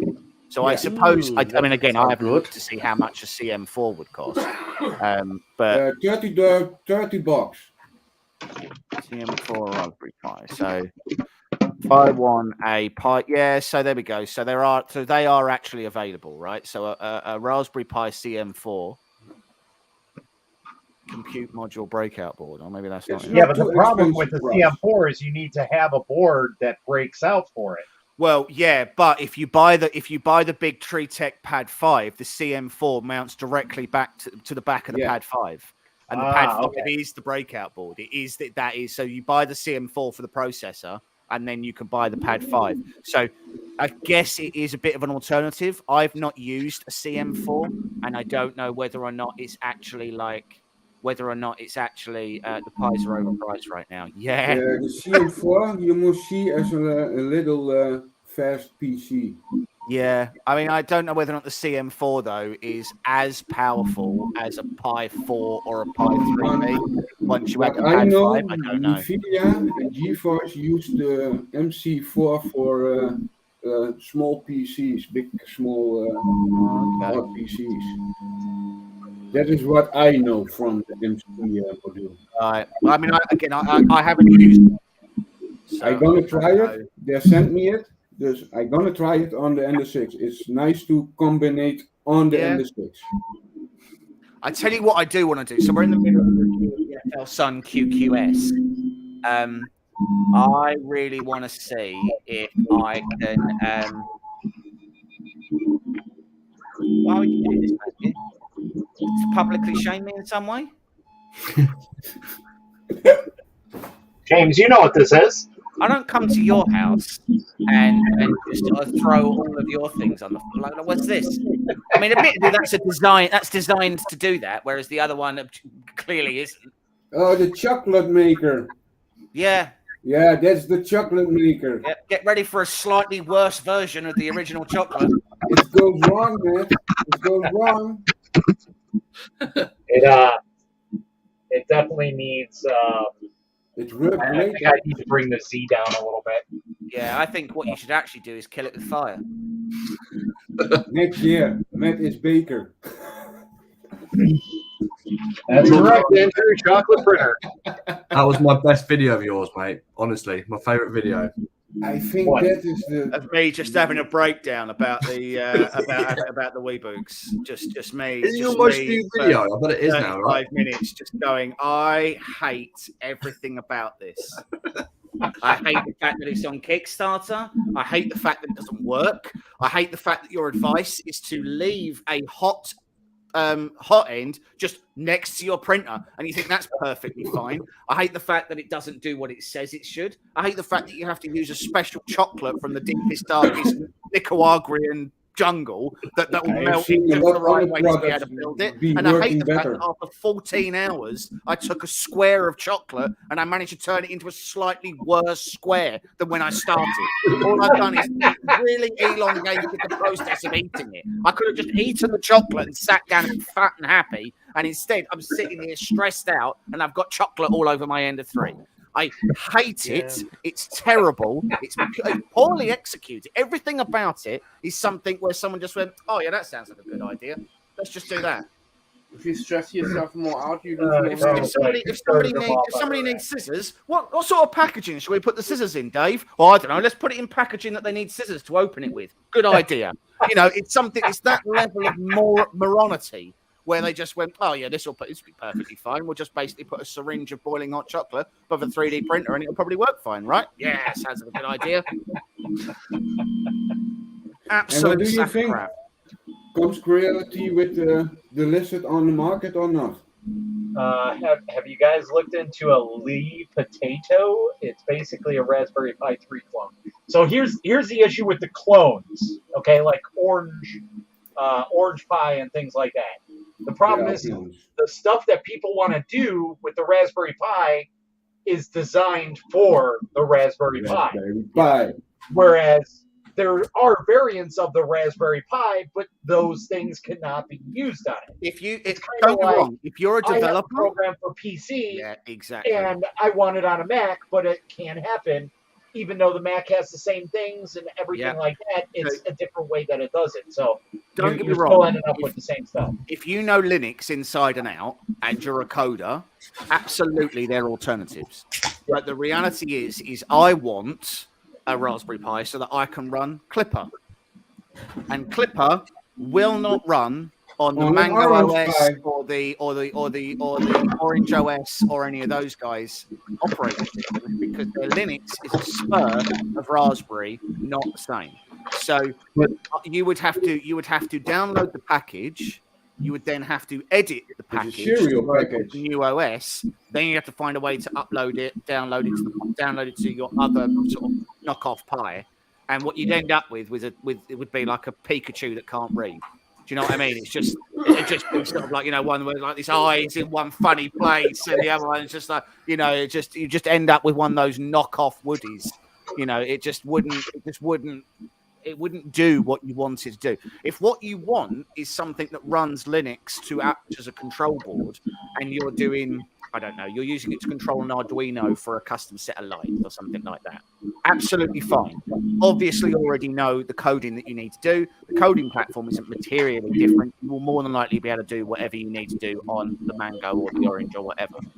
But for the vast majority of people, they download a package from GitHub that automatically installs itself, and you won't be able to do that. So most of those alternatives, they aren't really alternatives for most people. Yeah, it's the same with the Creality box. When you put their Pi on it, it's working not well. Yeah, I suppose the difference with the Creality box is, and if you go through their user agreements, it still says this, where anything you upload to the Creality box, Creality can claim ownership of and use their heart's content. It's the same with the CR scan.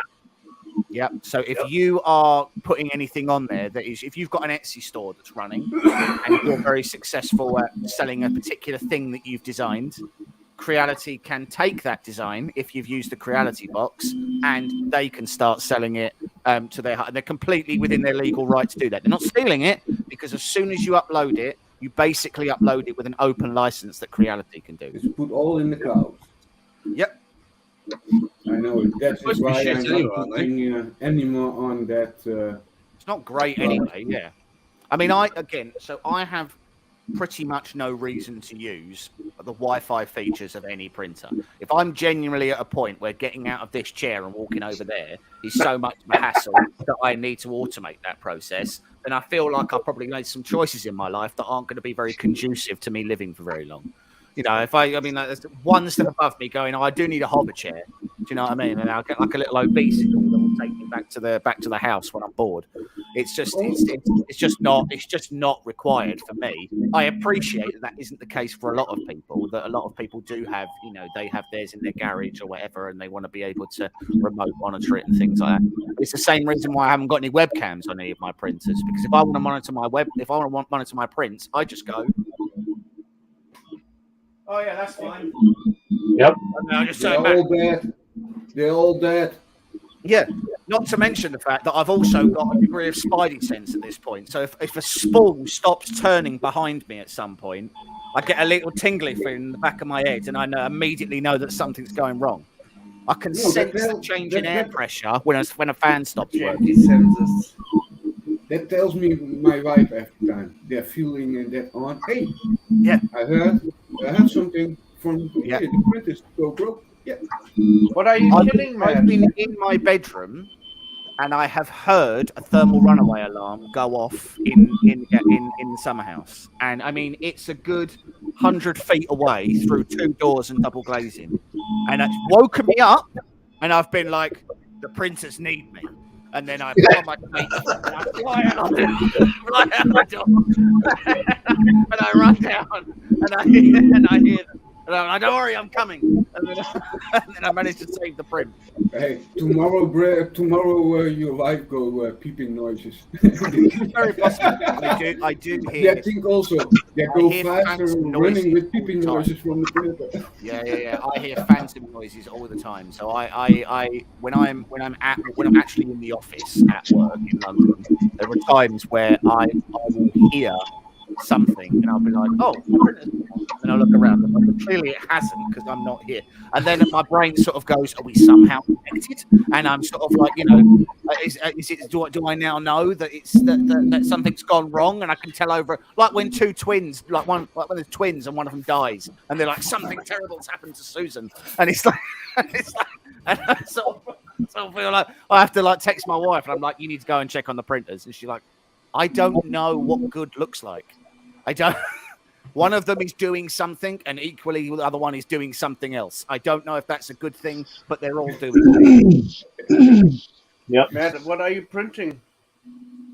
Well, it's supposed to be a Superman logo, but well, that didn't terrible really matter. news, Matthew, because it isn't going to be. I think it's a wizard logo. Where are you? Is it FDM printer what you're using? It sounds like one. Hold on. Hey, German, what do you think of this? Oh yeah, that looks nice. I saw that. Typewriter. I saw that when you put it together on the stream. Yeah, it looks nice. You build a Knight Rider car. I have a nice idea. Oh, that's right. Then you just have to 3D print another David Hasselhoff, and put him in there. That's finished. It's supposed to be a Superman logo. Well, it's like a Poopy Man logo. Yeah. Yeah, it's a really good machine. That was well worth it. You've not spoiled the chocolate or anything. That's good. Yeah. I think. Oh, yeah. I like how flexible it still is. That's good. I think we can make the molds faster. Looks like a pile of then it's print. What I'm really looking for, in my chocolate designs is real liquidity.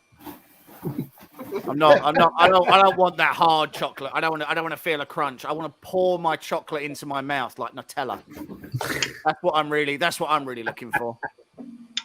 Matt German, the car comes be 60 centimeter big. Nice.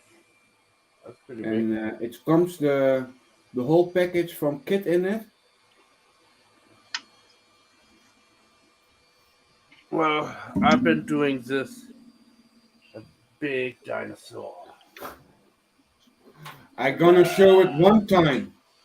Everyone's printing dinosaurs. Hey, you copied me, Ray.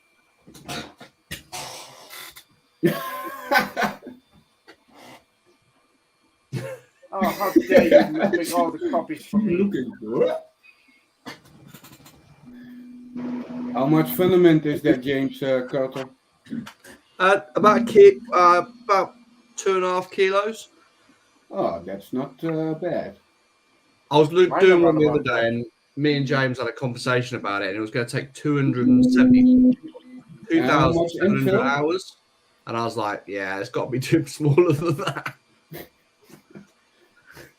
And how many infill? 15? Yeah, 15, 20, something like that. But you used the Replaflow on it, didn't you? And it just made such like a night and day difference of the quality. Well, I was really surprised about the quality that the Prusa put out. Like, I actually think the quality that it put out originally was really bad. You can see that. Nice. Here.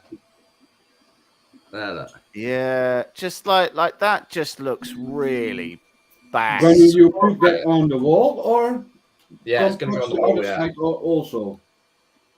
Gonna hang on the wall. Ah, yeah, that's nice. That's nice. To be fair, from that side, it looks alright, but that's the replica, though, isn't it? So yeah. Sanding and shit. I need to you have nice to line it on the trees. That's really nice. James is going to put it over his bed. He's going to. It's a warning to his wife that this is what happened to the last creature that crossed him.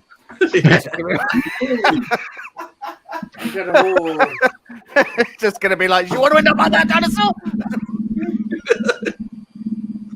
that's nice, Matt.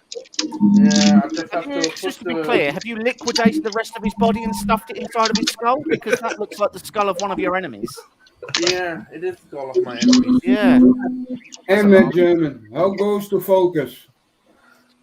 Oh, the focus is working again. I broke the hot end. It's working mint now. Okay, I have I've been got a new printing- one from Dora. Oh, you got another one?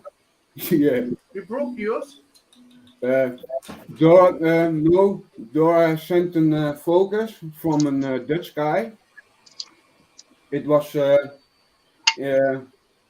burned out inside. All right. Yeah. Really? The whole main board was burned out. See, so here's the thing, right? I love my focus, right? My Odin 5, absolutely brilliant.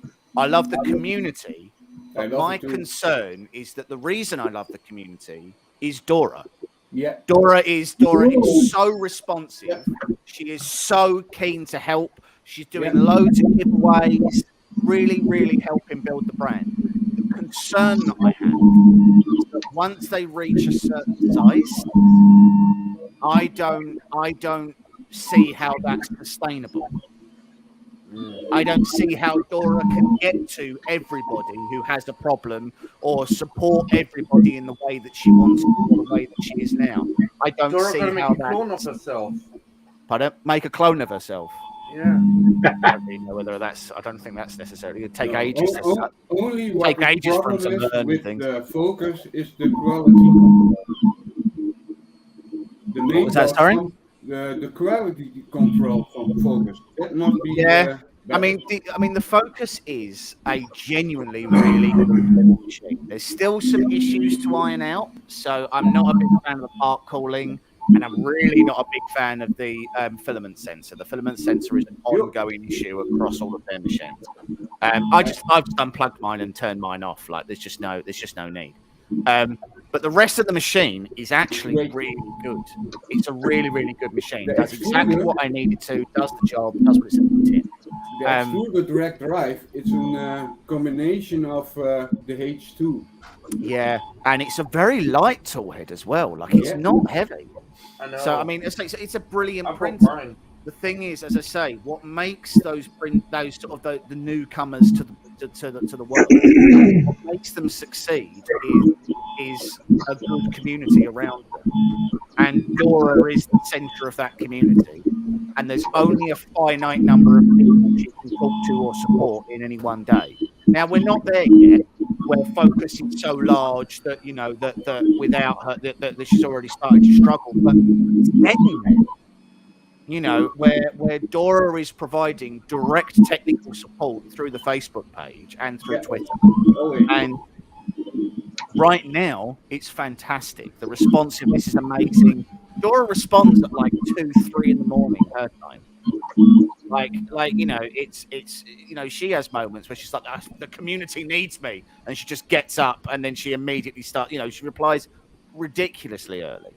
But that's not sustainable once they start to get bigger or bigger, and that's the part I'd be worried about them losing. I mean, they could absolutely get another Dora, right, where somebody else just helps her support with Facebook and things like that. But I feel like they need to move to a more artillery model. So with artillery, wherever you've got an issue, you just submit a support ticket on their website, and they are really responsive. They'll respond you inside of a day. They normally ask a little bit of back and forth, and they normally ask for a picture and the serial number, and then they'll send you out your parts. And I really feel like Focus need to get to a more formal ticket structure than continuing to rely on Dora, because it's going to get to a point where Dora is going to be overwhelmed. The community will then turn against her, as they often do, and then the brand suffers material issues. Like Elegoo didn't do a great job. Yeah. Like when Elegoo had all their QC issues, which they're still going through at the moment, if Elegoo had a Dora who was so proactive and engaged with the community that they would have been able to identify that, understood it, got a statement out, and started to address it sooner, they could have saved themselves so much pain. But yeah, as Carl says, she'll burn out. Yes, There's only a finite amount of time that you can be getting up at 3 a.m. to try and figure out why someone's printer halfway around the world isn't working. Yeah. I get annoyed just trying to fix mine, and they're behind me. Yeah, I have gotten focus from Dora. Dora was a little bit, she won't know why the printers come back from focus, from the people. Dus there was some guy in the Netherlands that had brought a focus on Amazon, and it's burned out inside, literally. It's a flame, and he tell that, and he say, "Yeah, I want a new one." Okay, he have get a See, new now one. that's something I don't understand, because if my printer caught fire, I wouldn't ask for another one. I'd ask for a refund and I'd go and buy something else. Generally speaking, when things catch on fire that aren't supposed to catch on fire, I am dissatisfied with the overall product. Now you know. Do you know what I mean? If my TV caught fire, I wouldn't go to Samsung and go, "Can I have a new TV?" I would say, "Give me my money back and I'll go and buy an LG." I wouldn't say, "Could I have another one that could also potentially catch fire?" I wouldn't ask for a second fire maker. I would ask for something that doesn't catch fire. So I do find that weird. The idea that someone would say, "Oh, well, this one caught fire, but I'll give you another chance." Actually, the other day, my Focus, when I changed out the hot end, it started smoking, and I'm like, "Whoa, what's going on here?" And I figured out that there was like this white stuff on the hot end, what basically started burning off on the hot end. So Focus coat all of their nozzles in arsenic before they send it out. So when you turn it on, just creates a nice arsenic gas to try and kill everybody. Yeah, I love that. I think chlorine or Cyclone B, but they go. What I think what the best for Focus is, get a new mainboard from another company. Oh, right, okay. Want the big three of the 3-tech mainboards is from big 3-tech, eh? The steppers also is from 3-tech. It's literally printed on the e-steppers that's from Trees. The mainboard is from True Trees. The steppers are from True Trees. Yeah. Dus I think it's better for Focus to search to another mainboard. I mean, it's difficult, isn't it? Because the thing is when something like the Robin Nano board is available for so cheap. Yeah, but it's a lot of burns in it. What's the point? Why design your own board? What's the point? When the Robin Nano is so cheap to buy in bulk, and it is cheap, what's the point in designing your own? What do you get out of it? Yeah, other than people then have to buy the board from you, they can't go and get a board from somewhere else. When the company make his own board, is the surface from not making too much damage on it better. But the thing is, right? So take Creality, right? Mm-hmm. So when you wanted a silent board, you used to have to go and buy an SKRE3. Yeah. Right? 4.2, the 4 series wasn't out yet. You couldn't change the steppers in a regular Creality board. So you would go and buy an SKRE3 and you'd put TMC 2208s in it or whatever, and that would get you a silent board, right? Yep. You can now buy the 427 board or whatever they're on, and that has drivers baked in. Now, you could still say that the SKR board has a benefit because if the stepper driver can you mute yourself, please? You can change them. The degree of repair you can do. But outside of that, there are no material benefits between a Creality board and an SKR board. They do functionally exactly the same thing. There's maybe a little bit more modification you can do with an SKR3 board. You could probably put a clipper on it, I guess, or something like that, where I doubt you could clipperize well, no, you can clipperize them because you used to be able to. So I don't really. If you can put silent stepper drivers in it, and you can flash the board, it's got a bootloader on it. I don't know what you're getting out of a different board than you would out of a What Robin. make the noise of the printers? Who is that? It's Matt's Matt. horrendous. Matt. Not mine. No, it's Farmer's horrendous machine. I think it is the focus. It's not the focus. isn't The it? focus is silent, and I want to be clear, works.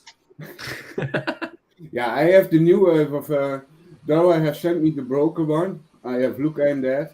They have sent me a new main board. Yeah. She calls me with live feed. She wants to see it's working. I put the main board inside. And like, can you imagine? Like, I've literally been told In 1 minute. Yeah. So Second when board, I bought my TN4, right? So my TN4 was my first foray into larger resin printers. And there is actually a video on my channel that TN4 specifically asked me to take down, and I said no. Which is me just saying don't buy this machine because it's a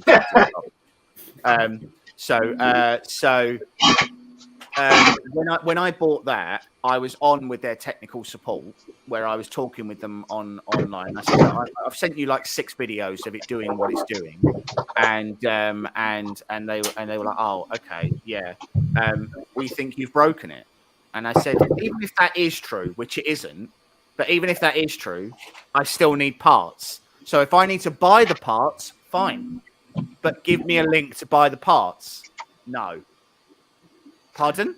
We don't sell parts. Oh, okay. Why are you making printer then? What do I do? And they just went, I guess it doesn't work, and they blocked me. And I was like, oh, okay, cool. So I can literally shove this up my ass then. That's That nice. That I have with River Point. There was 3 days ago online. For sending a new pop tour in China, I think, or that. And I said, I have a pop-up scanner here, one in 2 days, in don't working, no electricity on it, nothing anymore. Well, Matt, yours is the same with the Hallet that you got, wasn't it? Because you got a beta unit, they were like, oh yeah, well, if it doesn't work, then you can't upgrade. Is it the Hallet you got that you can't upgrade? This Hallet, the light. Remember, you got sent a beta unit of something. No, it wasn't the Hallet. Oh yeah, the Hallet Sky. Yeah. And they were like, it was like a pre-production unit, and they said, oh yeah, we've changed all the internals now. We're not going to send you an upgrade kit so that you can change yours to a consumer grade one. So anything that doesn't work on yours, tough. Yeah, get used to it. And as far as I know, I still cannot upgrade like the firmware on it to use the new slicers or anything. Yeah. Oh, the Halot light. Yeah, I have it also the problem. This one, really? The Halot light, what I have, that is from Creality 4, that it comes out. It's always, I get only a beta version of it. I cannot install the version of the site, nothing. Yeah.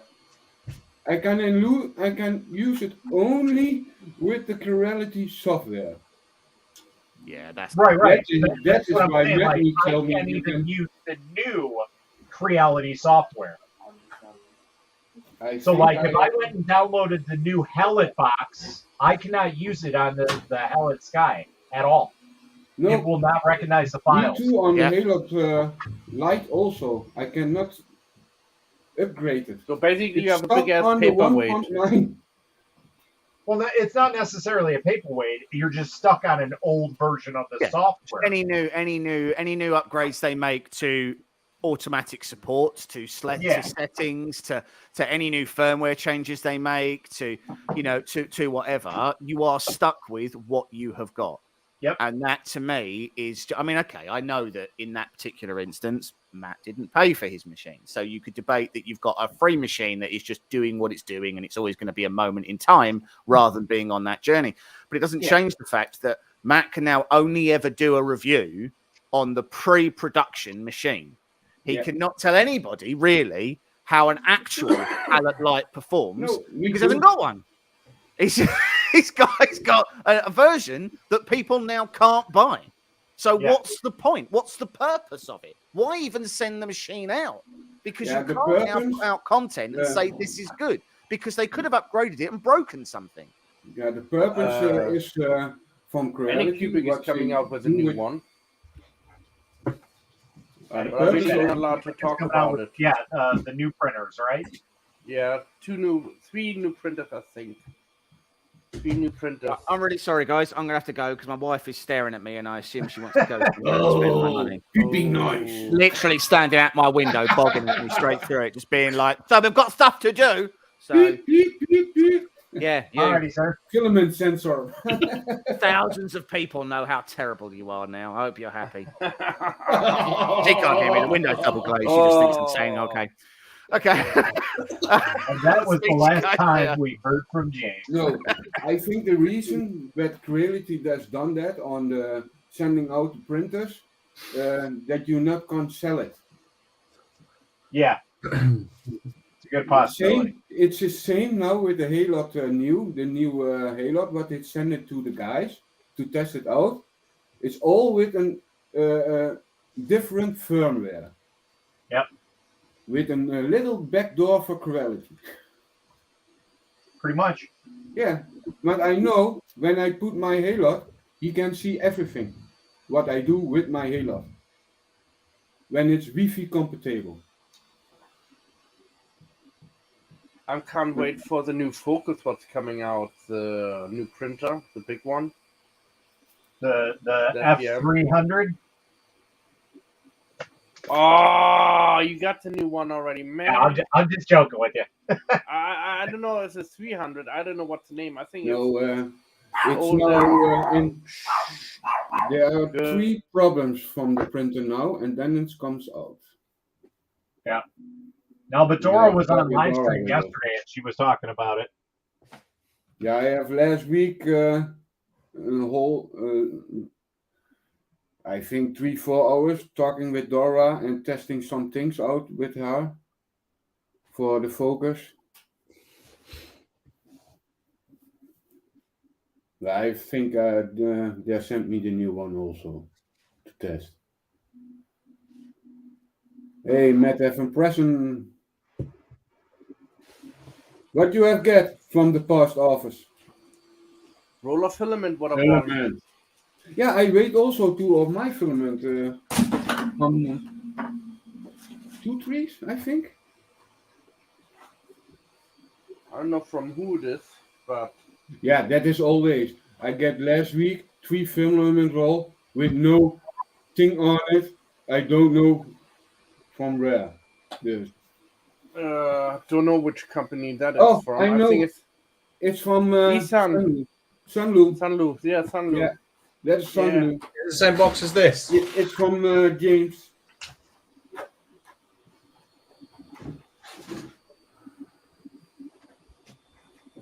That's Sunloop. Yeah, but it's the same. But that is the box from another with no logo on it from Sunloop.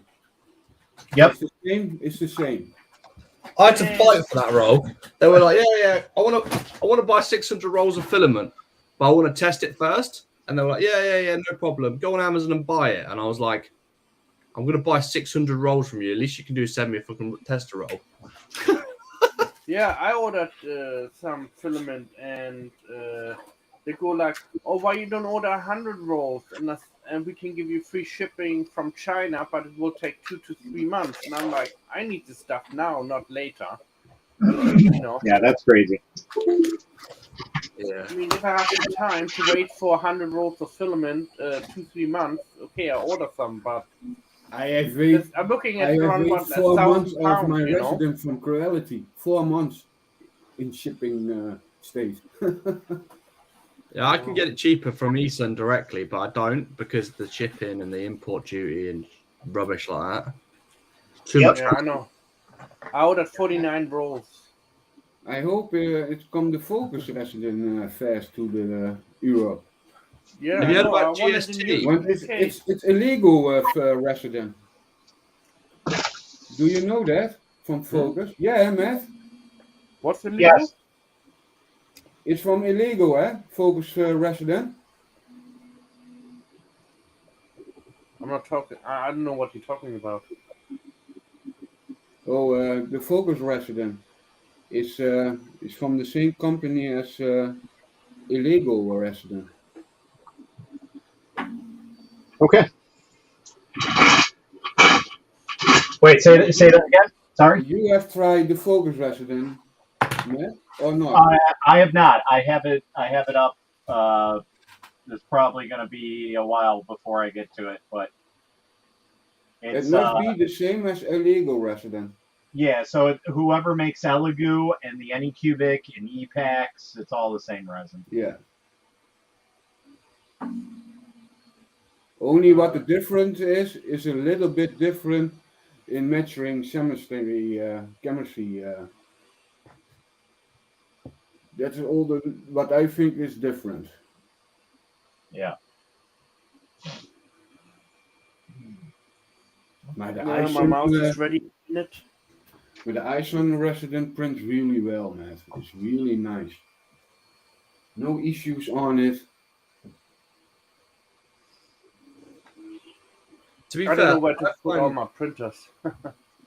I found real struggle getting some decent filament in the UK as well. Like you're lucky. Oh, you're in the UK too. Oh yeah. Yeah, me too. Yeah, I'm in the UK. I mostly order from G-Tech. Yeah, I buy from. I bought 100 rolls of G-Tech. Had to chuck 50 of them away. Jesus. Because they're that bad. Really?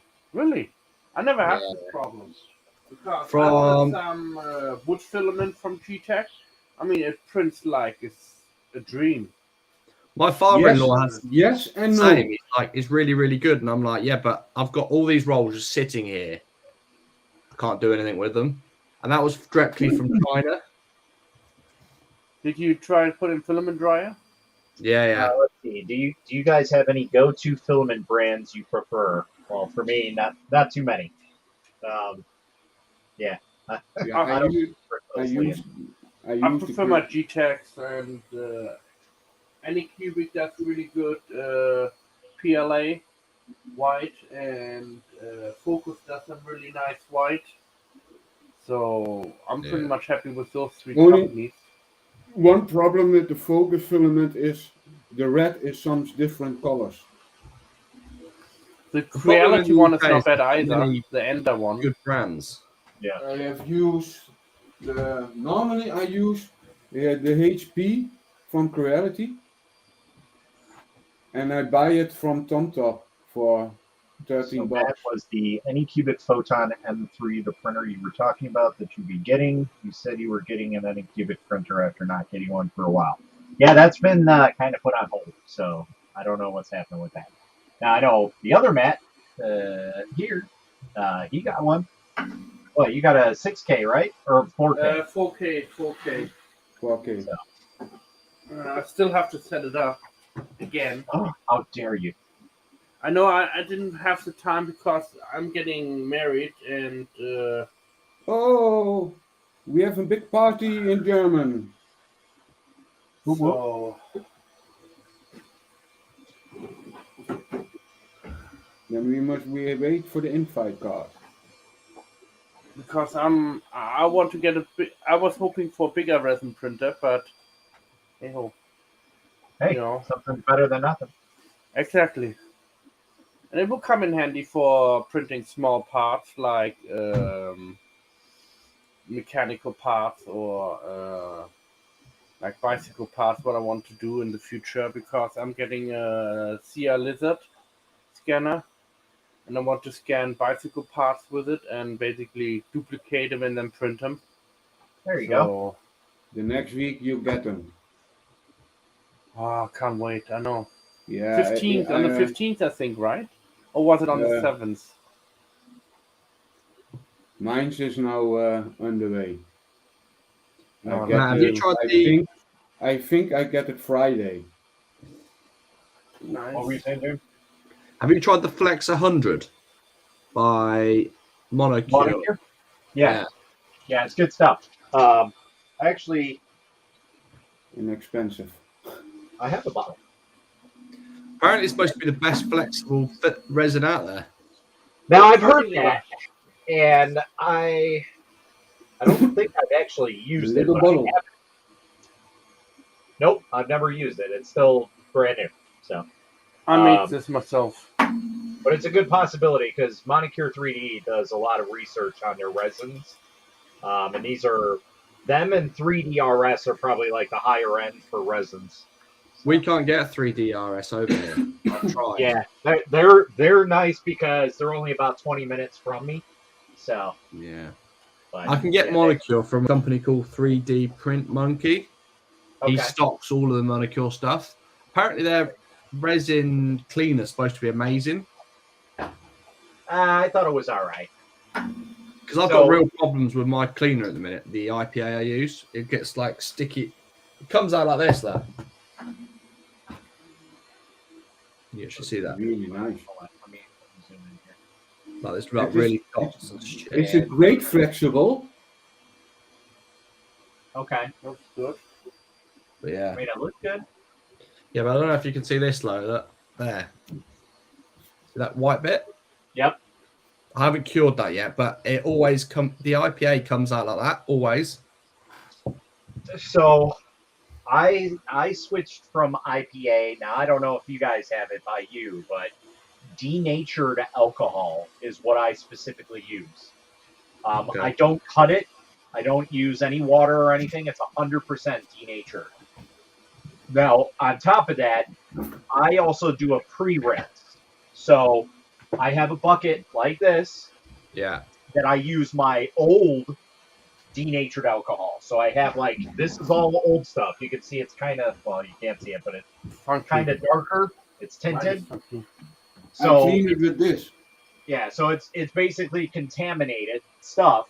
I'll throw it in there to give an initial rinse off of the stuff that just came off the build plate. And then I'll throw it into my main wash. So my main wash stays as clear as possible for a longer period of time. It's kind of redundant, but it works. The problem I've got is, obviously, I'm getting the Mega 8K, as you know. So nice. When I get that bigger machine with bigger parts, right, it's going to be an absolute nightmare, isn't it? So I need to find something that works now.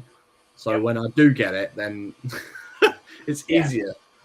So with that, that's going to be a disaster, especially if you do full build volume prints. Like that's the reason you're getting it, yeah. Yeah. So even with my AnyCubic Here Plus, what's up, Vincent? Hey, man.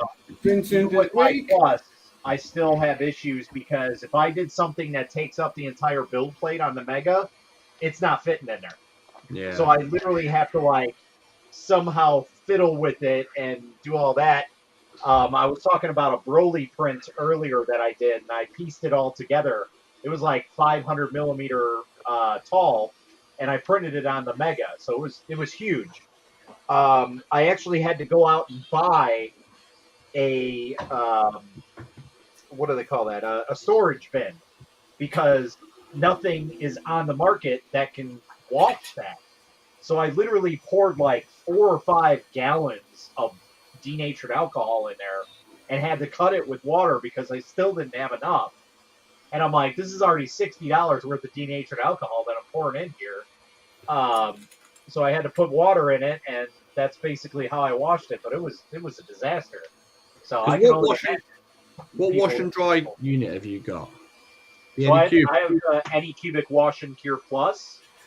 I do have the Creality UW02, but it's not good. I've got the Eligoo one, the Eligoo Plus. The same thing. They're made by the same company. So I don't think it's that good though, to be fair, mate. Honestly. Well, the AnyCubic is so good that like if I do miniatures in there, I got to be careful because it will literally it's like a vortex, a tornado inside that thing. It is insanely powerful, like over powerful. It's just the one fan, isn't it, as well, isn't it? The magnet fan. Yeah, so I don't know if the Plus that you have is the same size. Well, mine can hold... Where's my thing?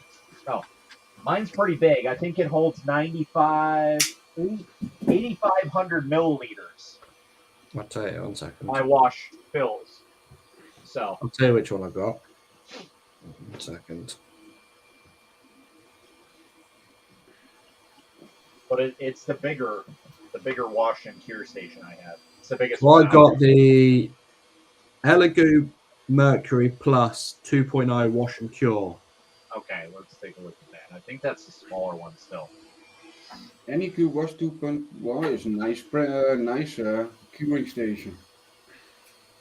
Let's see. Although the pictures look completely different to what I've actually got. So this, I don't know if you can see that. Where are you?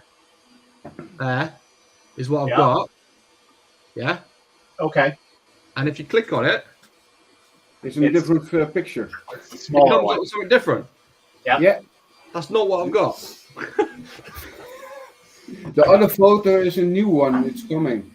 So you have the separate ones, right? Yeah. So one is a wash and one is a cure station, right? Yeah. Okay. So yeah. And the Cure's got the 2 arms. Okay.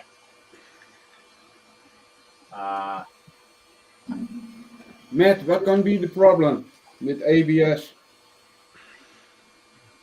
What can be the Warping? problem? Too much air coming to it? Yeah, you're not curing it fast enough. Okay. Yeah, so the problem with very thin parts is they're prone to warping, and if you let it sit there and you don't cure it right away, it's going to warp in whatever shape that you have it sitting on. So you actually have the Mercury X bundle? Yeah, that one. Yeah, I think it's called. It was. I think it's called that. Let me have a look. This is the ABS from iPhone. I'm thinking about to do. I'm experimenting with different types of liquids. Yes. Like for my lithophane, so like if they have a little tear, you put the liquid on it, and then the little tear disappears because of the liquid. Yep. I just made another liquid for adhesion for the bed.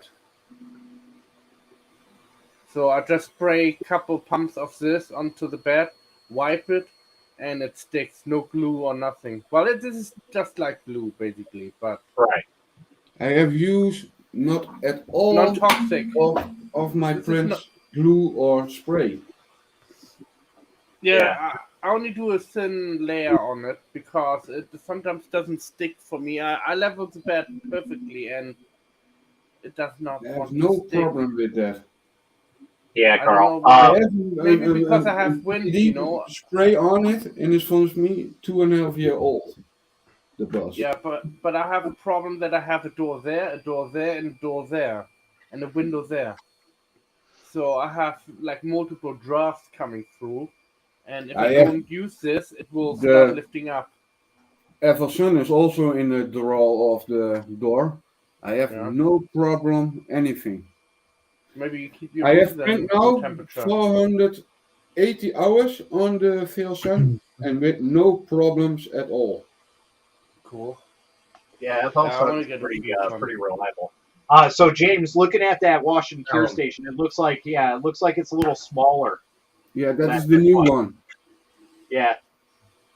So that one only holds 7,000. Mine holds another 1,500 before I hit the max line. So that's never going to be good, is it, for the Mega? Nope. Let's be honest. Probably not. No. I'm going to have to get something else, aren't I? For small parts. Why not get a big... That's the biggest one on the market, the AnyCubic Plus. But you said that's too small, right, for the Mega anyway? It's still too small, yeah. So, like... Why not get a big tub? Well, that's the thing. Like, you can't properly wash in just a tub. That's the issue. Like, you can sit there and try and scrub it with a paintbrush and everything, and it sort of works. Yeah. But really, like, the power of moving a jet too much. and stuff like that is what you need. What about like an ultrasonic cleaner, just a big one? Yeah, you could get that. Another thing you can get that I bought this, like I was telling you, I had that Tupperware.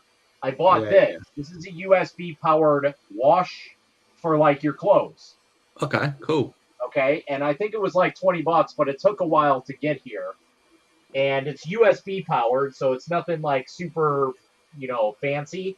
But if you bought 2 of these and had like a custom dip, I guess, you can probably use this. When it starts, it's ultrasonics, and then it'll start moving, and it turns it pretty good.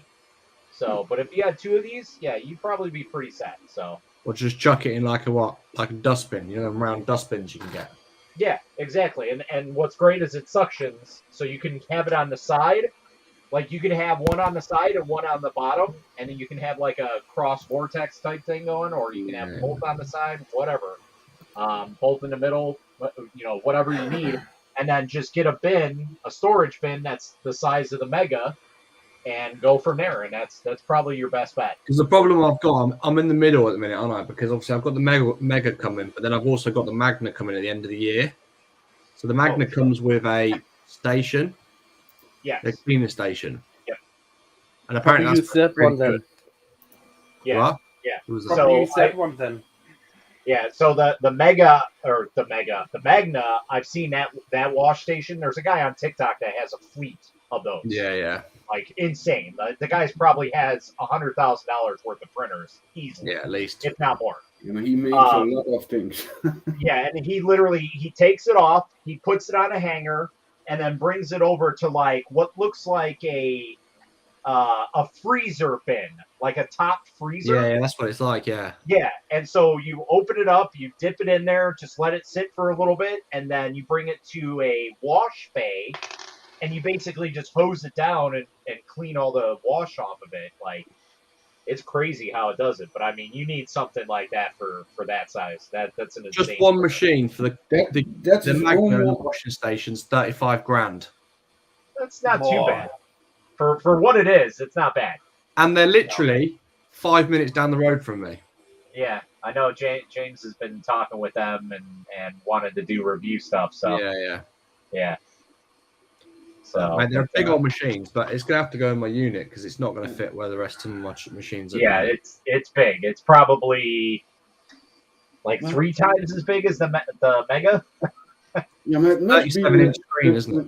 The company that make that big wash plates. When you see on internet with Jack, the Chinese man, yeah, let's see every time some big resident printer of a slab printer.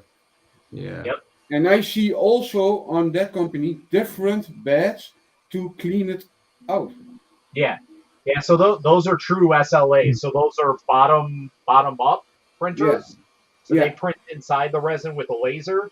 The one that he's talking about is a Magna, which is actually an LCD printer. I think it's 23 or 27 inches. I forget what it was. But I mean, that's ridiculous. And it's an LCD printer. So, like, I think the Mega's got a huge build plate. That thing is probably 3 times the size as the Mega. So it's possible.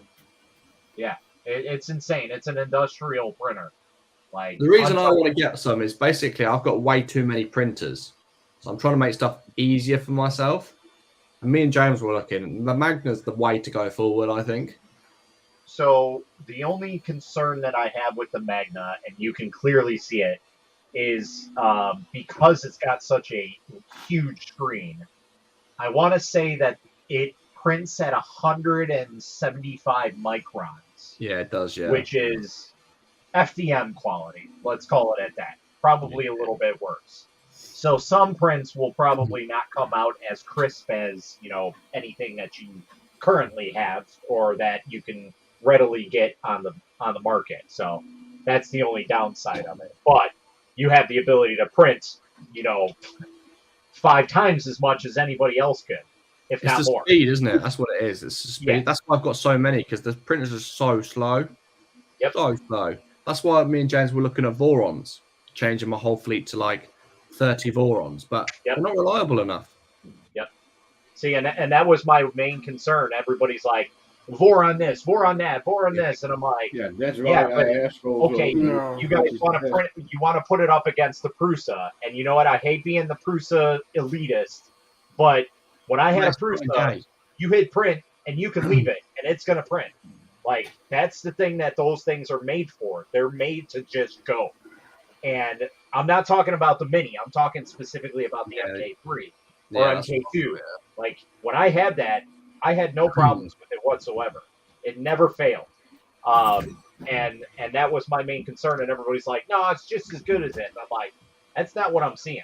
So you guys can tell me that it's, 1,000 times faster than any printer on the market. But if I don't have the reliability to back that up, what the hell is the point of it? When it's working, it's amazing. That's why I like my When it's not G-Techs. working, it's not amazing. Yeah. My G-Techs are reliable. I mean, most of my machines are almost 2 years old now, and I had to do barely maintenance. Like, I had to do the bells. Maybe some hot ends I had to change out because I broke them. Because I have to have it of breaking the hot ends. But my G-Techs, I swear by them. And which G-Tech have you got? A30 Pro, A10, A30M. I had the A10s. Well, Matt will tell you. I swapped from my Enders to the G-Tech A10s. Yep. Man, they're night and day, aren't they? Like, ridiculous. Yep. And then literally clones. Yep. And I always tell people about that story. I'm like, I switched my farm from Ender 3s to G-Techs. I told somebody about it, and he literally was like, this is far superior of a machine.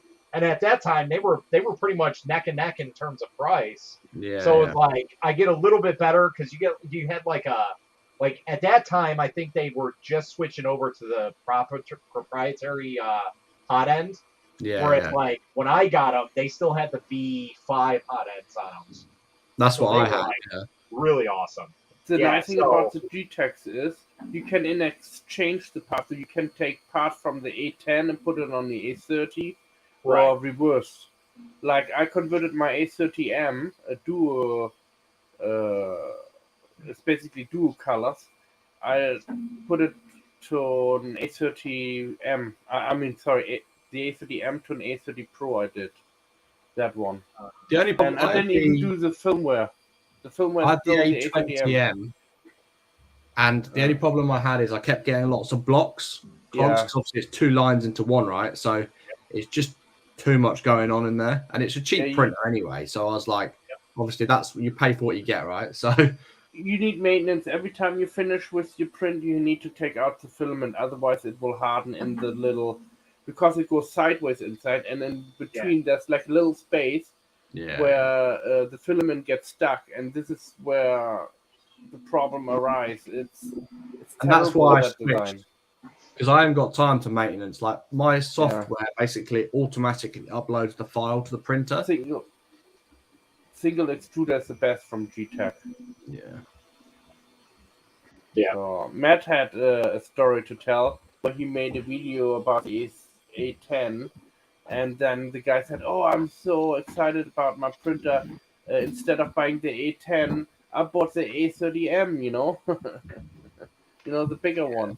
With the multiple colors, but the multiple colors behave differently from the single extruders.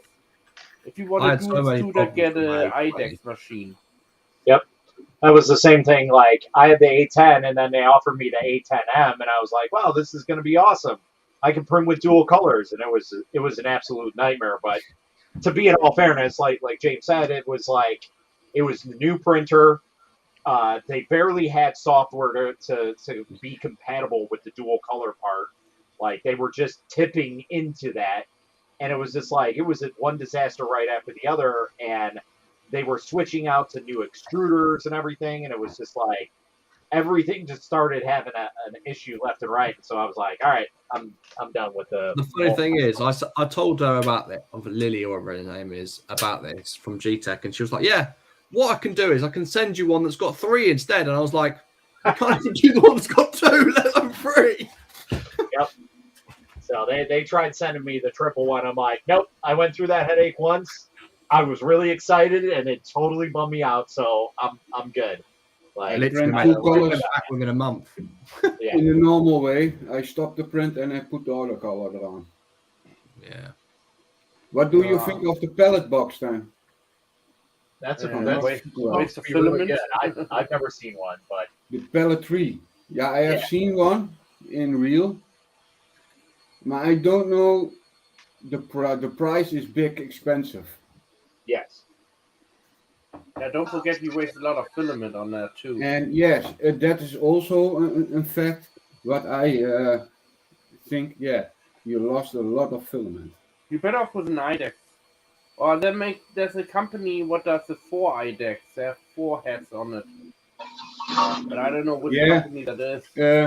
On my Facebook page, I have from Focus a company he make. You can see the four nozzles on it. Wow. They put one nozzle and full all colors two in it.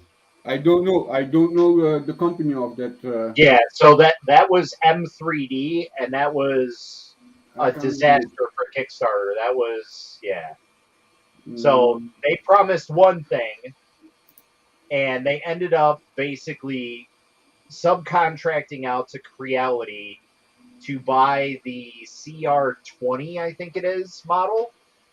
And they brought it out like that, and then they slapped their extruder on it and changed a couple things.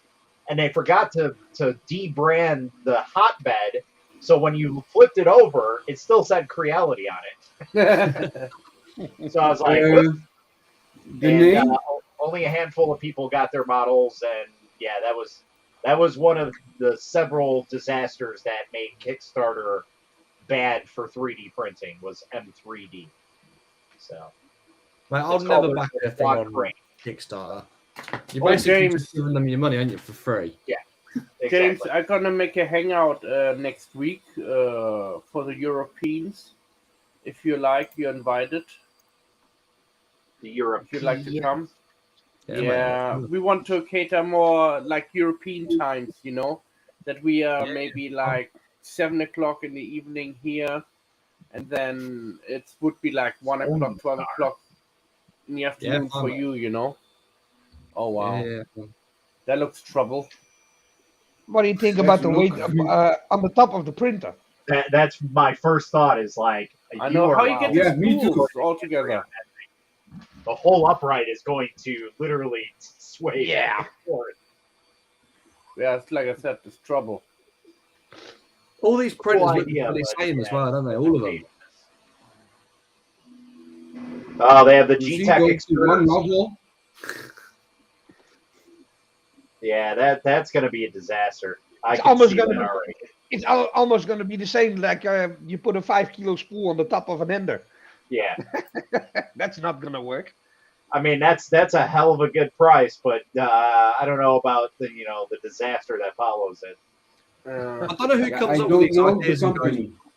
That would be a really good idea to put 4 extruders on it. That's not going to work properly. Yeah, no. Something's I think going to also. jam. It's going to be a disaster. Yeah, I think also.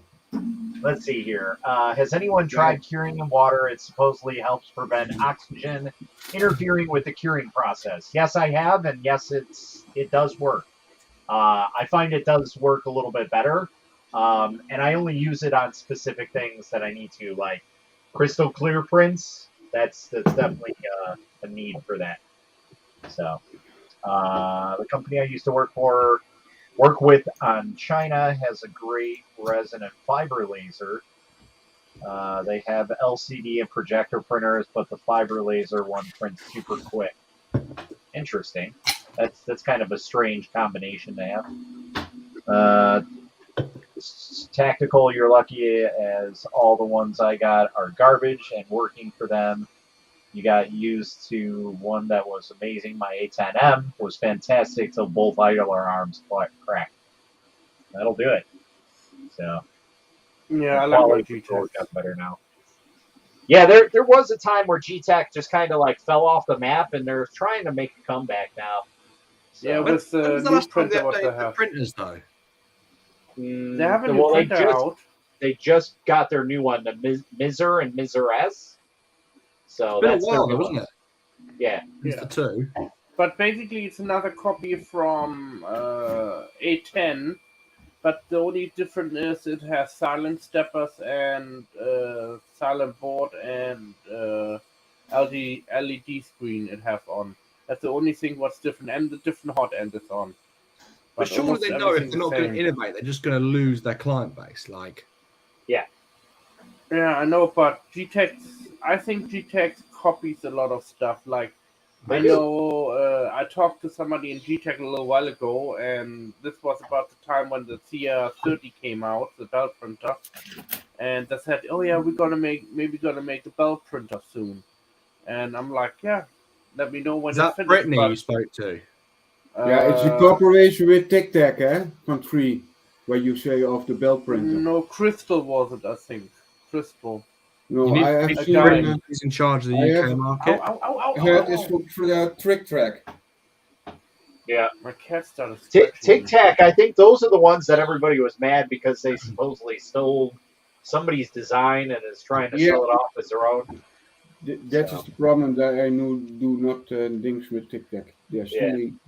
I don't know what happened with that, but somebody mentioned it on their post, and then it went crazy, and then they deleted the whole post. So I was like, I have seen it. that was weird. But I have asked, why must the people make the parts for that for the belt printer? Yeah. They can also bring their printers there and print the parts. Why must people in the group print the parts? Yep. So I finally almost finished Now with then- changing my workspace. Then I think It looks quite different than what I remember, Vincent. Yeah. I think that is not the big selling for the belt printer. I think when I buy a belt printer, I buy the Creality C30. Then I know I have a great belt. I need to sort out my fucking workspace, to be fair, because my printers are taking up my house and my unit. I didn't have space anymore, so what I did was my desk was over there, switched it to the other side, and now I've got a whole corner space to work on. I still need to clean up this a little bit because I sorted through all the boxes and 7 garbage bags full of stuff that I didn't need anymore. Dang.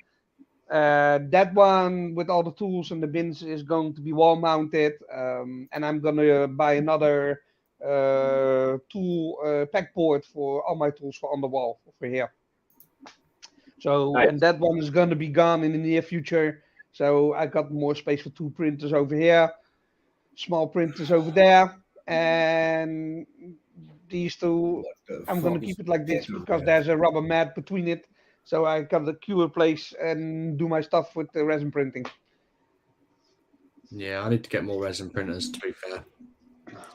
The problem I've got is I've got 15 printers in my house, and then I've got the rest of them in my unit, and we just keep bringing work home, which is so bad. Look, this is this is my little office at home. Look, I don't know if you can see that there. Yep. The paint box. What is that from printer? That Raise 3D 2 Plus. Oh, Jesus Christ. That's And then like this a is what $4,000 James print. got me into, look.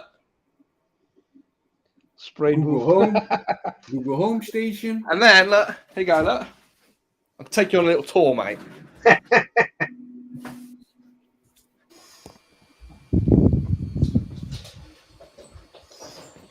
you go.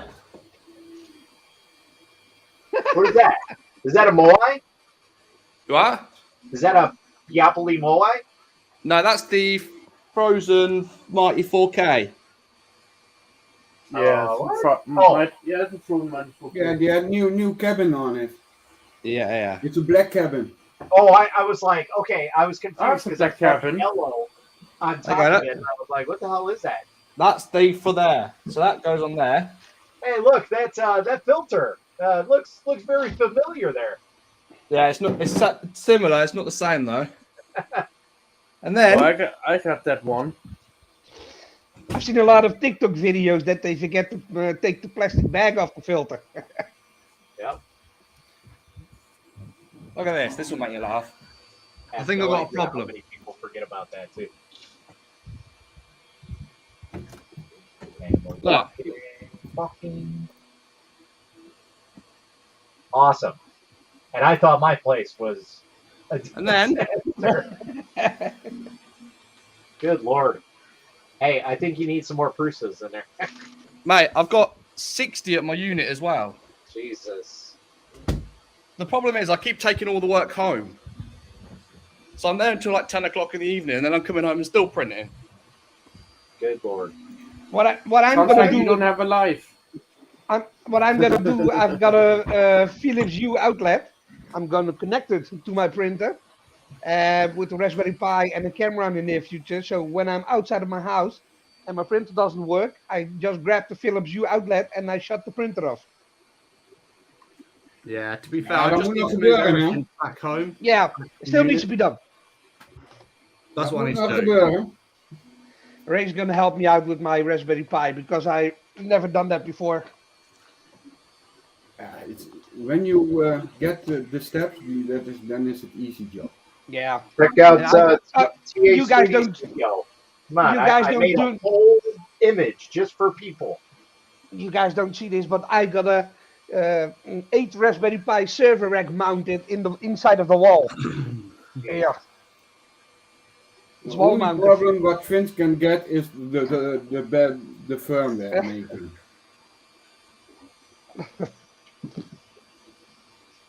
I've got basically the server rack printed and built it inside of the wall here. And on the other side, I've got a 24 port gigabit Netgear switch, and there's a fan inside of an old server rack. So basically, it blows the air outside of this one. So the Pi is being cooled constantly. Pi is easier now than it used to be. I agree, Carl. Can I ask you guys for some advice? It depends. If you want good or bad, I can't guarantee it. But yeah, shoot away, bud. Ray's printers are amazing. Absolutely. If I'm not mistaken, I believe Ray's are made in Indiana, unless I'm getting them mixed up with someone else. Okay. Yeah. So I've met the owner a couple times because, I used to work for TH3D Studio, and they moved their location like probably 2 miles down the road from where Ray's 3D is. So Yeah, they used to be in Canada, I believe, but they moved it. Yeah. okay. But yeah. Cool. It was from Canada. Kanukistani. All right. I plan to start introducing YouTube videos shortly and building a workshop at the moment. I plan to do vids on FDM, resin printing, woodwork projects, and guitar making. Should I put it all on one YouTube channel or start a few? That's completely up to you. But I will say that if you put it on one, you might gather more followers from different aspects. Because there are certain people looking for resin printing help. There are certain people looking for FDM help. And there's definitely people that are looking for like laser or CNC help. And if they can get like a one-stop shop, you can always gather them in and get them to buy products that are relatable to it. So somebody's a woodworker, they might find that 3D printing might help them out. So you can do cross promotion type stuff, in my opinion. So Yeah, I still want to get a laser cutter. there you go. Yeah, I'm looking at is it CO2 ones? Yes. Either the CO2 one or a fiber laser. Yes, that's one I want to try and get to, is a fiber laser. Those look amazing. They start at $2,000 though. That's the problem. I mean, I dropped $2,500 on the Wii box, when it first came out. So basically been a paperweight. So yeah, mate, I get that pain. The only problem with the razors, like we said before, like they're just very expensive and they're very slow. Yes, very slow. But they do produce and produce and produce. Oh mate, look, this come off the race. Yeah, nice. That's really nice. And that's probably not even like dialing anything in. That's just straight off the print. That's literally just click go. Yeah, exactly. And that's that's something I always struggle with people about, like the difference between an expensive machine and a cheap machine. Like, essentially, yes, they do the same thing. But when you pay money, that extra money, to get a better machine, and you start using it, and then you realize where you came from, you're like, this is an entire piece of garbage compared to what I have now. And it's like you can never go back to it. Like, no, it's ridiculous. It's a different level that you get to, and when you realize it, that's when you start to understand the difference between them. But when you're at the oh, I'm just going to buy, 20 Ender 3s and that's all I'm going to do, when you could probably have 2 Prusas for your 20 Ender 3s, and they'll probably be even better than any of those in terms of longevity, printability, problems, anything.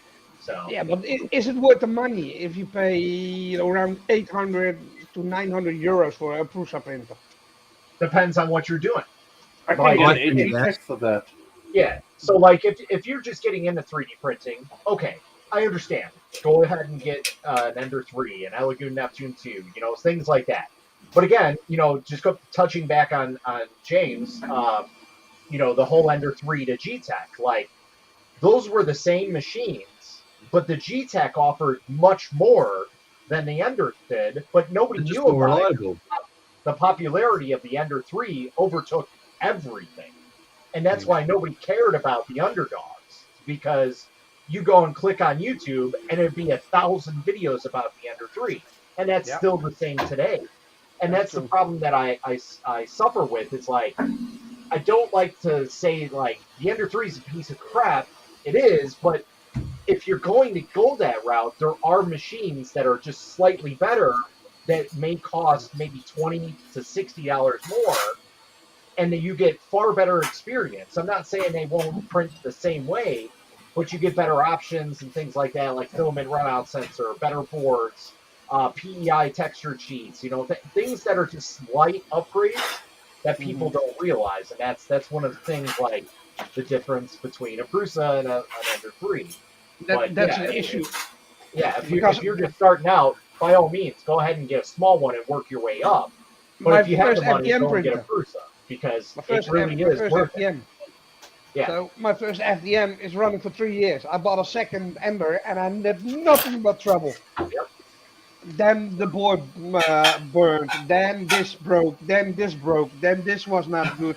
Then the Z-Rod was bent. And I was like, are all the Enders like this? Because this one was running fine for the past 3 years. Yeah. So, and I want to upgrade back to typical Creality quality control. It's like, yeah, it's a roller coaster ride. Like, yeah, you can have 5 Ender 3s that are perfectly fine, and then you get one that is an absolute disaster. Exactly. Like, that's what happened. That's the problem with too much production. Yes. And that's exactly what's going to happen. Like, all these people see, oh, well, Micro Center has $100 Ender 3s. That's great and all. You can, have a print farm, no problem. But you got to understand, like, there's different levels on that, and they might not be all great printers. So yeah, like, that's the issue that I'm having. If you got 20 Enders, how much time is an Ender going to break? Yeah. How much money you print. It's a pen how money you print. And how much failures do you get with an Ender if you got 20 Prusas? Yep. And that's the reason I switched over, because literally click 9 times out of 10, click the button, it just does it. Yep. Exactly. And if something does fail on a Prusa, like, the coolest feature that I loved about my MK2 was it literally has a step-by-step walkthrough on the LCD screen. Yeah. So it's like, oh, you got an issue here? Click this, and we'll walk you through. We'll do all these things, and it'll tell you, oh, the left side of your bed is slightly off, so you got to raise your Z on that side, or whatever it may be. And it was like, it literally told you what to fix. Now, I understand that I'm going to get the flack from the other people that say, oh, well, I like fixing my machine. That's all fine and dandy. No, hell no.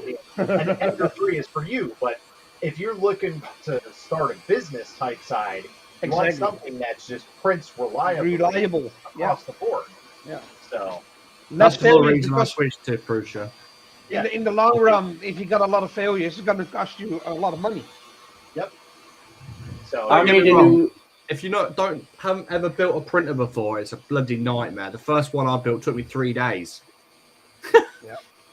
I have a new 3D 9 printing. hours and 3 streams later, I built a Lunar M506, which is essentially an ANET A6, and that was a disaster of a printer. Like, I always laugh because there's tons of people that think like Creality made everything, and then I start talking about ANET, and they're like, "Who's ANET?" I'm like, they literally started the printers that you have on, for the desktop. Like, that's what they were. They were knockoffs of Joseph Prusa's one, but you were readily available to get them at a much, much cheaper price. Cheap price, yeah. And, they were absolute trash, but they were the only thing that you could get. Like, Ender 3s weren't a thing until, what, 3.5 years ago, I want to say. But for that, however long time that 3D printers were around for home use, people just had ANETs, and it was, oh god, it was one fire after another. My first printer was a crap. It was a Wanwu printer. Yeah. Een mengel of printer of an Ender 6 of an Ender 3 and a Prusa printer. A Wanwu printer. Yep. I made a new friend here, a neighbor across the street. He got a print farm, and his problem is he never bought a brand new printer. He always bought a printer used or broken printers and fixed them. But I see his problem now. He constantly keeps fixing his printers, and most of his print farm, half of his print farm doesn't work because he has to constantly repair them. And he gets so many different types. He got like 8 different types of machines. And I told him, you have to make it all in one printer, you have of one printer kind, because you're spending a lot of money on maintenance on that printer and then on that printer and on that printer the parts. If you have all from one company, then you don't have this problem. Then you only buy one single part and it fits on all of them. And and that's the route I went down, to be fair, because obviously we've got spare stepper motors, spare boards, spare hot end for the Prusias, but because we've got so many of them, they fit on any of them. Yeah, exactly. Yeah. But that's the problem. Like, obviously, if you went and bought a second-hand Ender 3 versus a second-hand Prusa, like we've travelled from where I live near Cambridge to Edinburgh to get one printer. It was a Prusa second-hand, but I knew it was going to work. Compared to if I travelled to Edinburgh and got an Ender, it's like weighing up, isn't it? Like, is it going to work? Yeah, it'll be £100 or whatever, but yeah, and that's literally how I got my MK2. Is some guy on, I think it was around Christmas or something. He was like selling it for insanely cheap. It was like $300 shipped. Yeah. And I was like, what's wrong with this? He's like, nothing's wrong. It's been sitting in my shop collecting dust for the last 2 years because I went from 3D printing to instantly going to CNC machining, and I've never needed it since. Yeah. So he's like, it's been sitting collecting dust, and he showed me pictures. Like, it was covered in crap. Like, I'm like, I don't know, $300, but I'm like, it's a Prusa. So I was like, you know what, screw it. I'm gonna get it. And sure enough, he sent it on over, and I think it had one like broken part on it that I had to fix, and it just needed like new zip ties for the strain relief on the hot end. Yeah. So I was like, all right, cool. And I did the first test, and I had a modified Ender 3. It had like $180 worth of modifications done to it, and I also had a tuned profile for it too. So it was like an awesome printer when it wanted to print. Yeah. And I put it up to back with it because somebody had ordered vape covers for their vape pen, and they had little inscriptions on the inside that were like the creator's name. So I printed one on the Ender and I printed one on the Prusa. Prusa was completely stock. I just hit like the PLA profile that was on the LCD. Yeah. And because I didn't know about Prusa Slicer at that time, or it wasn't even Prusa Slicer. It was something else. Slice, it was. wasn't it? What is it? Is it Slice with like the special thing in the middle? Maybe it was. I don't know. It wasn't called Prusa Slicer. Slicer about. But anyway, so I didn't know about that, so I just hit the profile on the LCD screen for PLA, and it was far superior when it came out. And I was like, what the hell? I'm like, now I see why everybody's like super elitist about the Prusa printers and why they're so much better. Like, this thing is untuned, been sitting for 2 years. All I did was an auto level, and that's it. And it printed far superior than my tuned, modified Ender 3. Like, insane. Yeah. All right, what's This this? is this is the one that I'm ordering next week. That's a nice setup. Nice. You got them about 3 meters long, but my wall's too You're sending small. it over to me, right, as a present? It's my birthday next week. But this one is I'm gonna order next week. So that's including all the bins and all the wall mount stuff. Right. You guys gonna throw me a party next week? Party? Sure, we'll do it remotely. When you go married, Matt. Oh, actually, when I get married in June, I will be live streaming my wedding. Oh, nice. I won't do it for you. You're invited too, Matt. I'll You wear, too, I'll Ray wear and one of those nice Vince. tuxedo shirts. You know, Whatever with you the want to little wear. bow I tie mean, on it. it's not a must. And do you have some photographic people for? Yeah. We have a photograph person. But the camera system, the streaming system, I don't know yet. They have different cameras in the church. So I think it's up to the user who's using it, the computer, to switch around cameras. So Nice. Yeah, when I was can't buying wait. the Rays, I said to them, I was like, why is it so much more expensive than any other printer I've ever bought? And he was like, when you go up in size, the parts get bigger, etc. Because that Rays was like $7,000 compared to like £1,000, obviously, on the Prusias, or just under. But Yeah, I was like, why? I- And you're like, because everything is bigger. Like the lead screws are like this thick. Yeah. You think normal? Yeah, that's right. What's It bigger was is called cheaper. Slicer. That's the program. Yep. Yeah. In a normal sense, you can know how bigger, how cheaper. But in this world, is how smaller, how expensive, or bigger is how expensive. Yeah. I think when you're running a 3D printing business, you need multiple different printers, right? Yeah, it depends what type you want to print. That's I mean, pretty much what I had. I had all kinds of different printers. I had a Prusa, I had an Ender 3, I had a GTEC A10, I had a GTEC A10M. I had a Tronxy X5 SA, which it was basically not a Tronxy anymore. I had a. It was like a CR10, but it was on steroids. Some company basically like fully upgraded the printer, and they were trying to market it, and it came in a real cool color. It was like rose gold, the color, and I forget the name of the company, but they never brought it to market, unfortunately. And they were asking us to do firmware on it for them when I was working at TA's 3D. But it was a really nice machine. And then I had, I don't know, I had a bunch of different printers. I don't think I had two of the same of anything. all right, One of the guys, printers I have to really set want off. to get is artillery. I'll see you guys later. Thanks for letting me come on. Take care. Goodbye. Take care. What? Sorry, what did you say about the artillery? I really want to get an artillery. Really? Yeah, really? Yeah, but James keeps banging on me about getting artillery. Artilleries are really good, etc. But then it don't offer me anything different than what I've already got.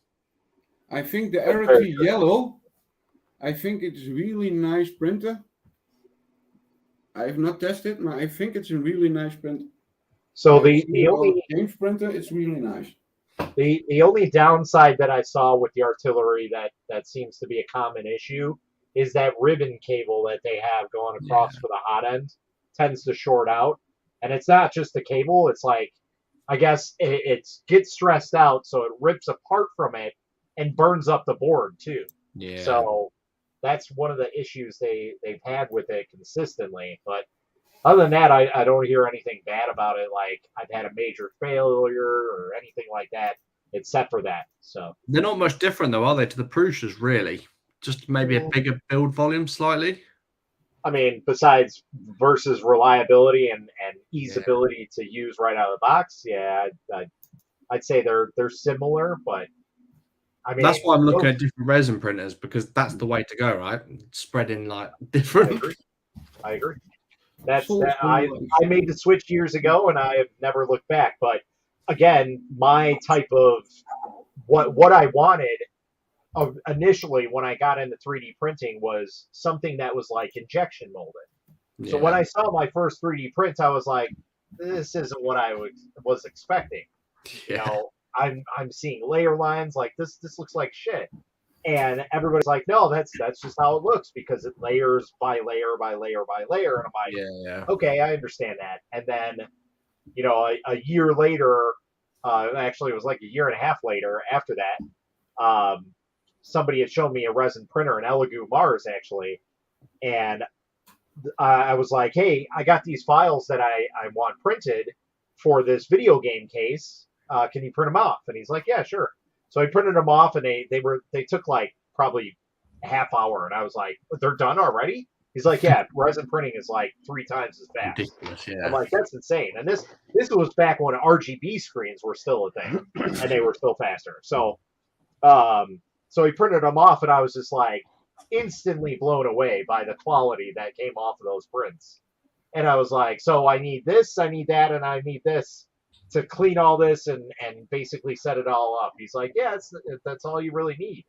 And I didn't know jack about resin printing. And I was like, all right, I'm going home and I'm going to order one right now. And that's what I ordered. And unfortunately at that time, Elegoo was switching up parts on their model. So they changed like how the Z rod was raising and lowering. Yeah. And then they changed the position of the, what is it called? It's like a screw with springs that goes on the Z rod. I forget the name of it. But they changed the way that it sits from the top to the bottom or vice versa. Yeah. So it changed the whole thing, and I was printing a millimeter off on the Z. And so I joined the groups, and the admin was like, yeah, they just changed everything. We're aware of the information and the issues that are going on with it. So I literally tore the entire thing down, put some washers on it to try and fix it. And it fixed it a little bit, but it was still printing like 1/4 of a millimeter off. So I was like, it's close, but it's still off. So I ended up getting rid of it, and then I got like a really ridiculously high-end printer for basically pennies. And I had to replace the LCD screen. They sent it to me for free. It was an Amazon return, and it was like a $700 printer, but it was smaller than the Mars.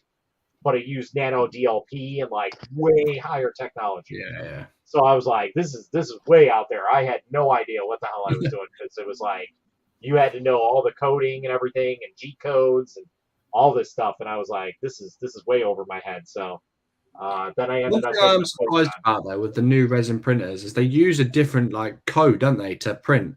Yep. I don't know why. Is it just because the board locked to Tutu box or something? I think it's that, and it's just the fact that like they need more simplicity with them. Whereas FDM, it's like you have the X, the Y, the Z, you know, you have everything, or the E on top of that, you know, and then all those movements have to be calculated in the machine. Where resin printing, it's like all the moves are just on the Z. That's it. And then everything else is just more or less drivers for the boards. That's all it is. So because the Prusa uses G code, you know, the Prusa resin printer uses G code. Yeah, which I find very strange, because apparently you can't change any of the G code, or at least that's what I was told. Yeah. Maybe I was talking to you. Do you have the SL1? Yeah, I've got the SL1. Yeah. Okay, so maybe that was you I was talking to, where you were having issues. Oh yeah. Okay, I was like, I know I was talking to somebody that had an SL1. Yeah, and they were like, you couldn't change the G code, and I was like, okay, that's really weird about that. Yeah, that's just one of the strange things. And like, you know, Prusa, they make great. So in my opinion, Prusa makes great MK2-3 models. Yeah, and that's it. I think the Prusa Mini shouldn't really be branded as a Prusa. I've seen more issues with the Prusa Mini than I have. The new ones are supposed to be really good. The pluses are supposed to be really good. Okay, I haven't seen anything new about them, but every time I'm like in the Prusa forums or groups, it's always a Mini that's a disaster. Yeah. And the same thing goes like anytime I'm talking with Clayton, Uncle Jesse, every single time he's got an issue with his Prusa Mini. Yeah. Every single time. So it's just like, it's funny to see that. So there's that, and then like the Prusa resin printers, they're cool because they have a different way. Instead of the bill plate releasing from it. It's actually the VAT that releases. So it does both. It actually lifts and then tilts as well. Yeah, so it's really unique and weird. I mean, I guess it works because they still come out, but in terms of like price for what you get, ridiculous. There's nothing out there that you can't get that's higher for a quarter of the price. Like, well, I've got my Mega. Up against my Mega's cheaper than my Prusa was. Right. So, and that right there, like, I just don't understand why people spend the money on that. Like, I understand $2,500 for all my aspects, but I paid $2,500 for my SL1 and my CW1. $2,500. and most of the printers that I have here that are sub $500 can probably print about the same. So I might probably better. Yeah, yeah, especially that one. Yeah, absolutely. This mini AK, 100%. So yeah. What's up, Ben? How's it going, man? But yeah, I just find that funny. Like, I understand, you're a printer company and you want to get into things, but it's like you guys are way behind the times. Your SL1 S Fast or whatever it's called is like okay at best. And they bought a resin printer company, didn't they? I don't know if they did. I don't know what happened with it, but yeah, they basically bought a resin company to do I suppose SLA printers, and that's when they come out of it. And now they've just bought a Delta company. Oh, what I see on a lot of companies with resident printers here in the Netherlands, we have a site, Marktplaats. Vincent knows that site. Yep. And then you see companies what I not even heard about it.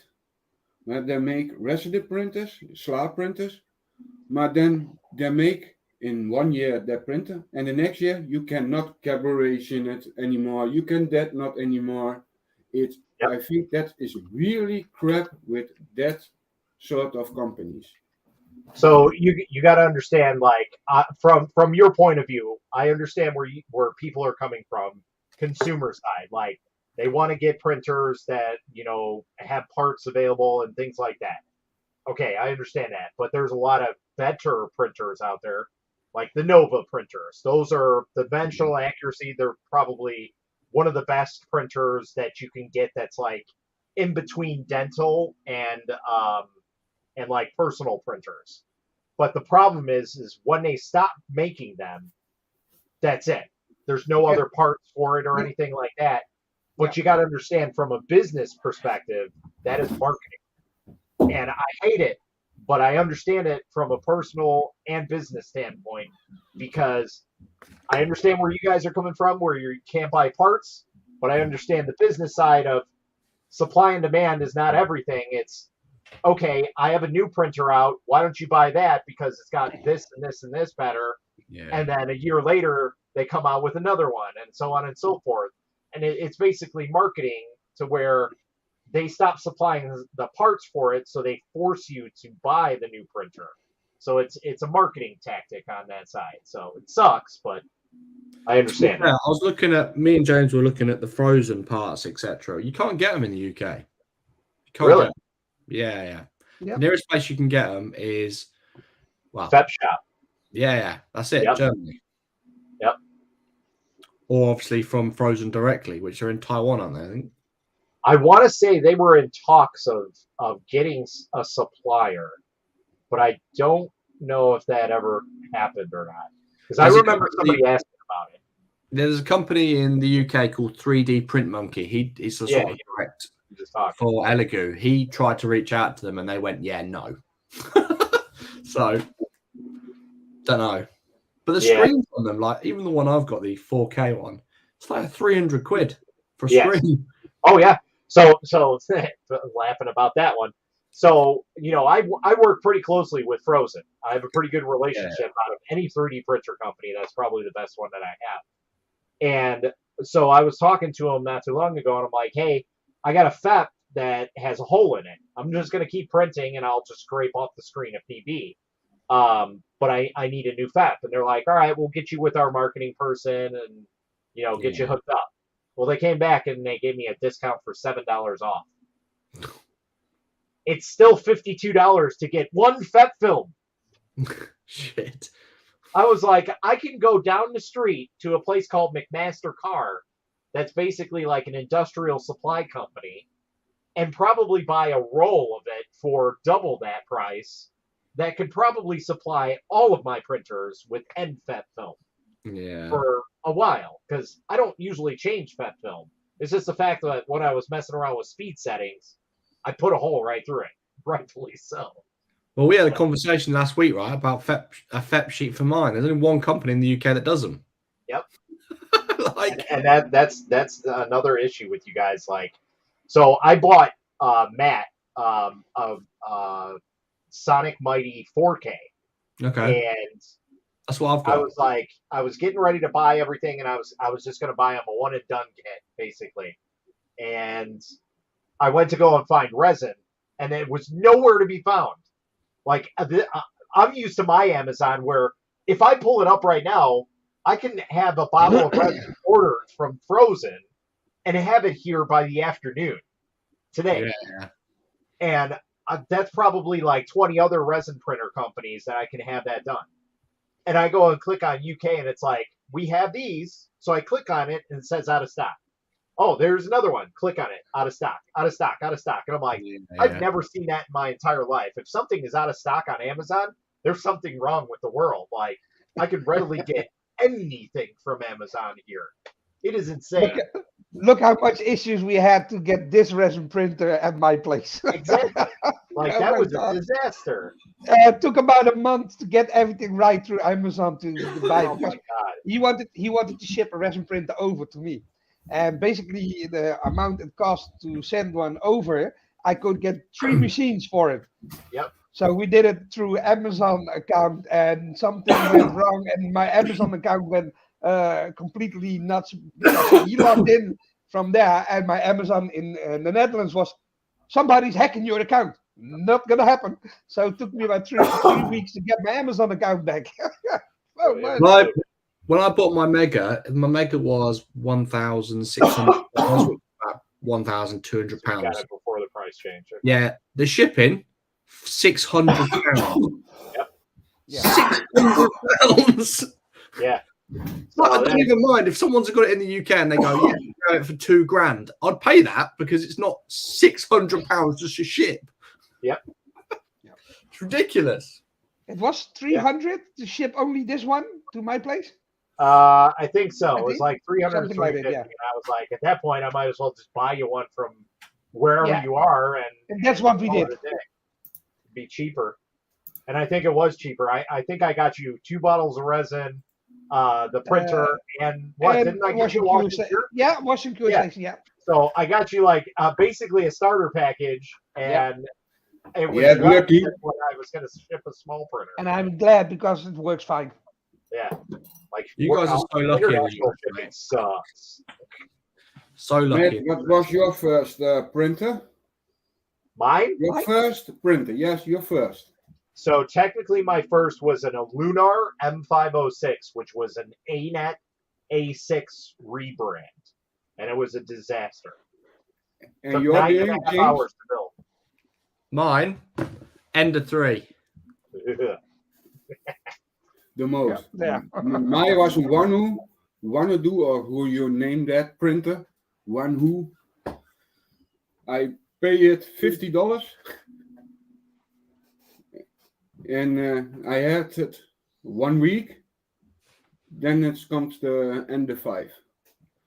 And the expensive printer what I have was the Ender 6. $900. Yeah, to be fair, it's probably. To be fair, Yeah, I'm not gonna say that's the worst decision I made buying Ender because it taught me loads about 3D printing. Loads. Especially about maintenance. Stay away Yeah, from literally. reality products. My first Then I spoke to contract, Matt, and Matt was like, "Yeah, buy an A10. You'll never look back." And I was like, "Fuck it, I'll just buy one." And then I was like, "This is amazing. It's the same printer, but it's just better in every way." Like I said, it had a V5 hot end, which no printer in that price range ever heard of that. And I was like, this is insane. It's got an awesome hot end right out of the box. It had a slightly better fans. It had a silent board. Yeah, so it had a silent board and a better board. It had a ramps board in it, so it was far better already. And then it had a filament runout sensor, which again, that was never heard of. Yeah. Anything sub like $500, like the CR10S was the closest thing that had that. Yeah. And I was like, this is awesome. It's like an all-in-one package. Oh, and it had a glass bed, which at that time was funny because I think it was around that time or maybe just shortly after they came out with the Ender 3X. And it was literally an Ender 3 with a glass bed. That's all it was. Yeah. There's nothing different. And they charged like $45 for the glass bed. It was insane. And I was like, I have my the Ender 3 and the Ender 3 Pro, right? Right. Like, what's the difference? The PSU's obviously upgraded a little bit. That's it.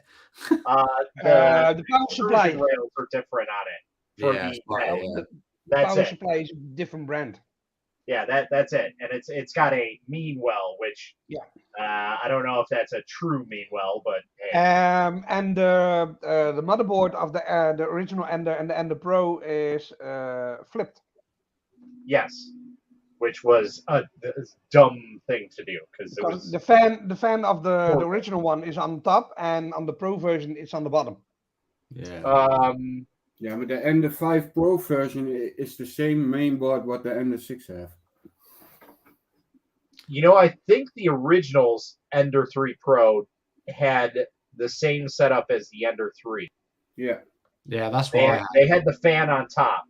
The second version, because Creality made like 4 versions, and you never tell unless you looked at the box, because they never said anything about changing versions. It's or the same with the Ender 6. Yeah. So, like, and we only found this out because when I was working for TH3D at the time, we had bought a lot of Enders because that was our print farm. Yeah. And every single one was different. So it was like the first 3 that we bought were version 1.1. Then the second one was version 1.4. And we're like, what the hell happened in between there? Yeah. And what has changed?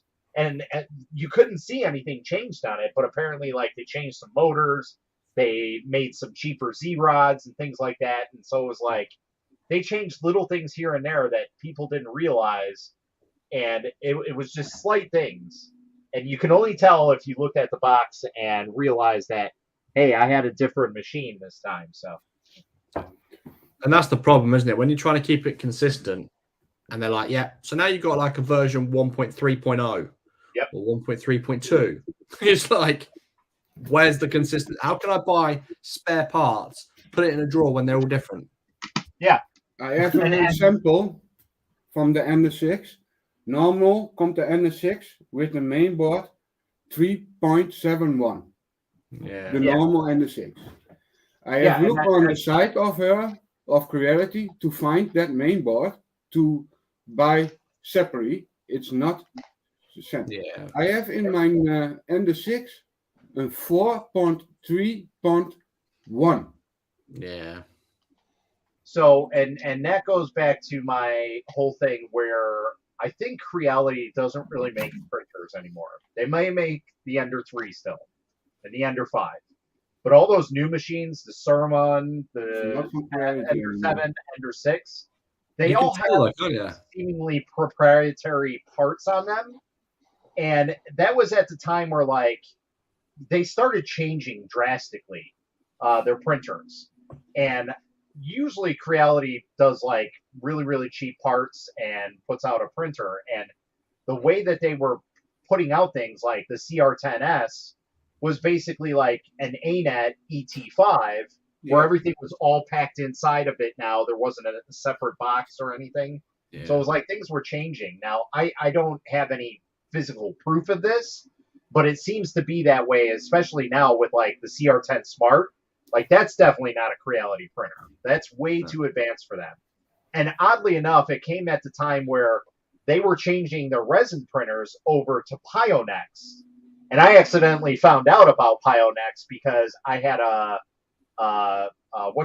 person reach out, and they're like, hey, would you like to try our DL89 DLP printer? And I'm like, yeah, sure, send me the specs for it. Let's start talking. And I'm like, this is literally the Creality Helmet Sky, but instead of the LCD being down here, it's on the side like a Apple phone, and everything is exactly the same. Like the whole setup, the pop-up hood, and it's just different color. Well, when they were sending me the information, they accidentally sent me the Hellet Sky information in Chinese. And I was like, whoops. And they quickly deleted it, but I already downloaded it. So I was like, I gotcha. I knew it was you because, first off, their naming was identical. So it was D-89 and this, or DL-89, and this is CL-89. Yeah. So I was like, okay, this is too coincidental. And then they happened to send it, and I was like, I kind of figured.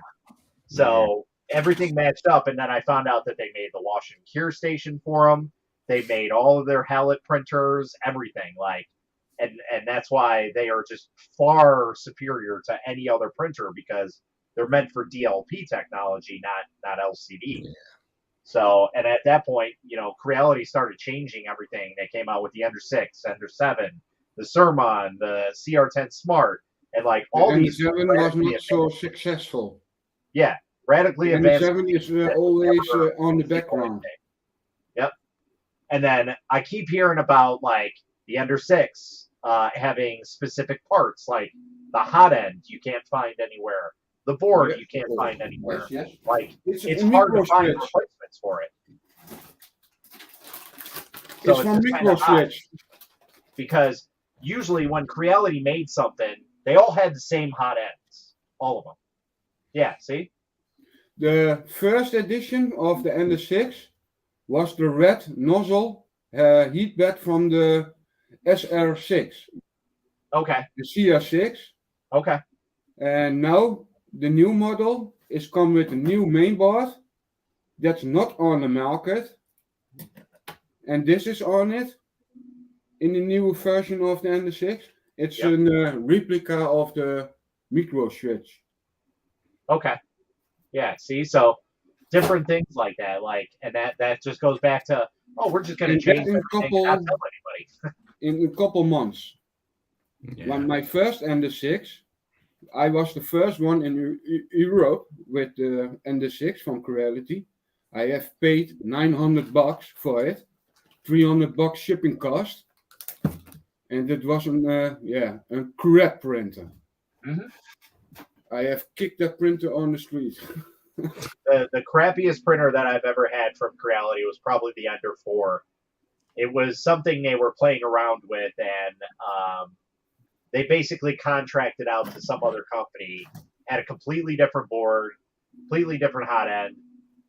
It was, I don't remember if it was Core XY or it was an H-bot printer, but it was hot. I think it was out there. It was an oddball one, and we had it in the print farm, and we only had it for a little bit because it was unreliable 100% of the time. It never worked right, no matter what we did. So, but it was a disaster. Yeah, exactly, man. So it's all you can see when you go to the Creality side to the CR6 SE. You have three different firmwares. There are 3 different mainboards for that printer. Yeah, and I guess it goes back to we're just going to change some things. Yeah, and a lot of people doing the upgrade, they broke their CR6 with that firmwares. Yeah. Why? It's not. You cannot see. You must put the printer open before you can put the firmware in it. You must see what mainboard you have. I survived. Hey, James. You survived, but your pockets look a little bit lighter. Yeah, they are. Yeah. I had to buy loads of stuff. And what is that in a red eye? Right, guys, on that note, I'm leaving. All right, James. Oh. We lose one James. I was going to say, that felt very personal, didn't it? It's the same with the FL Sun. There are 2 different mainboards in it. The first series have a different mainboard than the second series of the FL Sun printers. Yes, that's right. That's right. They do, because they were supposed to come out with one that had like USB-C or USB capabilities, and the one that I had did not. Yeah, I have USB and the other 2. Yeah. So here's an interesting one. On your FL Sun, how are the belts holding up? Great. Because on my QQS Pro, we've got 2. So 6 belts between them, and I've had to replace 5. Whoa. Because they've all stretched. So they've all then you have... They've all done this. Wow. Oh, wow. Then I go today looking for that. So I literally, when I had like a bunch of Gates belts that I had laying about, so I've replaced them all with Gates belts, and now they're fine. But yeah, on out of 6 belts between them, I've had to replace 5 of them. Do you And have... there are real pain in the ass they're probably as well. stock belts anyway. So James, do you have tell it to the to Velson? To how We've got 2. We've got 2 of the QQS Pros, and they're really good. We haven't got the Super Racer. FL Sun have got a few things bubbling away in the background that we're chatting to them about at the moment. They're supposed to be bringing out a new Super Racer that I know. I can read. It's supposed to be about 300 by 500, which is going to be ridiculously huge, and I have no idea where I'm going to. I mean, don't tell, James. Don't tell. No, I don't even think I'll get it. But yeah, they were talking to me about it and telling me specs, and I was like, this. I don't. If I were to get one, I don't even know where I it's huge. I literally have to stack it right here because it's going to be that tall. Like it's one of the big. To be fair, it's one of the big issues that you have with deltas, which is that they are over twice as tall as the build volume is. So if you have a 400 build volume, that machine will be at least 1.2 meters tall. Because you have the area of the carriage that has to be around, but then you also have the chamber for the build platform, and then you have the chamber for the electronics at the top. Do you know the Dutch company Trenters with the same exactly 3D printer as the Velson? No. Fred, I'm gonna look. I let you see it. It's a replica of the Velson in a big. The men make big business. Okay. Well, there used to be the I'd quite like to try and do Artemis or whatever. Yeah, Artemis. Yeah, the name. I'd like to try and do and see whether or not I could do a linear rail conversion on that. That's what the SL Sun, the FL Racer has. Yeah, and I would. So the linear rods that are on it are loud. They've got a huge amount of vibration in them. I can hear it. They're bad. You know, they keep saying they've got self-lubricating graphite bearings, which is just a horseshit way of saying they don't. So yeah, I want to see if I could do a linear rail conversion on it. And it'd be difficult because what you'd have to do basically is you'd have to redesign the shoe at the bottom and create a shoe at the top that effectively slotted in. And I'd have to put 3 like 2020 extrusions in the side, and then once I'd done that, I would need to I'd then need to attach the rails and redesign the brackets that attach to them. It's doable, and it would be really interesting to do, and it's something I might have a little think about how I do it. I'm surprised someone hasn't done it already. I think so. I don't think I've seen anybody who's done it. I'm gonna look for that man in Netherlands. You're gonna look for that man in the Netherlands. Okay, guys. They're making big. There's a man in the Netherlands right here. They're making big PLC printers, huge big printers. I'm going off. I'm gonna eat something here because, and I gotta do some stuff. Ray, talk to you this afternoon. Yeah, it's good. Okay, guys. See you later, man. Right. You have a good one. I want to see if you can buy the Super Racer sleds. If you can buy the Super Racer actual brackets, because if I could get those, I bet I could kit bash something. But I don't know whether or not you can actually buy those parts or not. See, they're the parallel arms. But I want the...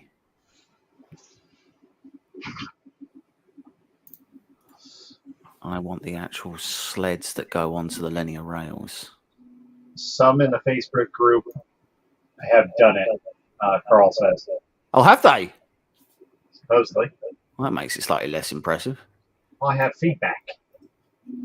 Somebody's got feedback. Who's got feedback? What, me? No, I'm feedbacking on somebody. I don't know who. Oh, okay. Yeah, I have seen it also. Carl have right. I have seen it also. It's what, linear rails on a QQ5? Mm-hmm. Well, it's not a QQ5, it's the QQS. The QQ5 is about the same size as the SR. All I'd need to do is I'd need to fit 2020 extrusions, which would be easy. I just have to make a couple of brackets. That would be fair enough. But I'd get some cheap linear rails, which again would be contextually easy. The difficulty is how you attach those arms to the linear rails. And I would have thought that you could have bought the sleds for the SR that mount onto the linear rails. I would have thought you could have bought those. Just having a look. But the SR is much bigger, though. Yeah, the SR is bigger, but it doesn't matter that the SR is bigger. Because all you'd be doing is you just literally have to screw it in, basically. So all that matters at the moment is that you've got is you're not talking about changing. So the length of the rails, you wouldn't be able to buy SR rails because again the Z height is higher on these than it is on the other one. But if you were to get, all that matters is how the rods attach to the linear rail sleds. So if you could get the SR's sleds that go on to the the attachment of how the rods from the Delta attach to the linear rails of the SR, then I think you could probably kit bash something together. But I'm just looking to see if there's... I mean, the problem is it's a super specific part, and I'm going to bet you probably can't pick them up anywhere except from FL Sun. Matt, can you share my page? Yeah. Look, James, this is the man in Netherlands. He made this sort of printers. Oh, okay. Yeah, I've seen that. Yeah. Yeah, it's a big boy. It's cold. Holy cow. Mm. Up to 300 C, so that's a heavy hitter.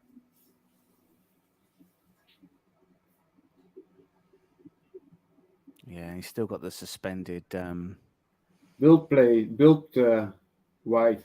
height 2 meters. 2.1 meters. Jesus. A meter wide. XIZ rotation 20 to 2050 micron. Jesus. He can print 0.6 millimeter. 1350 by 1350 by 3550. That is a big printer. Yeah, I think it costs a lot. Oh, I'm sure with something that big. I'm sure as well. Yeah. But that is completely from the Netherlands. I talk sometime with the man. It's really Right, I know what it's print the same as the FLSun. Oh, it's only 60. Yeah, I mean, it's in so much as it's a Delta, right? Like it's not like in the same sense that all Deltas print the same as all Deltas. Like I'd agree with that, but like the kinematic system on that is materially different. Like the way that he's done all, there's nothing on there. It's not like he's taken an FL Sun and beefed it up. That's a ground up build. I'd appreciate that, that it moves in the same way that an FL Sun does, but outside of that, Like there's no parallels between them. Okay, so it's $60,000 for that machine. Okay. Christ. Wait. Yeah, But I think, here's an even funnier thing. Okay. Watch. So on the website, this is what they have as a photo. You can walk inside of it. Oh, yeah, that's what you need. The thing is, though, right, so if the build volume on that is 2.1 meters, I would bet that machine is over 4.5 meters tall. Does it actually does it say the external dimensions of the machine? Yeah. Technical. There you go. Technical sheet.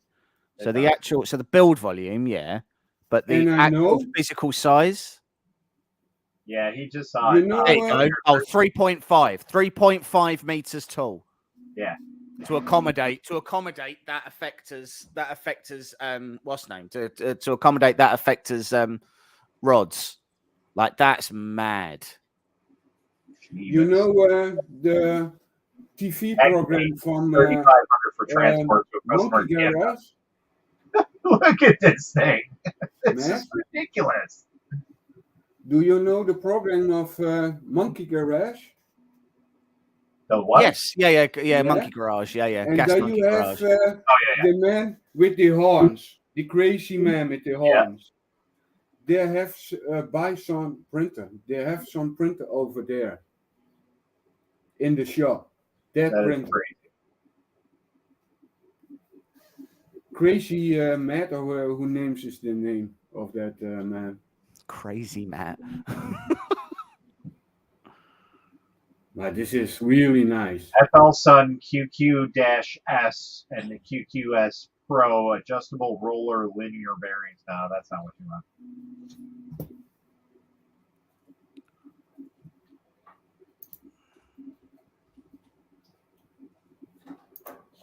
Yeah, I like that. I like the FL Sun. It's FL Sun is a nice printer. I have no don't get me wrong, it's a very nice printer. I really like it. It works really pretty well out of the box. The build is only too light. When you put a rock in it, it's a solid printer. Mm-hmm. Yeah. But it's a little bit light to that for that. Yeah, and I mean the problem and the rest is that all of the printer is a really nice printer. Yeah, I mean, if it was me, I would have put all the electronics in the bottom to try and giving it a low center of mass rather than at the top where it's now got a high center of mass. I understand why they didn't, but at the same time, it's like for the heat. What I would have done. But... Oh no, they have in that one. Sorry, yeah, in the QQS they have. So in the QQS, everything is in the bottom, but in the FL Sun, everything's at the top, isn't it? Only the SREs have put it. Yeah. Upstairs in it. Yeah, I don't think that's a particularly good choice. The only problem with the Delta printers, it's fucked off print TPU. Yeah. Every time I say it, always think the people don't try that when you go broke the fail son. So yeah, I mean the problem is that it's a remote Bowden anyway. It's not a particularly great hot end, regardless. So trying to do TPU in something like that, it's just not what it's built for. That's all. Do you know what I mean? It's just not supposed to do that. It's not supposed to do flexible filament. So I do find it a little too long for there are times where I find stuff like that a little disingenuous because it implies you sort of go, oh well, it doesn't do filament, it doesn't do flexible filaments, and you go, okay. I mean, it's not supposed to. It doesn't claim that it can. So, it's not like did Aldrich sort the FL Sun stuff with you as I was trying to get in contact? Yeah, Aldrich did, Andrew. I've been talking to Aldrich for 2 years. When we were talking about the SR and all that sort of stuff. But yeah, I still don't know why they sent us two, because I didn't ask for that. Doubled my belt cost, so that was fun. Only they must change the extruder. It's a bad extruder.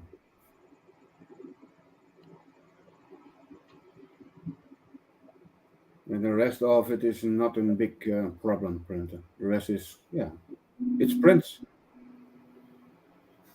But this is from my VL Sun. It prints really nice. Yeah, that is nice. Yeah, that's nice.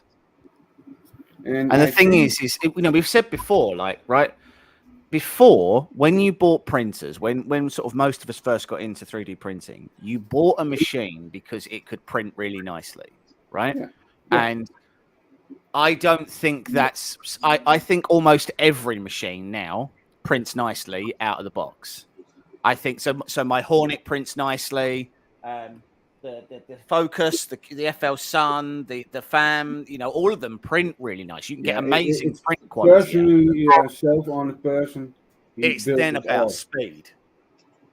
Like, I can get perfect prints out of my Hornet. I can get perfect prints out of that. But I can also get a perfect print at 3 times the speed out of the Voron.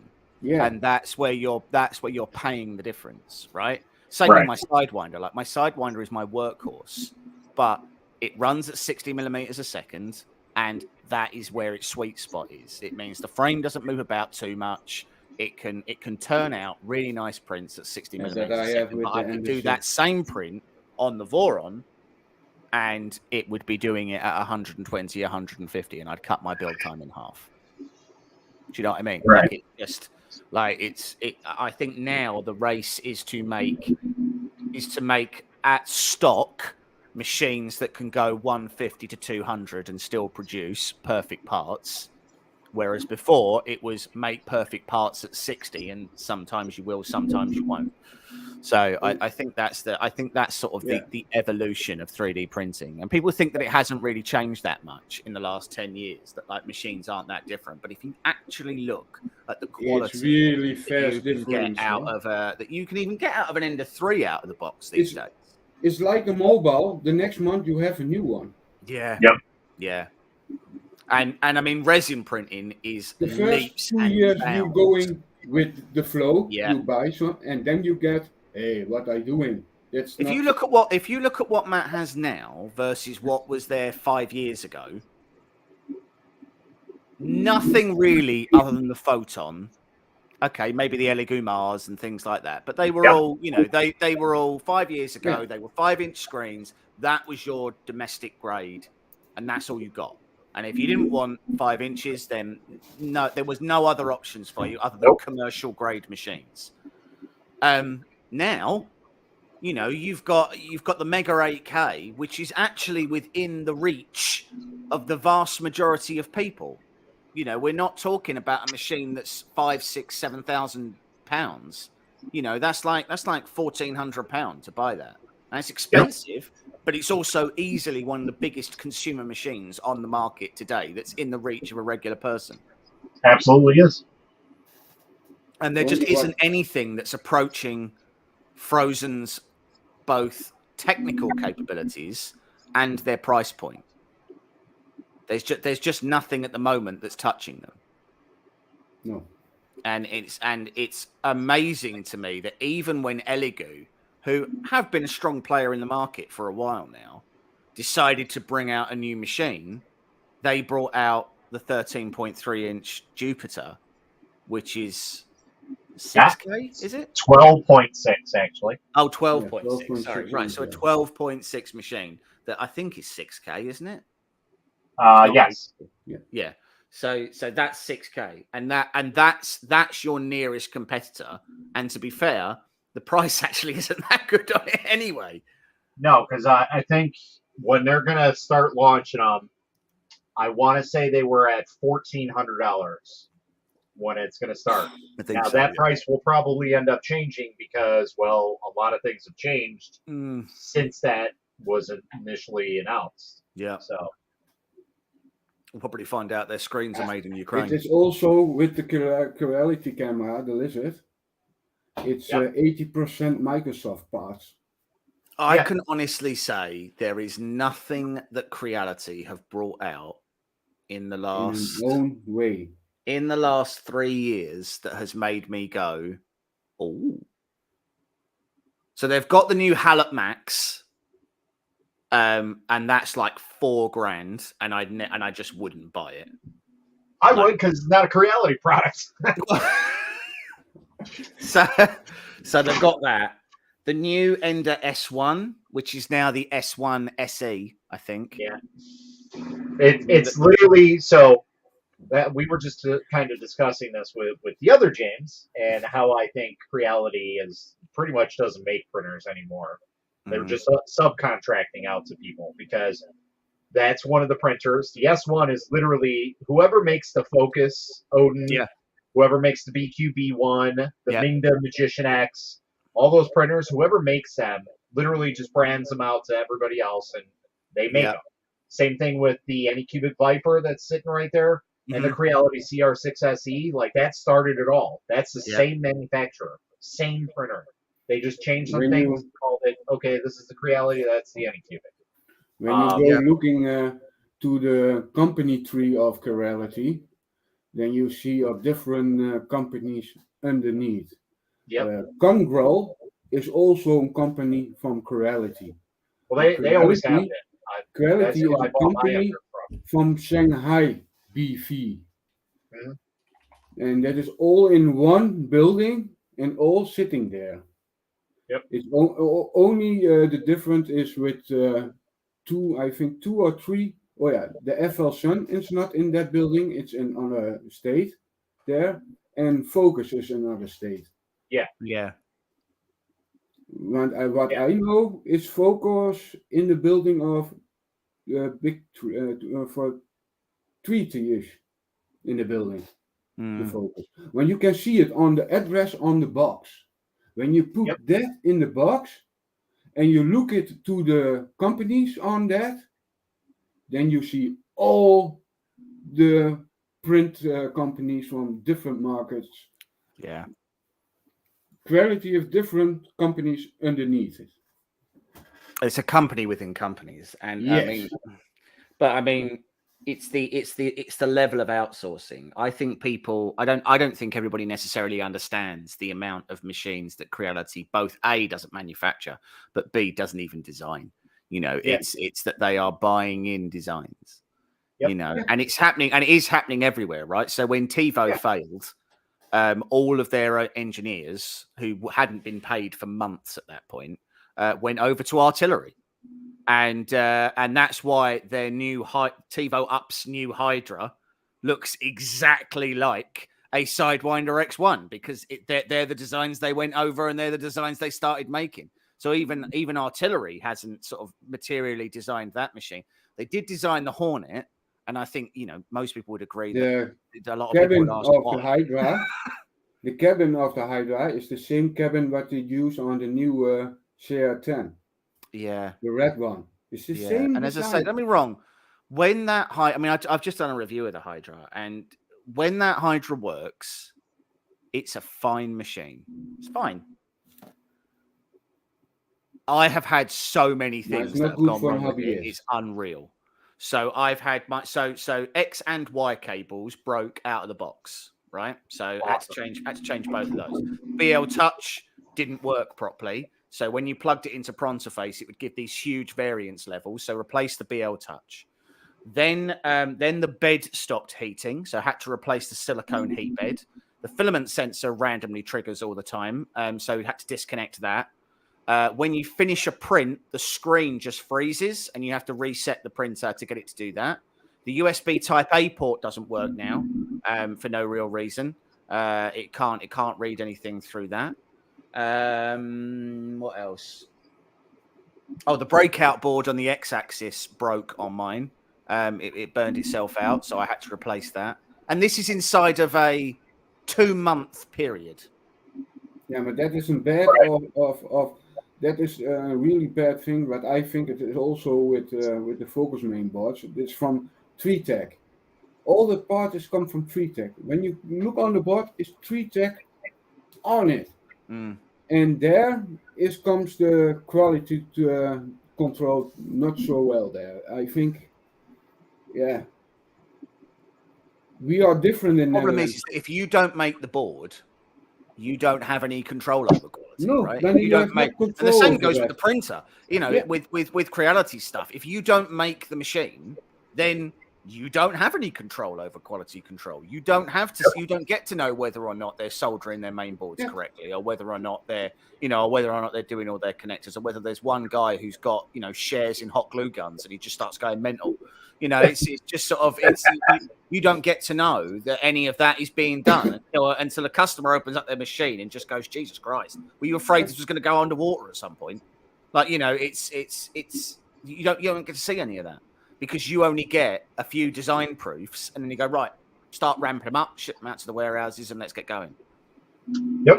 It's just, it is what it is. And it's just the reality of those sort of companies. I think, I don't think there's a lot you can do about it, but it just sucks sometimes, where you're just like, oh, I really thought that you were like Frozen are, at least, I know they're not manufacturing their own screens, but at the same time, like they are assembling the machines. They own the factories. They're doing what they need to do.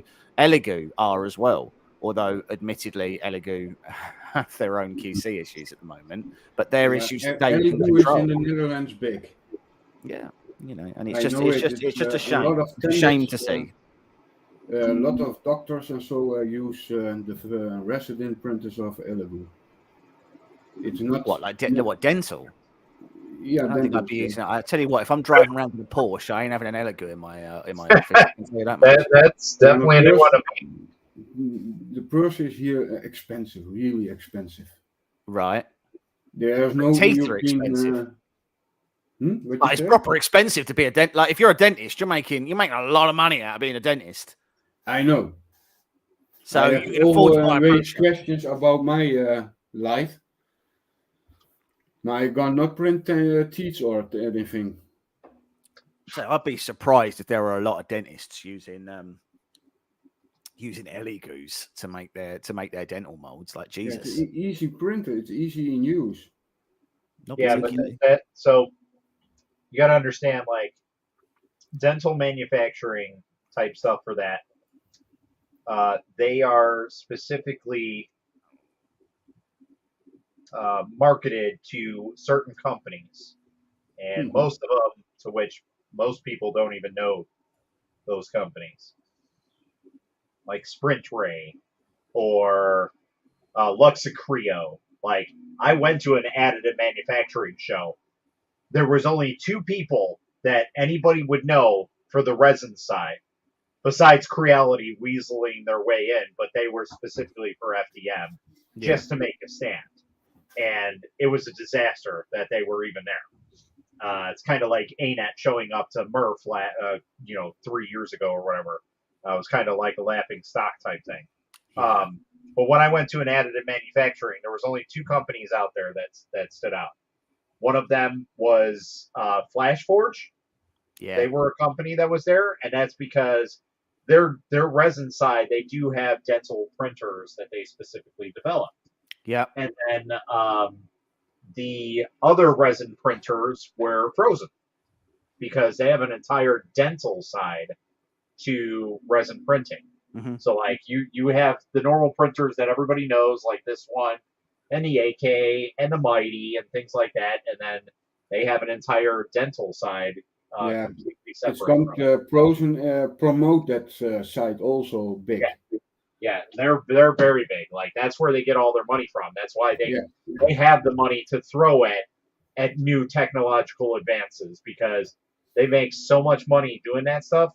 And, like, the thing is it's so funny, because when you go to additive manufacturing shows, the level of difference between the resin printers are almost the same, but when it comes to price range, it's completely different. Yeah. So, like, I can have a machine that's this size, that's a small printer, and it starts at $5,000. It's made for the hobbyists. Yeah, but that print is not to make for big companies. Right. But there are certain things. So, like, even though you can say, oh, they're the same printers, not really. Nah. The dimensional accuracy is going to be far superior on a dental printer. You can print far superior type of resins on it. In fact, they manufacture certain resins just for dental casting. And yeah, you could get similar ones for regular LCD printers, but that's kind of so-so. It's kind of like wax resin. I put that not in my mouth. Yeah. And then the ultimately is when you buy a printer, you also have like a contract with them.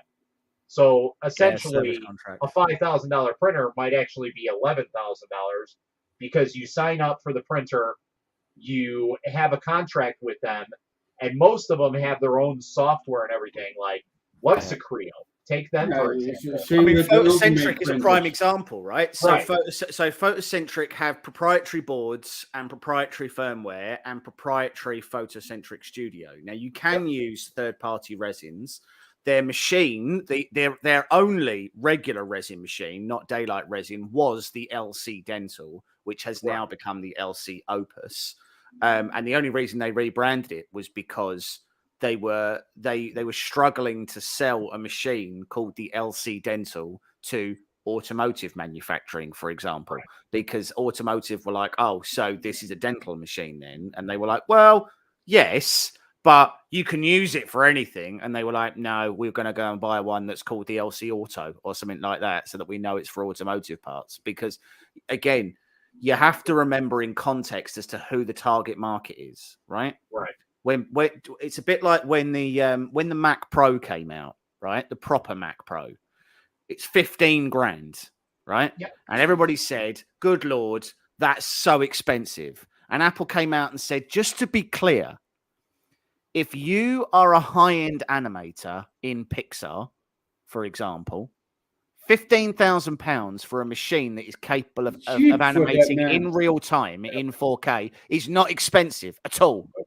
Because normally you'd have a media server rack that was doing most of that, and you're replacing that with a Mac Pro. So if you think 15,000 is expensive for this machine isn't for you.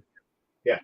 It's not targeted at you. This isn't so you can sit there on FaceTime to your nan. Yeah, this is a professional workstation, and this is how much a professional workstation costs. And it's very similar to things like the Ultimaker S5 or the Raise 3D machines or the CraftBots or whatever. They are priced for a specific market, and the market is people who are making money from their machines. Now, I'm not saying that you can't go out and buy a Viper, or you can't go out and buy a CR10 and get a level of performance out of it or whatever, or that you can't modify or make your own machine or buy a Voron or anything like that. But the difference is when you buy a Ultimaker S5, it comes with a service wrapper around it. That means that as a business, you don't really have to know how to 3D print.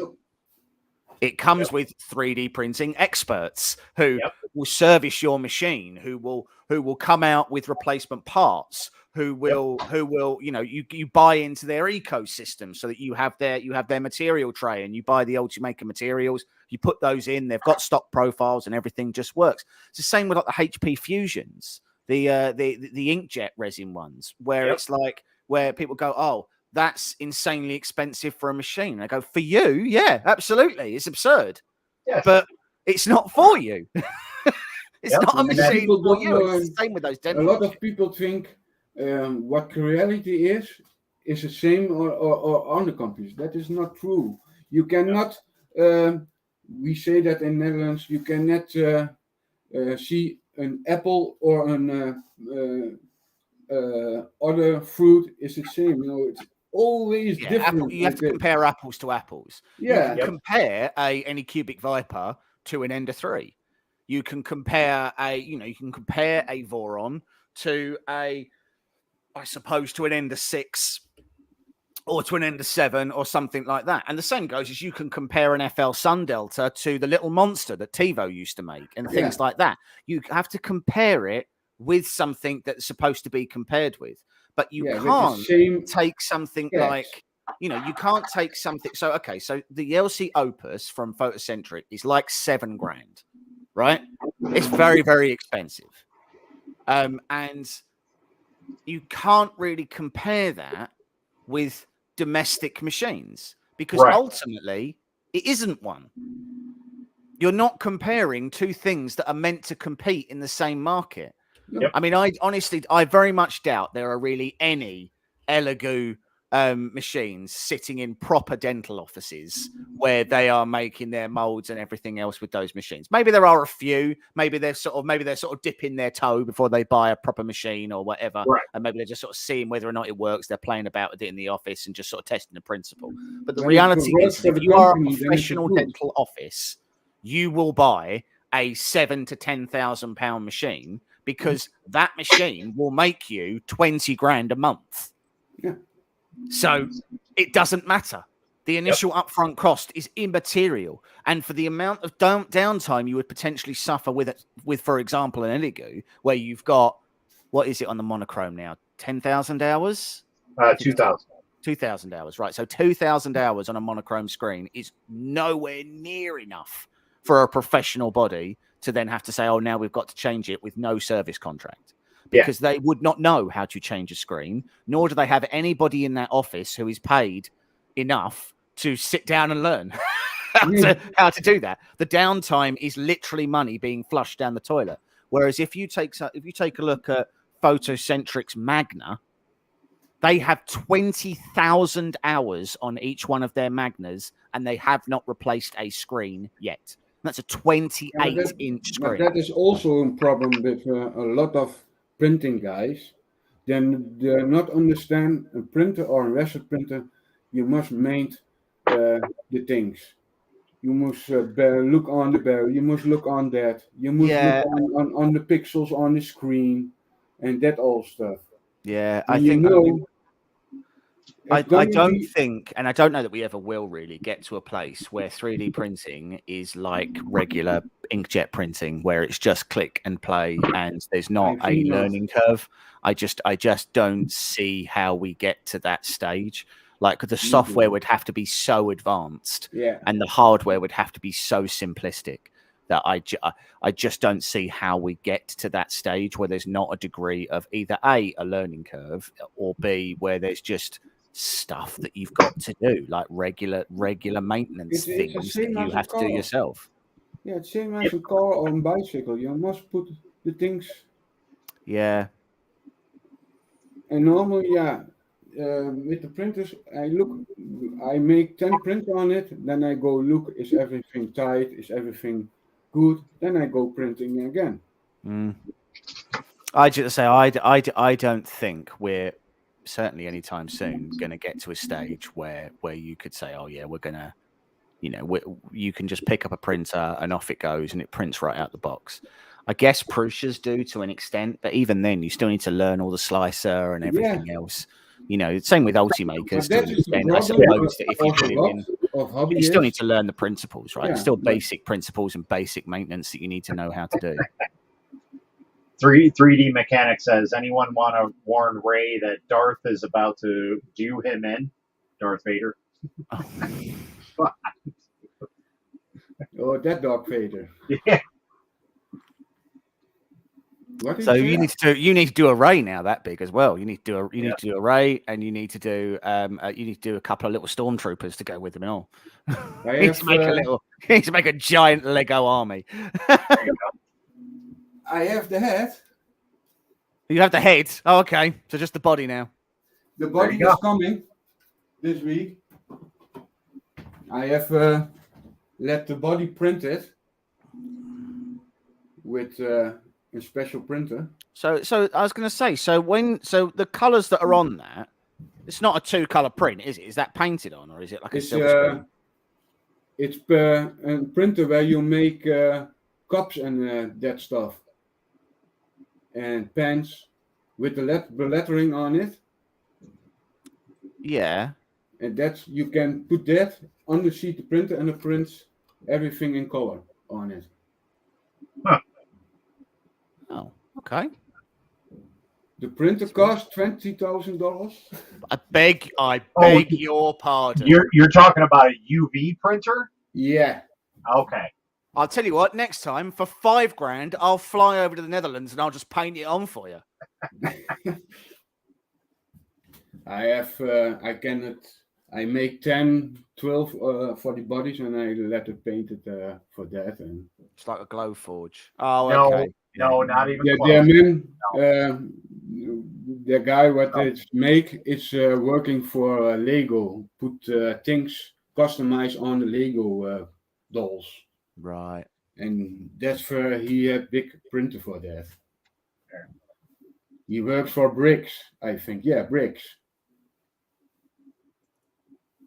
Another company. Right, and with that, I'm going to leave you guys because I have got a whole mess of stuff that I need to try and get done today. Yeah, I should probably start my day too. It's almost 7 o'clock in the morning here, so right. Yeah, you're not going to be asleep, Matt. It's Cool. now 12 o'clock here. Yeah, 1 o'clock.